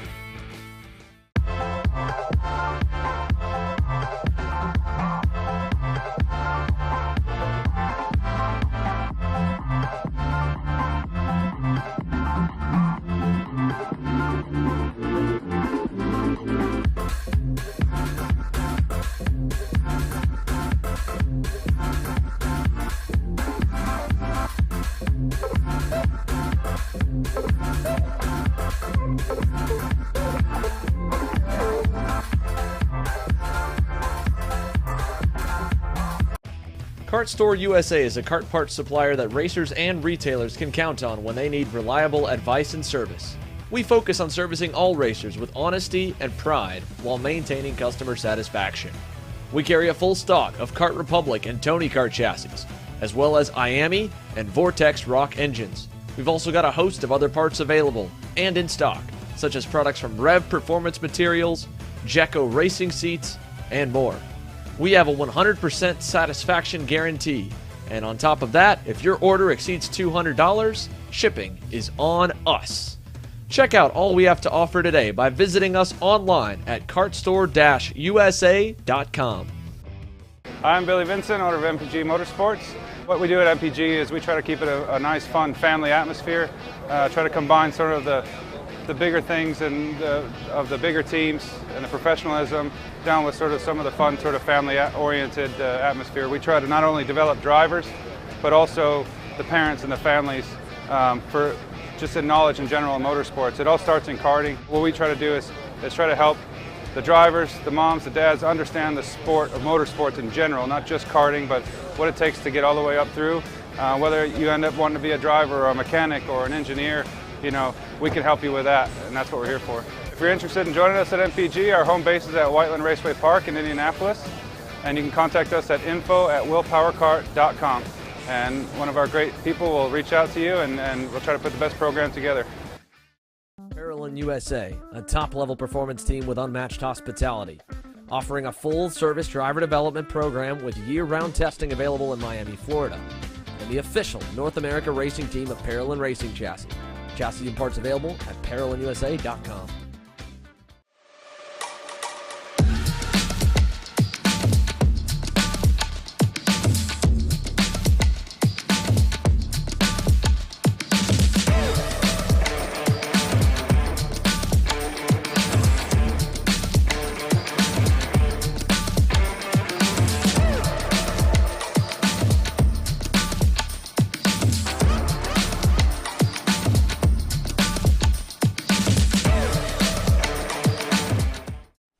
Untitled Racing Products, your #1 producer in engine mounts since 1992, along with our leading-edge designs and product development, such as the Untitled Racing Products Easy GP camera mount, which comes in 4 different styles and can be used on any karting platform. To see our products online, go to odenthalracing.com. I'm David Serra, 18-time Australian karting champion, and we're launching Kart Class. Kart Class is an advanced digital training program that suits a driver who's just starting out in the sport, all the way to the driver looking to win a national championship. In this program, you're going to be learning about how to find the ideal racing line and what an apex is, braking and throttle markers, wet weather racing lines, and how to overtake other competitors. We target how to brake in the wet weather, and we look on the mental side of kart racing as well with our mental skills coach. At the completion of this program, you'll be lighting up purple sectors in qualifying, know when to defend on the opening laps, and how to pressure your opposition into mistakes. We teach you the tools to be resilient and how to get in the right frame of mind before a race. We look to complete the whole package by getting a strong mindset, a driving style to suit all conditions, strategizing your race, and getting the last 1% from your team. We'll teach you how to win the final lap of a race, driving the wet like Max Verstappen, and creating the perfect bubble for yourself to mentally be in the zone. To find out more, click the link below.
Group A Apparel, designed for the athlete and all of us. Check out more online at groupAapparel.com. So, now that we've announced everywhere that we're going to be going to live stream races in 2022, let's go over how you guys can watch and where you can watch. At each race we go to, we'll be going live beginning with the first class on track and qualifying all the way through to the end of the day with main events and podiums, with some sessions free to watch and some of it part of our $10 per month subscription plan.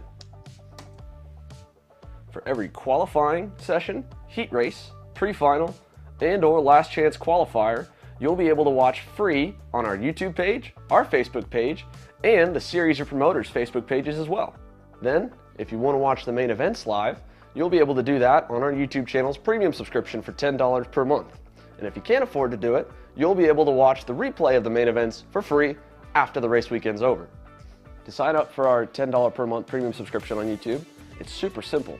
As long as you're signed into your YouTube account, go to our page, hit the join button, put in your payment information, and you'll notice even at the bottom, YouTube doesn't bill you until the 30th day of the first month. Now you may be wondering, why even do a subscription plan at all? And the truth is, broadcasts are expensive.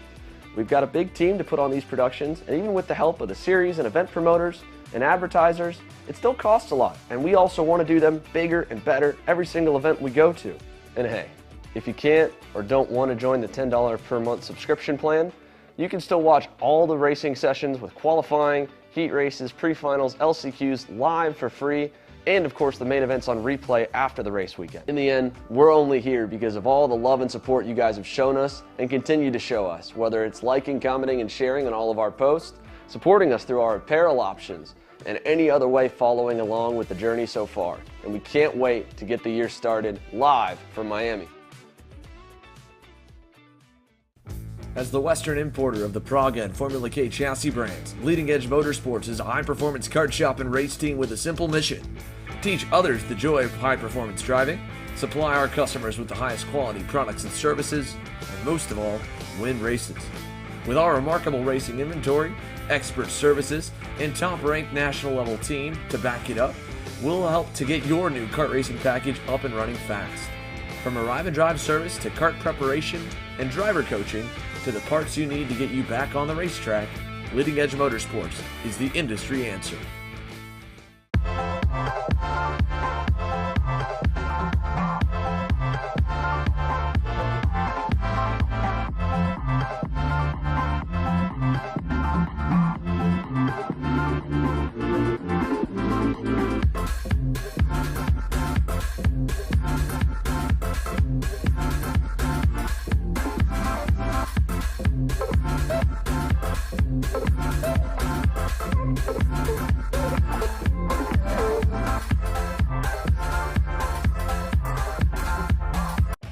Kart Store USA is a kart parts supplier that racers and retailers can count on when they need reliable advice and service. We focus on servicing all racers with honesty and pride while maintaining customer satisfaction. We carry a full stock of Kart Republic and Tony Kart chassis, as well as IAMI and Vortex Rock engines. We've also got a host of other parts available and in stock, such as products from Rev Performance Materials, Jecco Racing Seats, and more. We have a 100% satisfaction guarantee, and on top of that, if your order exceeds $200, shipping is on us. Check out all we have to offer today by visiting us online at kartstore-usa.com. I'm Billy Vincent, owner of MPG Motorsports.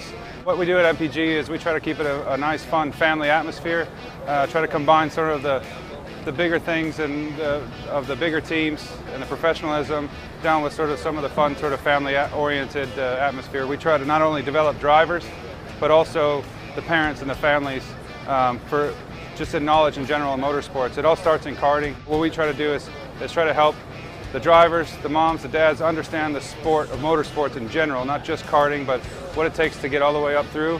Whether you end up wanting to be a driver or a mechanic or an engineer, you know, we can help you with that, and that's what we're here for. If you're interested in joining us at MPG, our home base is at Whiteland Raceway Park in Indianapolis, and you can contact us at info@willpowerkart.com, and one of our great people will reach out to you, and we'll try to put the best program together.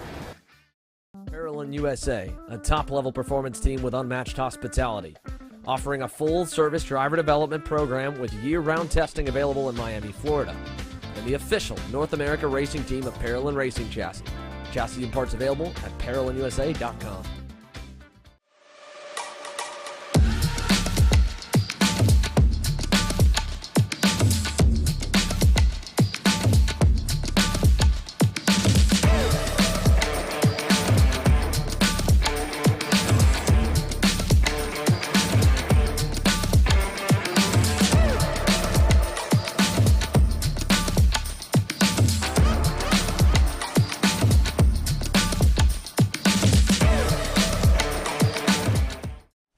Untitled Racing Products, your #1 producer in engine mounts since 1992, along with our leading-edge designs and product development, such as the Untitled Racing Products Easy GP camera mount, which comes in 4 different styles and can be used on any karting platform. To see our products online, go to odenthalracing.com. I'm David Serra, 18-time Australian karting champion, and we're launching Kart Class. Kart Class is an advanced digital training program that suits a driver who's just starting out in the sport, all the way to the driver looking to win a national championship. In this program, you're going to be learning about how to find the ideal racing line and what an apex is, braking and throttle markers, wet weather racing lines, and how to overtake other competitors. We target how to brake in the wet weather, and we look on the mental side of kart racing as well with our mental skills coach. At the completion of this program, you'll be lighting up purple sectors in qualifying, know when to defend on the opening laps, and how to pressure your opposition into mistakes. We teach you the tools to be resilient and how to get in the right frame of mind before a race. We look to complete the whole package by getting a strong mindset, a driving style to suit all conditions, strategizing your race, and getting the last 1% from your team. We'll teach you how to win the final lap of a race, driving the wet like Max Verstappen, and creating the perfect bubble for yourself to mentally be in the zone. To find out more, click the link below.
Group A Apparel, designed for the athlete and all of us. Check out more online at groupAapparel.com.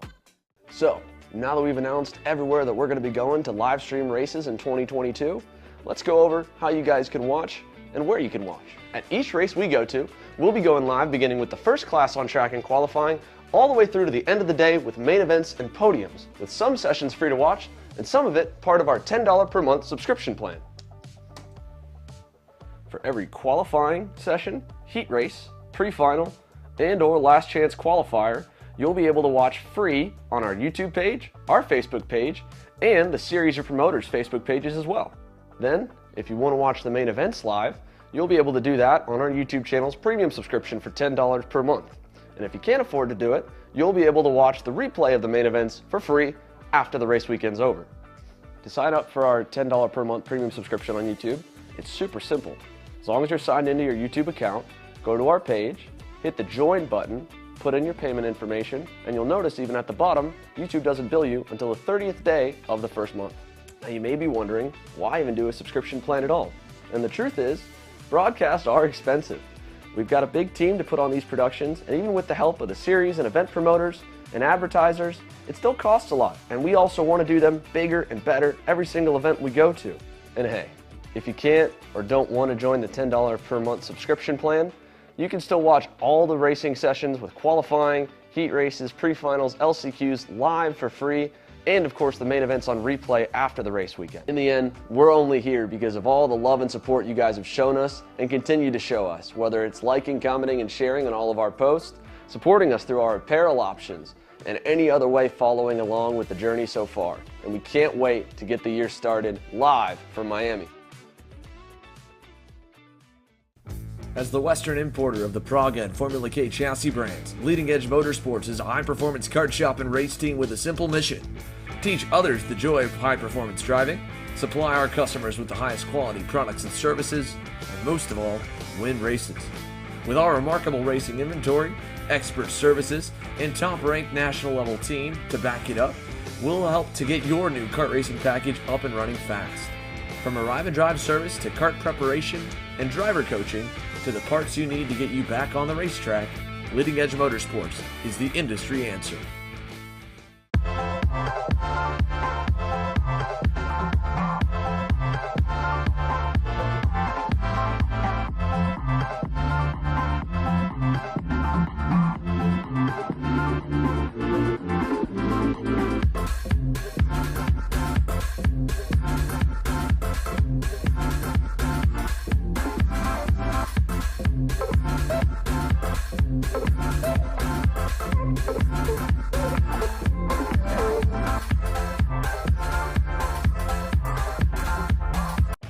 Kart Store USA is a kart parts supplier that racers and retailers can count on when they need reliable advice and service.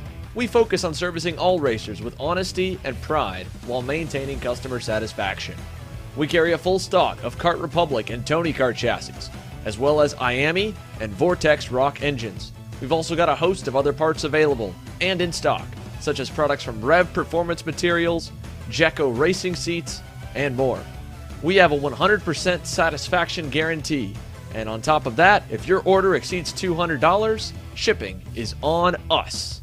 Check out all we have to offer today by visiting us online at kartstore-usa.com. I'm Billy Vincent, owner of MPG Motorsports. What we do at MPG is we try to keep it a nice, fun family atmosphere, try to combine sort of the bigger things and of the bigger teams and the professionalism down with sort of some of the fun sort of family-oriented atmosphere. We try to not only develop drivers, but also the parents and the families for just in knowledge in general in motorsports. It all starts in karting. What we try to do is try to help the drivers, the moms, the dads understand the sport of motorsports in general, not just karting, but what it takes to get all the way up through. Whether you end up wanting to be a driver or a mechanic or an engineer, you know, we can help you with that, and that's what we're here for. If you're interested in joining us at MPG, our home base is at Whiteland Raceway Park in Indianapolis, and you can contact us at info@willpowerkart.com, and one of our great people will reach out to you, and we'll try to put the best program together.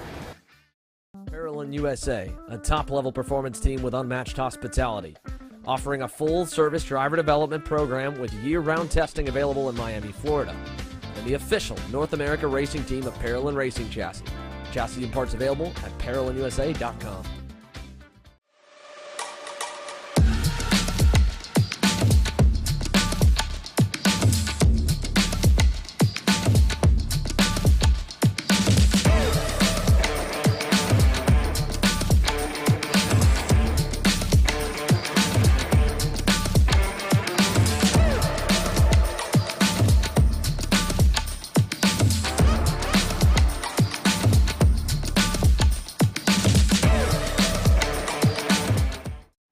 Untitled Racing Products, your #1 producer in engine mounts since 1992, along with our leading-edge designs and product development, such as the Untitled Racing Products Easy GP camera mount, which comes in 4 different styles and can be used on any karting platform. To see our products online, go to odenthalracing.com. I'm David Serra, 18-time Australian karting champion, and we're launching Kart Class. Kart Class is an advanced digital training program that suits a driver who's just... We're back here live in Newcastle with the Stars Championship Series. After lunch break, we went and had a quick lunch. Actually, Xander is not here. I'm joined by Dalton Haynes. We're going to be announcing the first 2 races. Xander had to go eat. He was busy trying to fix some camera issues, so we are short of Xander. So me and Dalton are going to try and make do without him. So we'll see how it goes. But anyway, starting here with the 206 Stars class for their Heat 2. We got Keegan Clark rolling off on pole, alongside James Brassel with Adam Maxwell in 3rd, Hunter Perry rounding out the outside of row 2 with Matthew Darlison rounding out your top 5. Getting ready to go green here, 2 corners until the green. Rounding them off slow, 2 by 2 by 2, all the way back to the back. Getting ready to go here. This should be a good one. Heat 1 was really interesting, so I'm excited for this one. And getting ready, Justin Dittress, our flagman, getting ready to wave the green. And we are green, racing in Heat 2 of the 206 Stars. Headed into turn 1, Keegan Clark leading them down. He blocks the inside this time. Last time he let Adam Maxwell get to his inside there in turn 1. We got 2. Oh, Ryan Kasner's carts off. That is Ryan Kasner in the Marinello cart. He's off. All the way to the back goes Ryan Kastner as the top 3 have a bit of a gap to 4th place here already through the Monza. Oh, we got one. Oh, another crash. Oh, 2 carts off the track right there. Got one trailered up on him and took both of them out. They are not messing about in the second heat race. Yeah, Keegan Clark out to the lead quick here as James Brassel and I think that's Adam Maxwell follow through. So far, so good. We got a few off, making their way back onto the track, so we'll see if they can get their stuff going here as we head into the cell tower here. The top 3 pulling away from the rest of the field here as we head into the double left. As you can see, that guy got his cart rolling again, which is good to see. Adam Maxwell in P2, he looked pretty good the last session. They were all beating and banging in the last couple laps, so this should be a good race. It looked like the top 3 got a little bit of a gap, maybe even the top 2. Looks like Adam Maxwell is really pushing the rear bumper of Keegan Clark, kind of getting away from P3 of Hunter Perry. Yeah, so the top 2, Keegan Clark and Adam Maxwell, really starting to pull away from, I think that is James Brassel, yes. As they head into turn 1 here, they got a nice little cushion back to 3rd place, which is good to see for them. They're going to try and work together and keep that gap so they can have a last lap battle between just the 2 of them rather than having a big train of carts battling on the last lap as they head into the Monza. You can see Keegan Clark's head banging back from getting pushed by Adam Maxwell. So you can definitely tell they're trying to work together and get away. So we'll see as they continue the race, see if they can continue to hold this gap as we see the battle for 5th place raging on. I think that might be Braden Johnson to the inside of Grant Pendry. We'll see as that battle continues as we head through the green corner into the kink. He's waving his arm, push me, push me. As we head through that, you can see Emery Lyda, our cameraman, running to try and get stuff working here. We're down a few cameras, struggling to get those working. We'll see if we can get those figured out for you guys. Anyways, the top 2, Keegan Clark and Adam Maxwell, are really starting to pull away from the rest of the field here as they head down the back straightaway. James Brassel and Matthew Darlison trying to work together to get that gap closed up as Matthew Darlison goes right to the inside into the scale corner and takes away 3rd place from James Brassel. Going through the grid corner here. Still the front 2 way ahead of the rest of the field here. Yeah, in these lower classes, these next couple laps are going to be really important for 3rd back because they need to catch back up to the top 2. They don't want to let them go. They don't want to wreck. They don't want to wreck each other before the last couple laps. You know, you got to be pushing in these lower horsepower classes. You're going to want to move forward early, but not too quick because the top 2 have a gap right now. Yeah, Mick Gabriel back in 7th. You can see him in that 2nd pack in the bright yellow cart. He's there. He goes to the inside. He's up 8 spots. He was purple last time by guy in the dirt on the whole field. Oh, he puts his hands in the air. That's sad. Sad to see. Anyways, Mick Gabriel, he's up 8 spots. He started 15th after a rough qualifying performance.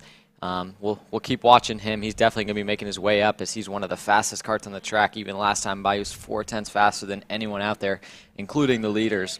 So he'll be one to watch as we move forward here. As we head into the cell tower, still Adam Maxwell and Keegan Clark pushing there. And you can see how fast Mick Gabriel is. He's closing into 3rd and 4th fast. He's in 6th place already, or he's in 5th place already from starting 15th. So he's up 10 spots in just 2 laps. Super impressive as he's going to try and get by these guys fast and try and start running down the leaders.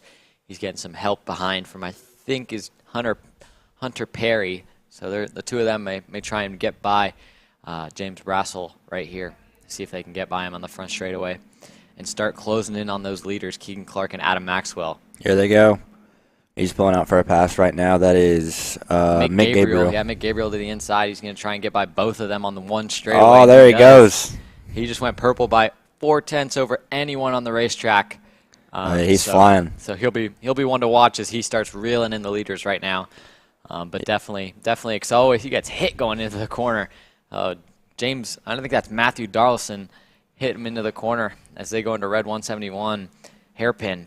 They're going to start reeling in these leaders, P1 and 2, Keegan Clark and Adam Maxwell. They need to step on the gas if they want to stay in front of Mick Gabriel, because Mick Gabriel is coming. Yeah, if anyone can lead them off into the to catch up to Adam Maxwell and Keegan Clark, it's Mick Gabriel right now. He's rolling. Yeah, Mick Gabriel into the scoreboard, or into the cell tower corner. You can see him right here, him and Matthew Darlison trying to reel in these leaders. Two of them are going to work together to try and get there. They only have, I'd say, about 3 or 4 laps to go, so they're going to need to do it quick if they want to do it, because they got about a second gap to the leaders. Yeah, they're going to need to get their heads down and just focus on hitting their marks. These next couple of laps are going to be really important for them. Yeah, as the 2 leaders come through the last few corners here, you can see Mick Gabriel is closing in fast. As you can see the gap between 2nd and 3rd. Mick Gabriel started this race in 15th. He's 0.6 a lap faster than the leaders. That is incredible. Wow. And he doesn't even have a draft or anything right now, so he is fast. And if he gets there, he's going to be one to watch for, because he is coming right now. There's nobody else. He's a 23.1, and the whole field is everyone. There's nobody even below a 23.6, so he is just flying right now. And his mechanic deserves some props for this one. Yeah, and even a driver has. Yeah. You can be fast, but I don't know. You got to hand some of it to Mick for being 0.6 faster than the entire field. So we'll keep watching him close in on those leaders. You can just see the gap shrinking lap by lap by lap as he reels into these leaders. Still, though, Matthew Darlison and Hunter Perry following in 4th and 5th. Mick Gabriel driving off into the sun from them, but we'll see as the race continues if they're able to run down these leaders as they start battling once Mick Gabriel catches up to them. Well, Adam Maxwell has definitely stayed loyal to Keegan Clark. He has been on the rear bumper of Keegan Clark, and he hasn't looked back yet. So once he looks back, I think we'll be looking for him to make a pass on Keegan Clark before Mick Gabriel gets to the rear bumper. He is there. He's coming. Mick Gabriel going through the last corner, counting down to lap 5. I think there's a minute on the board there, so we're going to have about 3 laps to go. Adam Maxwell gives him the point. He said he's going. Mick Gabriel is 1 second faster than the entire field. He just did a 1:22.3. Oh, my gosh. And the leaders, there's nobody else in the 1:22 bracket, let alone that many in the 1:23 bracket. So that just tells you how fast Mick Gabriel is. And he is on the leaders right now. Keegan Clark is going to have some work to do because Adam Maxwell is going to want to get by him, or else he is going to get passed by Mick Gabriel. As we continue to watch this battle, Mick Gabriel up 12 spots into the 3rd place. And he is on the leaders right now, ready to make a move. Any moment now, Adam Maxwell needs to try and get by Keegan Clark, or else he's going to get passed by Mick Gabriel. And I think Mick Gabriel will be able to pull away from these guys on his own. He is that fast. Yeah, I definitely agree. Here goes Adam Maxwell on Keegan Clark. Gabriel follows him through. Let's see what happens with Gabriel. I think he's going to make a move here on Adam Maxwell here soon. Yeah, he's going to be trying to get by Adam Maxwell as quick as possible because he wants to get that lead and try and drive away before the 2 laps to go comes out this time by. Yeah, he knows how much speed he has. Yeah, he's... Oh, Adam Maxwell defends. Yeah, Adam Maxwell does not want to let him by, or else Adam Maxwell is going to get driven away from 2, and he knows that. He is blocking as much as he can to keep Mick Gabriel behind him with 2 to go right here. Coming to the sticks. 2 to go. Maxwell has a bit of a gap back to Keegan Clark right now. Yeah, Keegan Clark's starting to fall back a little bit by little. So we'll see if he can hold on to this. And Mick Gabriel does not even make a move on Adam Maxwell. He pushes him. Yep. Interesting strategy, but he races 206 more than I do, so I'm sure he knows all about the strategy and what it takes to win one of these races. Yeah, he wants to make it a one-on-one battle for the last couple laps. Yep, because he knows, last couple corners, yeah, excuse me. He knows this is a second heat race, and he cannot afford a DNF right now. He thought about it. Yeah, he did, but he's smarter. He needs to be smart right now because if he gets a DNF, that's really going to hurt his points for the pre-final starting position. So he's just trying to be smart and try and pull away from 3rd place to make it a 2-man battle as we head down through the kink and into the cell tower. Well, he has accomplished that. They have well driven away from Keegan Clark in the last couple corners, honestly. Keegan Clark, not even a lap ago, was on their nose to tail with Mick Gabriel. So let's see if Mick Gabriel makes a pass in these last couple corners. Yeah, as we watch the battle for the lead, still Matthew Darlson and James Brassel in P4 and 5. Oh, there goes Mick Gabriel to the inside, and he's going to make it stick through through the scale corner. Sorry you guys can't see that. But anyway, he made it through clean, and now Adam Maxwell back to second. Mick Gabriel to the point. White flag is out. Last lap, here we go. Mick Gabriel all the way down to the bottom, covering that inside line as we watch this battle for the lead on the last lap. These guys know they need to be smart. But there, Mick Gabriel goes to defend. Yeah, everyone wants to win, but you don't want to get a DNF either in one of these heat races. So Keegan Clark's starting to kind of reel him back in now that they're blocking. We'll see as this battle progresses. Here he goes all the way to the inside. Maxwell tries to undercut him. Can he get it? Oh, he's pinching him down. Well, Mick Gabriel is not leaving Adam Maxwell any room. Oh, and here comes Keegan Clark. Yeah, Keegan Clark is right back into this battle. Just half a lap of battling, and he's right back in it. Mick Gabriel down to the bottom. Maxwell goes wide. Oh, Keegan Clark gets into the back of him. Oh, Adam Maxwell drops a tire. Mick Gabriel's going to have a little bit of a gap coming into the cell tower here. I think he might have just sealed that because once we get through these few corners, he's going to be able to build that gap a little bit more. And Adam Maxwell still in second. Keegan Clark right there, staying patient, trying to wait and see if we can get by Mick Gabriel as Adam Maxwell closes right back up to Mick Gabriel. Oh, he's right up on him. He goes for the pass. And he seals it. Out of his seat, and he made it through on Mick Gabriel. Mick Gabriel Keegan Clark tries to follow him through. That. Mick Gabriel's been way faster than all of them, and Adam Maxwell reeled him right back into those corners. And Keegan Clark trying to follow him through. Won't make it work. Gabriel goes back to the inside. Is there going to be a pass for the last couple of corners?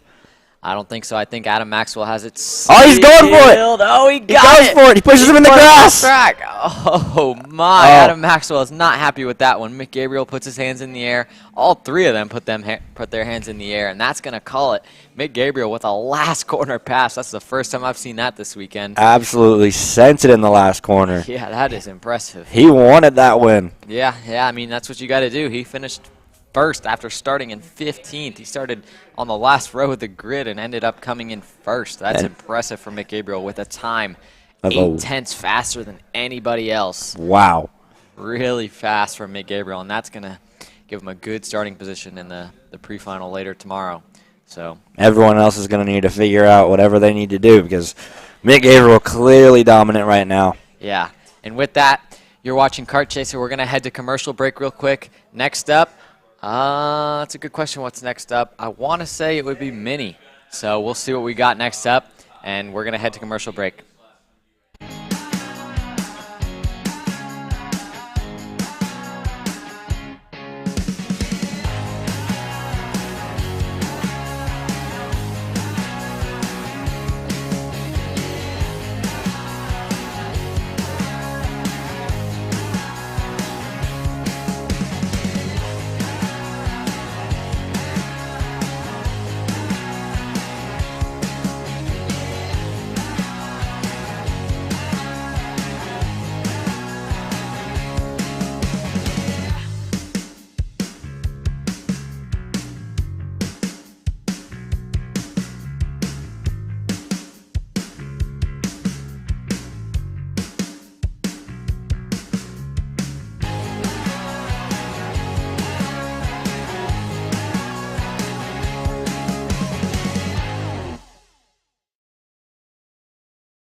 We're back here with the Mini Swift class for their heat number 2.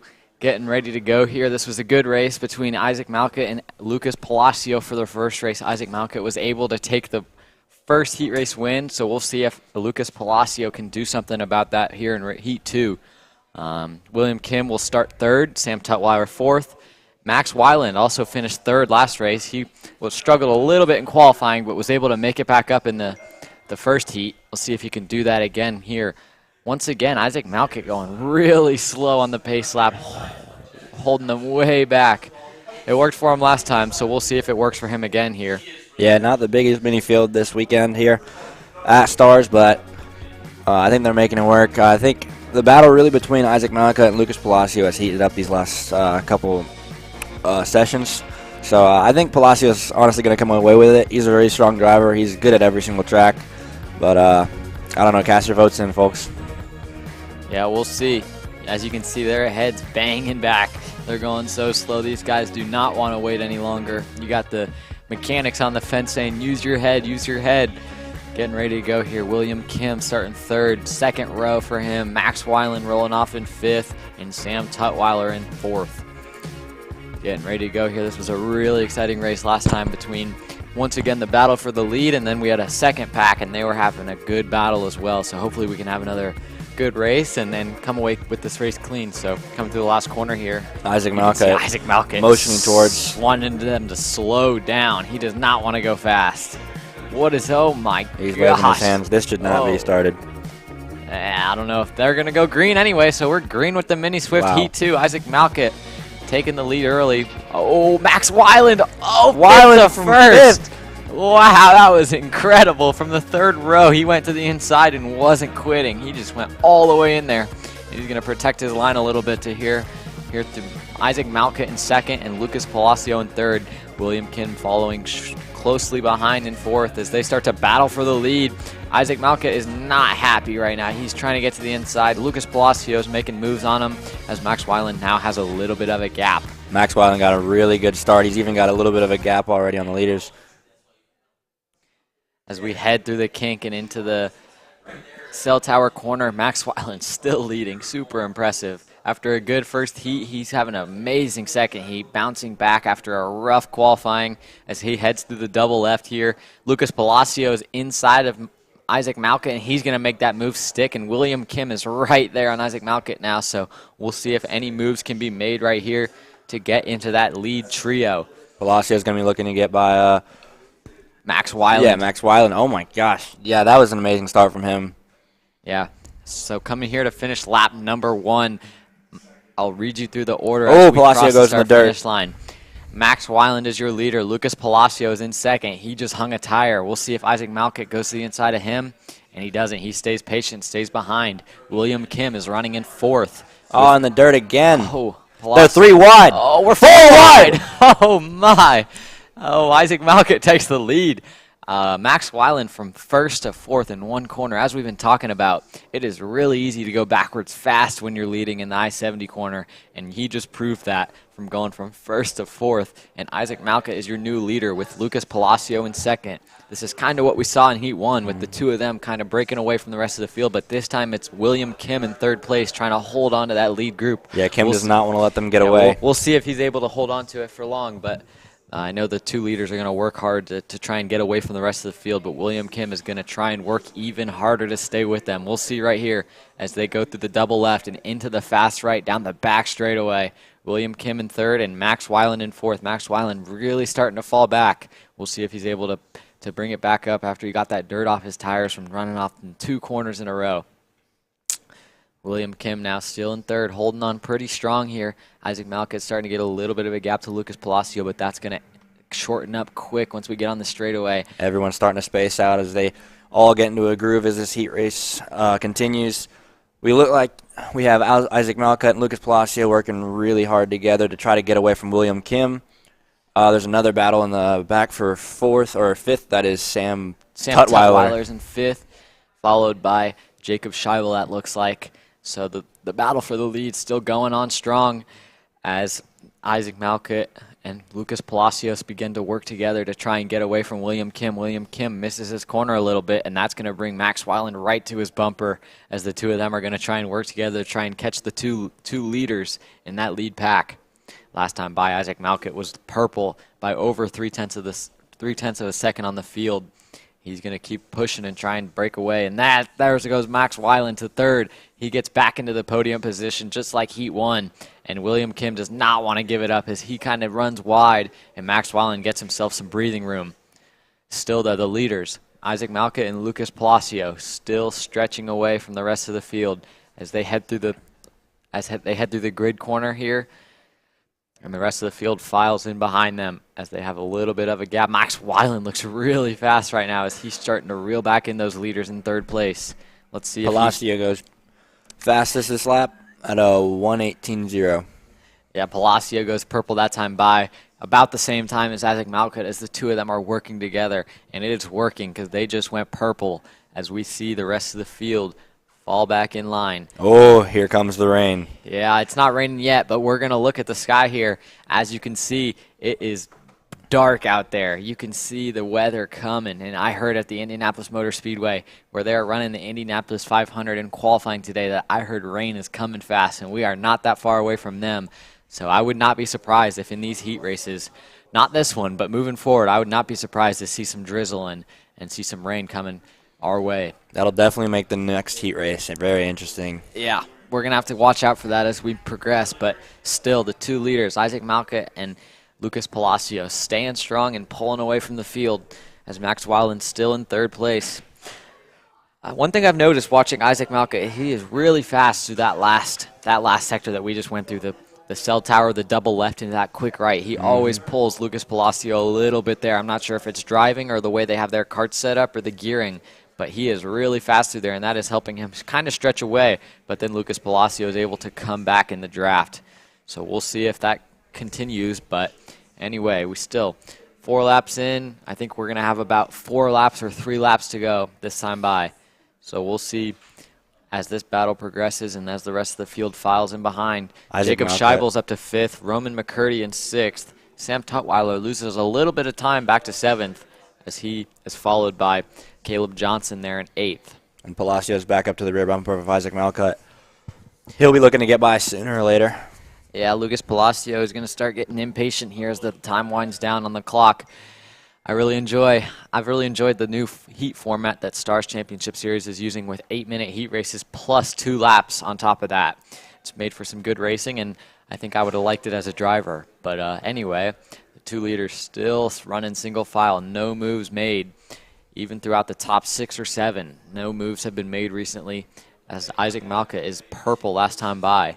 And still, Isaac Malcutt and Lucas Palacio working well together. Lucas Palacio got through that last section of corners a little better than he did last lap. So maybe he's learning something from following Isaac Malcutt. They are nose to tail. I think they're just waiting for the last 2 laps before they start battling, maybe even just the last lap. I see about 1 minute left on the clock, so I think we're going to have about 3 laps to go as we come by the start-finish line this time by. Still single file, the leaders go. They went purple again that last time by. Lucas Palacio at a 1:17.4. Max Weiland is a little bit off at a 1:17.9. So we're going to have to keep watching this as the times are clicking off and the time is winding down in this race. Isaac Malcutt's still leading, though, followed by Lucas Palacio very closely. Going through the green corner here as they drive away from Max Weiland, William Kim, and Roman McCurdy. Following Roman McCurdy is Jacob Scheibel. They are close together as well. We have 3 battles of 2 as we look back into the field. Sam Tutwiler back in 8th now. He got passed by Caleb Johnson. He's fallen back.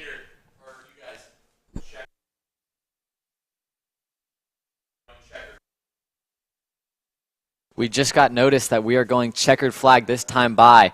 There is lightning in the area, so they are going to have to call the checkered flag here. You can see the mechanics on the fence telling them to pass because they know it's coming. I don't think Palacio knows that. Yeah, Palacio is not going to be happy about that. He's going to be upset that the checkered flag has come out. And look, he's going to try and pass him now. So, does Isaac Malcutt know that it is checkered flag, though? The checkered flag was not being waved. It was. I saw it down there. I don't know. I think they're going to try and I'm sure the corner workers are going to give them notice about that because all the yellow flag lights are waving, as you can see. You can see them still driving. Trying to notify. Pretty hard. Trying to let the drivers know that we do have lightning in the area, and that's going to cause us to go to a red flag condition, and all the drivers are going to have to come off the track. Yeah, you do not want to have lightning out. Yeah, unfortunately, this race is going to be cut short. It was past halfway, so the result is official. But checkered flag is out. I'll run you through your top 10. Isaac Malcutt comes away with the steal of a win after A little bit of an unfortunate series of events for Lucas Palacio. Not much he could have done there with lightning in the area. But anyway, Lucas Palacio in P2, Max Weill in P3, William Kim P4, Roman McCurdy in P5, and Jacob Scheibel in P6. Caleb Johnson rounds out your top 7 with Sam Tutwiler in 8th, Caleb Lantern in 9th, and Charlie Myers in 10th.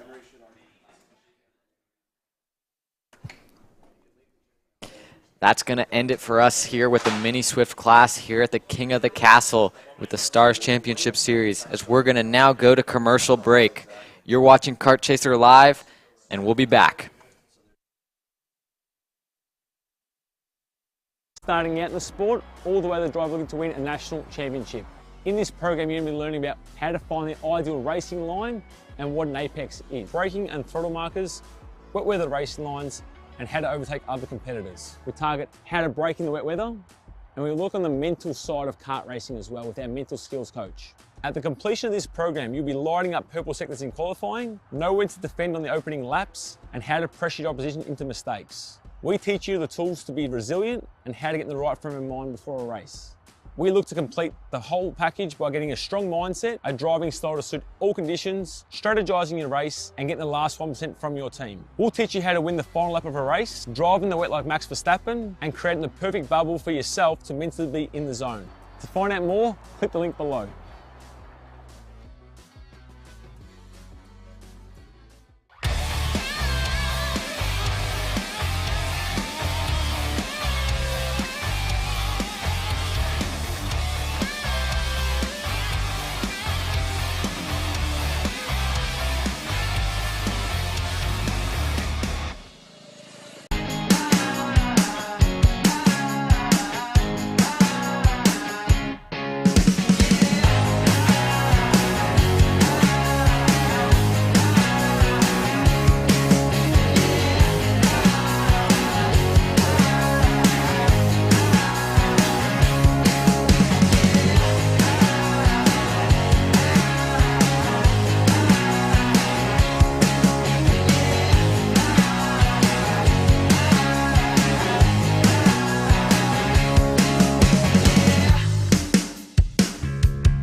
Group A Apparel, designed for the athlete in all of us. Check out more online at groupAapparel.com.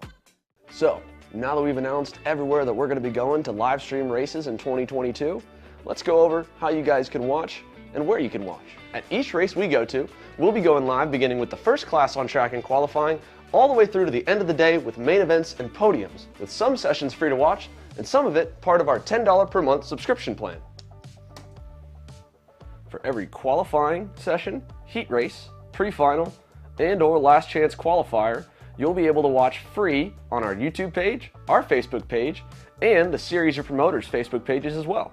Then, if you want to watch the main events live, you'll be able to do that on our YouTube channel's premium subscription for $10 per month. And if you can't afford to do it, you'll be able to watch the replay of the main events for free after the race weekend's over. To sign up for our $10 per month premium subscription on YouTube, it's super simple. As long as you're signed into your YouTube account, go to our page, hit the join button, put in your payment information, and you'll notice even at the bottom, YouTube doesn't bill you until the 30th day of the first month. Now you may be wondering, why even do a subscription plan at all? And the truth is, broadcasts are expensive. We've got a big team to put on these productions, and even with the help of the series and event promoters and advertisers, it still costs a lot. And we also want to do them bigger and better every single event we go to. And hey, if you can't or don't want to join the $10 per month subscription plan, you can still watch all the racing sessions with qualifying, heat races, pre-finals, LCQs live for free, and of course the main events on replay after the race weekend. In the end, we're only here because of all the love and support you guys have shown us and continue to show us, whether it's liking, commenting, and sharing on all of our posts, supporting us through our apparel options, and any other way following along with the journey so far. And we can't wait to get the year started live from Miami. As the Western importer of the Praga and Formula K chassis brands, Leading Edge Motorsports is a high-performance kart shop and race team with a simple mission: teach others the joy of high-performance driving, supply our customers with the highest quality products and services, and most of all, win races. With our remarkable racing inventory, expert services, and top-ranked national-level team to back it up, we'll help to get your new kart racing package up and running fast. From arrive and drive service to kart preparation and driver coaching to the parts you need to get you back on the racetrack, Leading Edge Motorsports is the industry answer.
Well, folks, we had a little bit of a delay there. We had some lightning in the area, but we are back underway here with the KA Masters. Everyone's got their rain suits on and their clear visors on, and we're ready to go racing.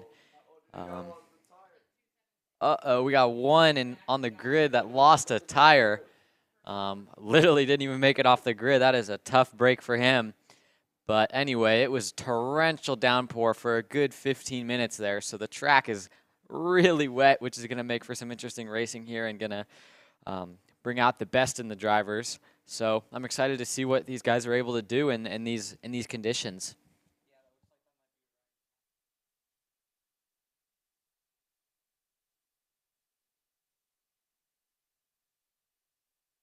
Oh, you're muted.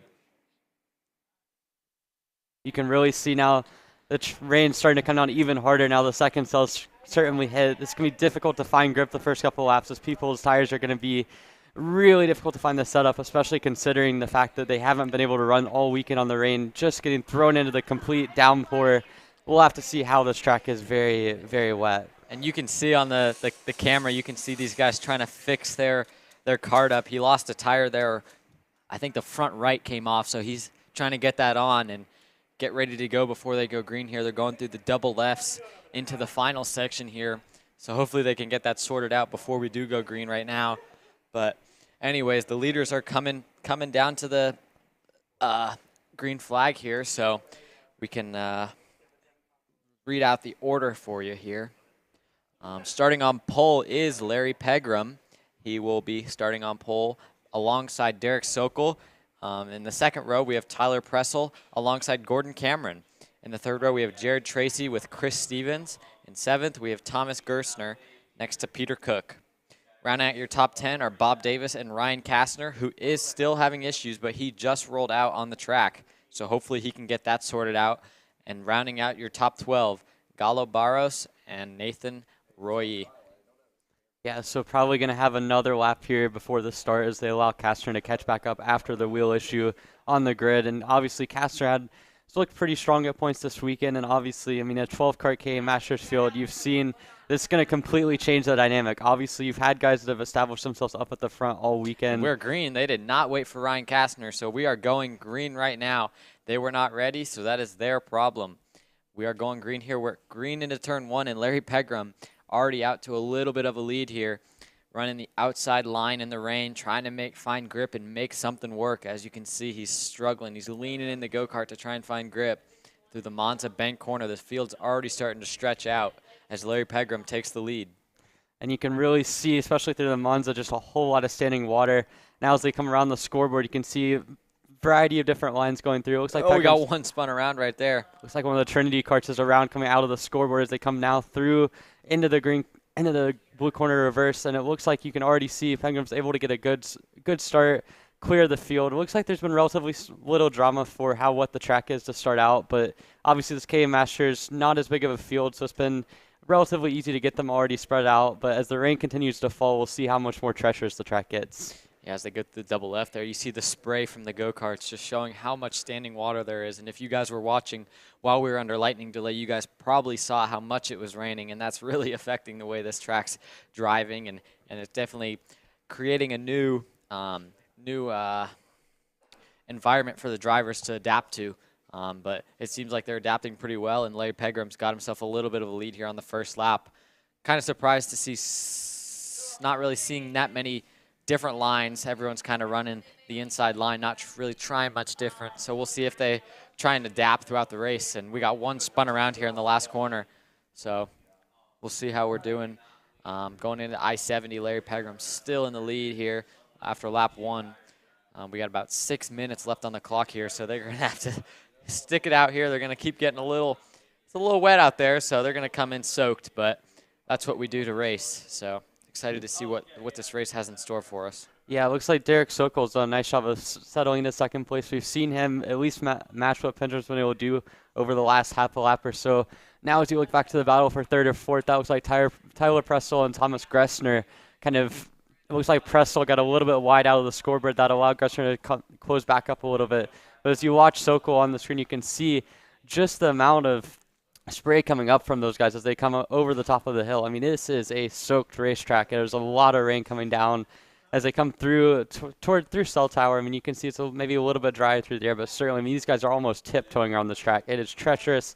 It's a flat track, a lot of standing water because of that, and it's made life difficult for these KA Masters drivers. And now as you come down, you can see Fendham takes a look behind him. See Sokol is still about 7 to 8 kart lengths behind him. Good amount of gap as they come through the Scale Tower corner. Certainly, they've got a huge gap back to 3rd and 4th, and Pressel and Gressner in 3rd and 4th. And as of now, it just looks like a very spread out field. As you can see, Fendham coming around to the final corner.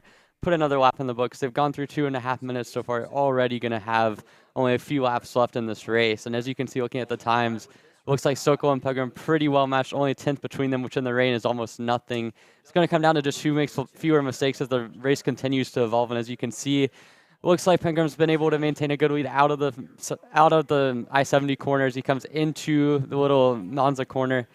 Taking the inside line there, which I feel like could be a little bit less grippy, but certainly shorter way around the track. Not a lot of standing water there. That's a benefit for him. Just calm and easy. It looks very smooth for him, even if he's not quite able to get as much pace as you might expect. But certainly you've got Derek Sokol now starting to close a little bit up through the first part of this lap. Yeah, and you can see 1:33 is their lap time, and that is really far off the pace. I mean, they were right around a 1:13, 1:14 lap time earlier, so they're a good 20 seconds off the pace, which tells you how wet this track is. And they're just trying to adapt to find different lines and see what works best for them. We're only on lap 3, so it's pretty early. But anyways, the leaders are about 2 seconds faster than the entire field. The guy in 3rd place, which is Tyler Pressel, he did a 1:35.3, and the leaders are in the mid 1:33s. So he's got some work to do if he wants to run down those top 2. Yeah, it looks like 2 of the faster karts that are deeper in the field. Bob Davis is in the below 134s, as well as Ryan Castor in the mid 134s. But obviously in the rain, a lot of times track position can be key. Those first couple of laps where the track is treacherous, you can gain or lose a lot of time. And you can see Pegram looks like he's extended the lead a little bit at the tail end of this lap. We'll see as they cross the line into the 132s they go. Pegram's able to extend another 3.5 tenths to what Derek Sokol was able to do. And then behind them, it is just a complete dominant performance by those guys. I mean, you've got almost 5.5 seconds between them and Tyler Pressel in 3rd. Thomas Gressler continues to be right up there on him as well. And then looking back down the field, like I mentioned, Bob Davis in 7th is probably the quickest kart that isn't among the top 2. He's in the mid 133s. Nobody else is really close in that sense. But as you can see, coming through the scoreboard corner, it looks like the top 2 just continuing to ride smoothly. It looks like Pegram's been able to extend just a little bit over the course of the last lap or so. And, I mean, that's all it takes. I mean, in the rain, you're looking for just finding the comfort, being able to stay consistent, keep it on the track. And, I mean, especially around this track with how damp it is right now, it's just all about finding that consistency. Want to make an announcement? KA Stars Group B, start heading to the grid, please. Once again, KA Stars Group B, begin heading to the grid. The lightning delay is over, and we have karts on track. Back to the live feed here. You can see Tyler Pressel struggling to find grip in the rain here as he heads down through the double lefts. And there you are. There's your leader, Larry Pegram. As you can see, he's starting to stretch out his gap a little bit there, little bit by little bit every lap, and he'll be coming to probably the 3 or 4 laps to go this time by. So still got some time left in this race to definitely make some mistakes, but so far so good for him. But he was only about a 0.5 tenth, 3/4 of a tenth faster that time by as Tyler Pressel comes to the line. And he is still a good bit off the pace, about 2 seconds off of the leaders. So he is about 7.8 seconds behind him. But yeah, this track is definitely interesting in the rain. I've driven it in the rain a couple of times. I remember last year at USPKS, we did this exact layout in the rain, and it was interesting to say the least. It's hard to find grip here, especially with all the comeback, like the S's, and trying to find grip through all those corners is very difficult, and these drivers seem like they're finding pretty good grip throughout the racetrack. Yeah, well, and especially taking a look at the flat nature of this track as well, just going to breed a lot of standing water. And when you have a downpour like these guys had, and they're the first class back on track, it's bound to have almost zero grip on this track. I mean, you can see even after a couple laps to get settled in, they're still in the mid 133s. We got one kart off. That looks like the 271. That would be Galo Barros. He's up 4 spots from where he was, but I think he just lost 1 or 2 of those. So unfortunately, he'll be down to 8th place, and Ryan Kastner's able to get by. Ryan Kastner's having a decent run after having to start at the back since he didn't make it out in time due to his tire falling off, rolling off the grid. But he's made a decent comeback up to 7th place, which is pretty good for him. So we'll continue to watch him and see if he moves up anymore.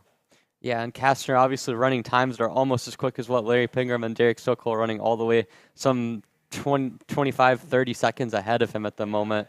And I mean, at the moment, you're looking at a field that's very spread out, a lot of different paces going on. You can see Tyler Pressel now, as well as Thomas Gressler coming through the final corner. There are guys that are running in the mid to high 34s and low 35s as well, and those just about a couple seconds off the pace of what the leaders are able to do. And I mean, as they come down, probably only a few laps remaining in this race, 3 to go, I believe. And that's going to mean that it's time for them to kind of battle amongst themselves and certainly just get to the end of this race, survive in the really damp conditions. Yep, definitely. It's interesting to say the least. And there goes your leader. And there's Tyler Pressel as he's getting kind of run down by, that's Thomas Gerstner behind him. Gerstner. Thomas Gerstner behind him. So he's starting to finally run down Tyler Pressel for that 3rd position as the leaders are still keeping their gap to a pretty big advantage. Right. Another announcement, KA Stars Group B to the grid. KA Stars Group B to the grid. We are racing already, and you guys are on track next. So if you are not headed to the grid right now, I would definitely get headed there right now. Yeah. Make sure you get to the grid. Do not want to be missing a heat race here, especially with how big the KA Stars field is going to be. In the meantime, in KA Master, we've seen one of the guys that's made a good run through the field has been Bob Davis, who's gotten up to 5th from 9th on the grid. He is currently running times that, as we've seen throughout the race, has been almost as quick as what the leaders are run. Meanwhile, Larry Pingram's been able to stretch out the lead over the last lap to Derek Sokol. Maybe a mistake for Sokol as they come to 2 to go. But as you see on the last lap, he's been doing in 33. Sokol did a 34.7. Coming out of the second to last corner, Tyler Pressel almost lost the cart there, and he's trying to maintain his gap to Thomas Gressler as well, but it's just not happening for him. We'll have to see. Those who have been evenly matched all races, the rain continues to pick up, and this is turning into a torrential downpour for these guys. Yeah, we have 2 laps to go now, and I think it's smooth sailing from here on out for Larry Pegram. He has about a 4-second gap right now back to Derek Sokol, and he's about a 1.5 seconds faster. Larry Pegram has been impressively consistent in this race, banging out times within 0.2 of a second, and when a lap is 1 minute and 33 seconds long, that is crazy impressive and hard to do. So props to Larry Pegram for his consistency. Yeah, and we've got a checkered this time by. We've got lightning in the area, so this will put a premature end to the race. As you'll see Larry Pegram come across the line to maintain a dominant victory here. By all accounts, this has been a really good show for him in what have been changing conditions, heavy rain throughout, and so he'll take the win, followed by Sokol, unless anything changes in the last few corners. As we mentioned, the lightning is in the area. That's going to mean the end of this race, and certainly is going to cause some delays going forward. Yeah, that'll cause a delay, so sorry for all those rushing to the grid. Anyway, this race is going to get checkered flag this time by. Not sure it would have changed much as everyone's starting to spread out now. But anyways, Larry Pegram drove an incredible race, consistent laps every lap, and he deserved that one for sure. So congrats to Larry Pegram for the win on that one. Yeah, and you've got Derek Sokol coming across now to finish second. A good run for him to finish off a second place in the first heat as well. Behind him, you're going to see Tyler Pressel finish off in 3rd, just ahead of Thomas Gressler. Those two were right together. So we got one spinner. I believe that's Bob Davis coming through the second to last corner. Is he going to be able to get on the track in time to get to the finish line? It's going to be close between him and Chris Stevens as they come to the finish line. It looks like Davis is going to maintain his 5th position ahead of Chris Stevens. Then it's Ryan Castro, who had a nice run back from losing the wheel on the formation lap. You've got Gallo Barrios in 8th. Gordon Cameron in 9th, and then Jared Tracy rounding out your top 10 in KA Masters. Yeah, that was impressive from Larry Pegram.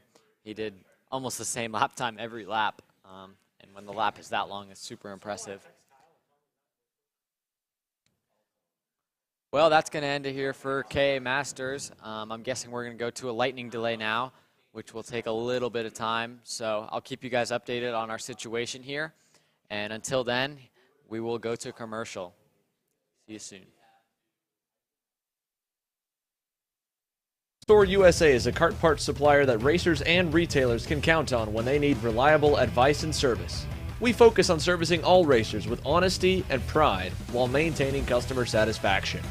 We carry a full stock of Kart Republic and Tony Kart chassis, as well as IAMI and Vortex Rock engines. We've also got a host of other parts available and in stock, such as products from Rev Performance Materials, Jecco Racing Seats, and more. We have a 100% satisfaction guarantee, and on top of that, if your order exceeds $200, shipping is on us. Check out all we have to offer today by visiting us online at kartstore-usa.com. I'm Billy Vincent, owner of MPG Motorsports. What we do at MPG is we try to keep it a nice, fun family atmosphere, try to combine sort of the bigger things and of the bigger teams and the professionalism down with sort of some of the fun sort of family-oriented atmosphere. We try to not only develop drivers, but also the parents and the families for just in knowledge in general in motorsports. It all starts in karting. What we try to do is try to help the drivers, the moms, the dads understand the sport of motorsports in general, not just karting, but what it takes to get all the way up through. Whether you end up wanting to be a driver or a mechanic or an engineer, you know, we can help you with that, and that's what we're here for. If you're interested in joining us at MPG, our home base is at Whiteland Raceway Park in Indianapolis, and you can contact us at info@willpowerkart.com, and one of our great people will reach out to you, and we'll try to put the best program together. Parallel USA, a top-level performance team with unmatched hospitality, offering a full-service driver development program with year-round testing available in Miami, Florida, and the official North America racing team of Parallel Racing Chassis. Chassis and parts available at ParalleLUSA.com.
Everybody that is on the racetrack, please get off the racetrack. We are under lightning delay. Once again, if you are on the racetrack, please leave the racetrack or the racing surface.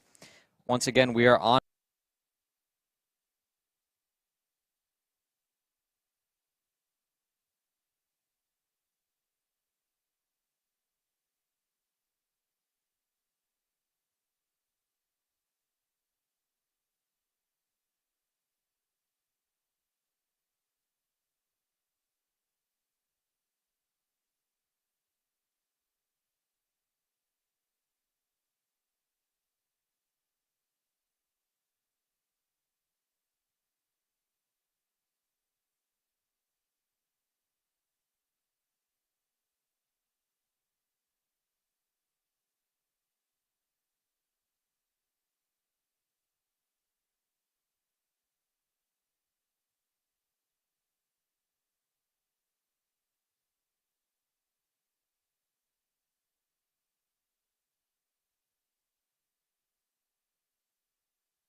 Ladies and gentlemen, unfortunately, today the racing has been put to a closing. We will resume tomorrow.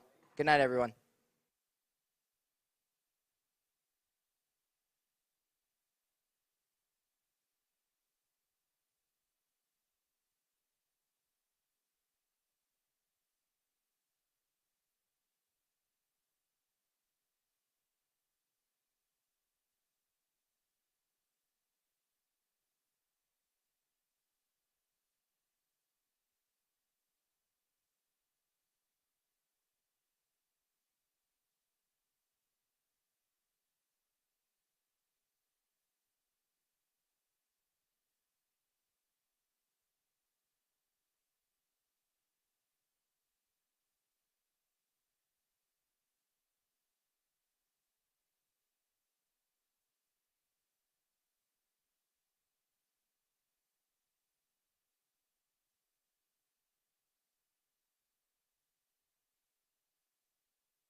All right, everybody. We appreciate everyone for those tuning into the live stream and for all of you in the paddock here trying to stay safe. Obviously, has been a lot of severe weather. We have a lot more severe weather coming our way, so we want to advise you all to please be safe. Make sure to strap down any loose tents as tight as you can tonight. Make sure to take care of all your equipment.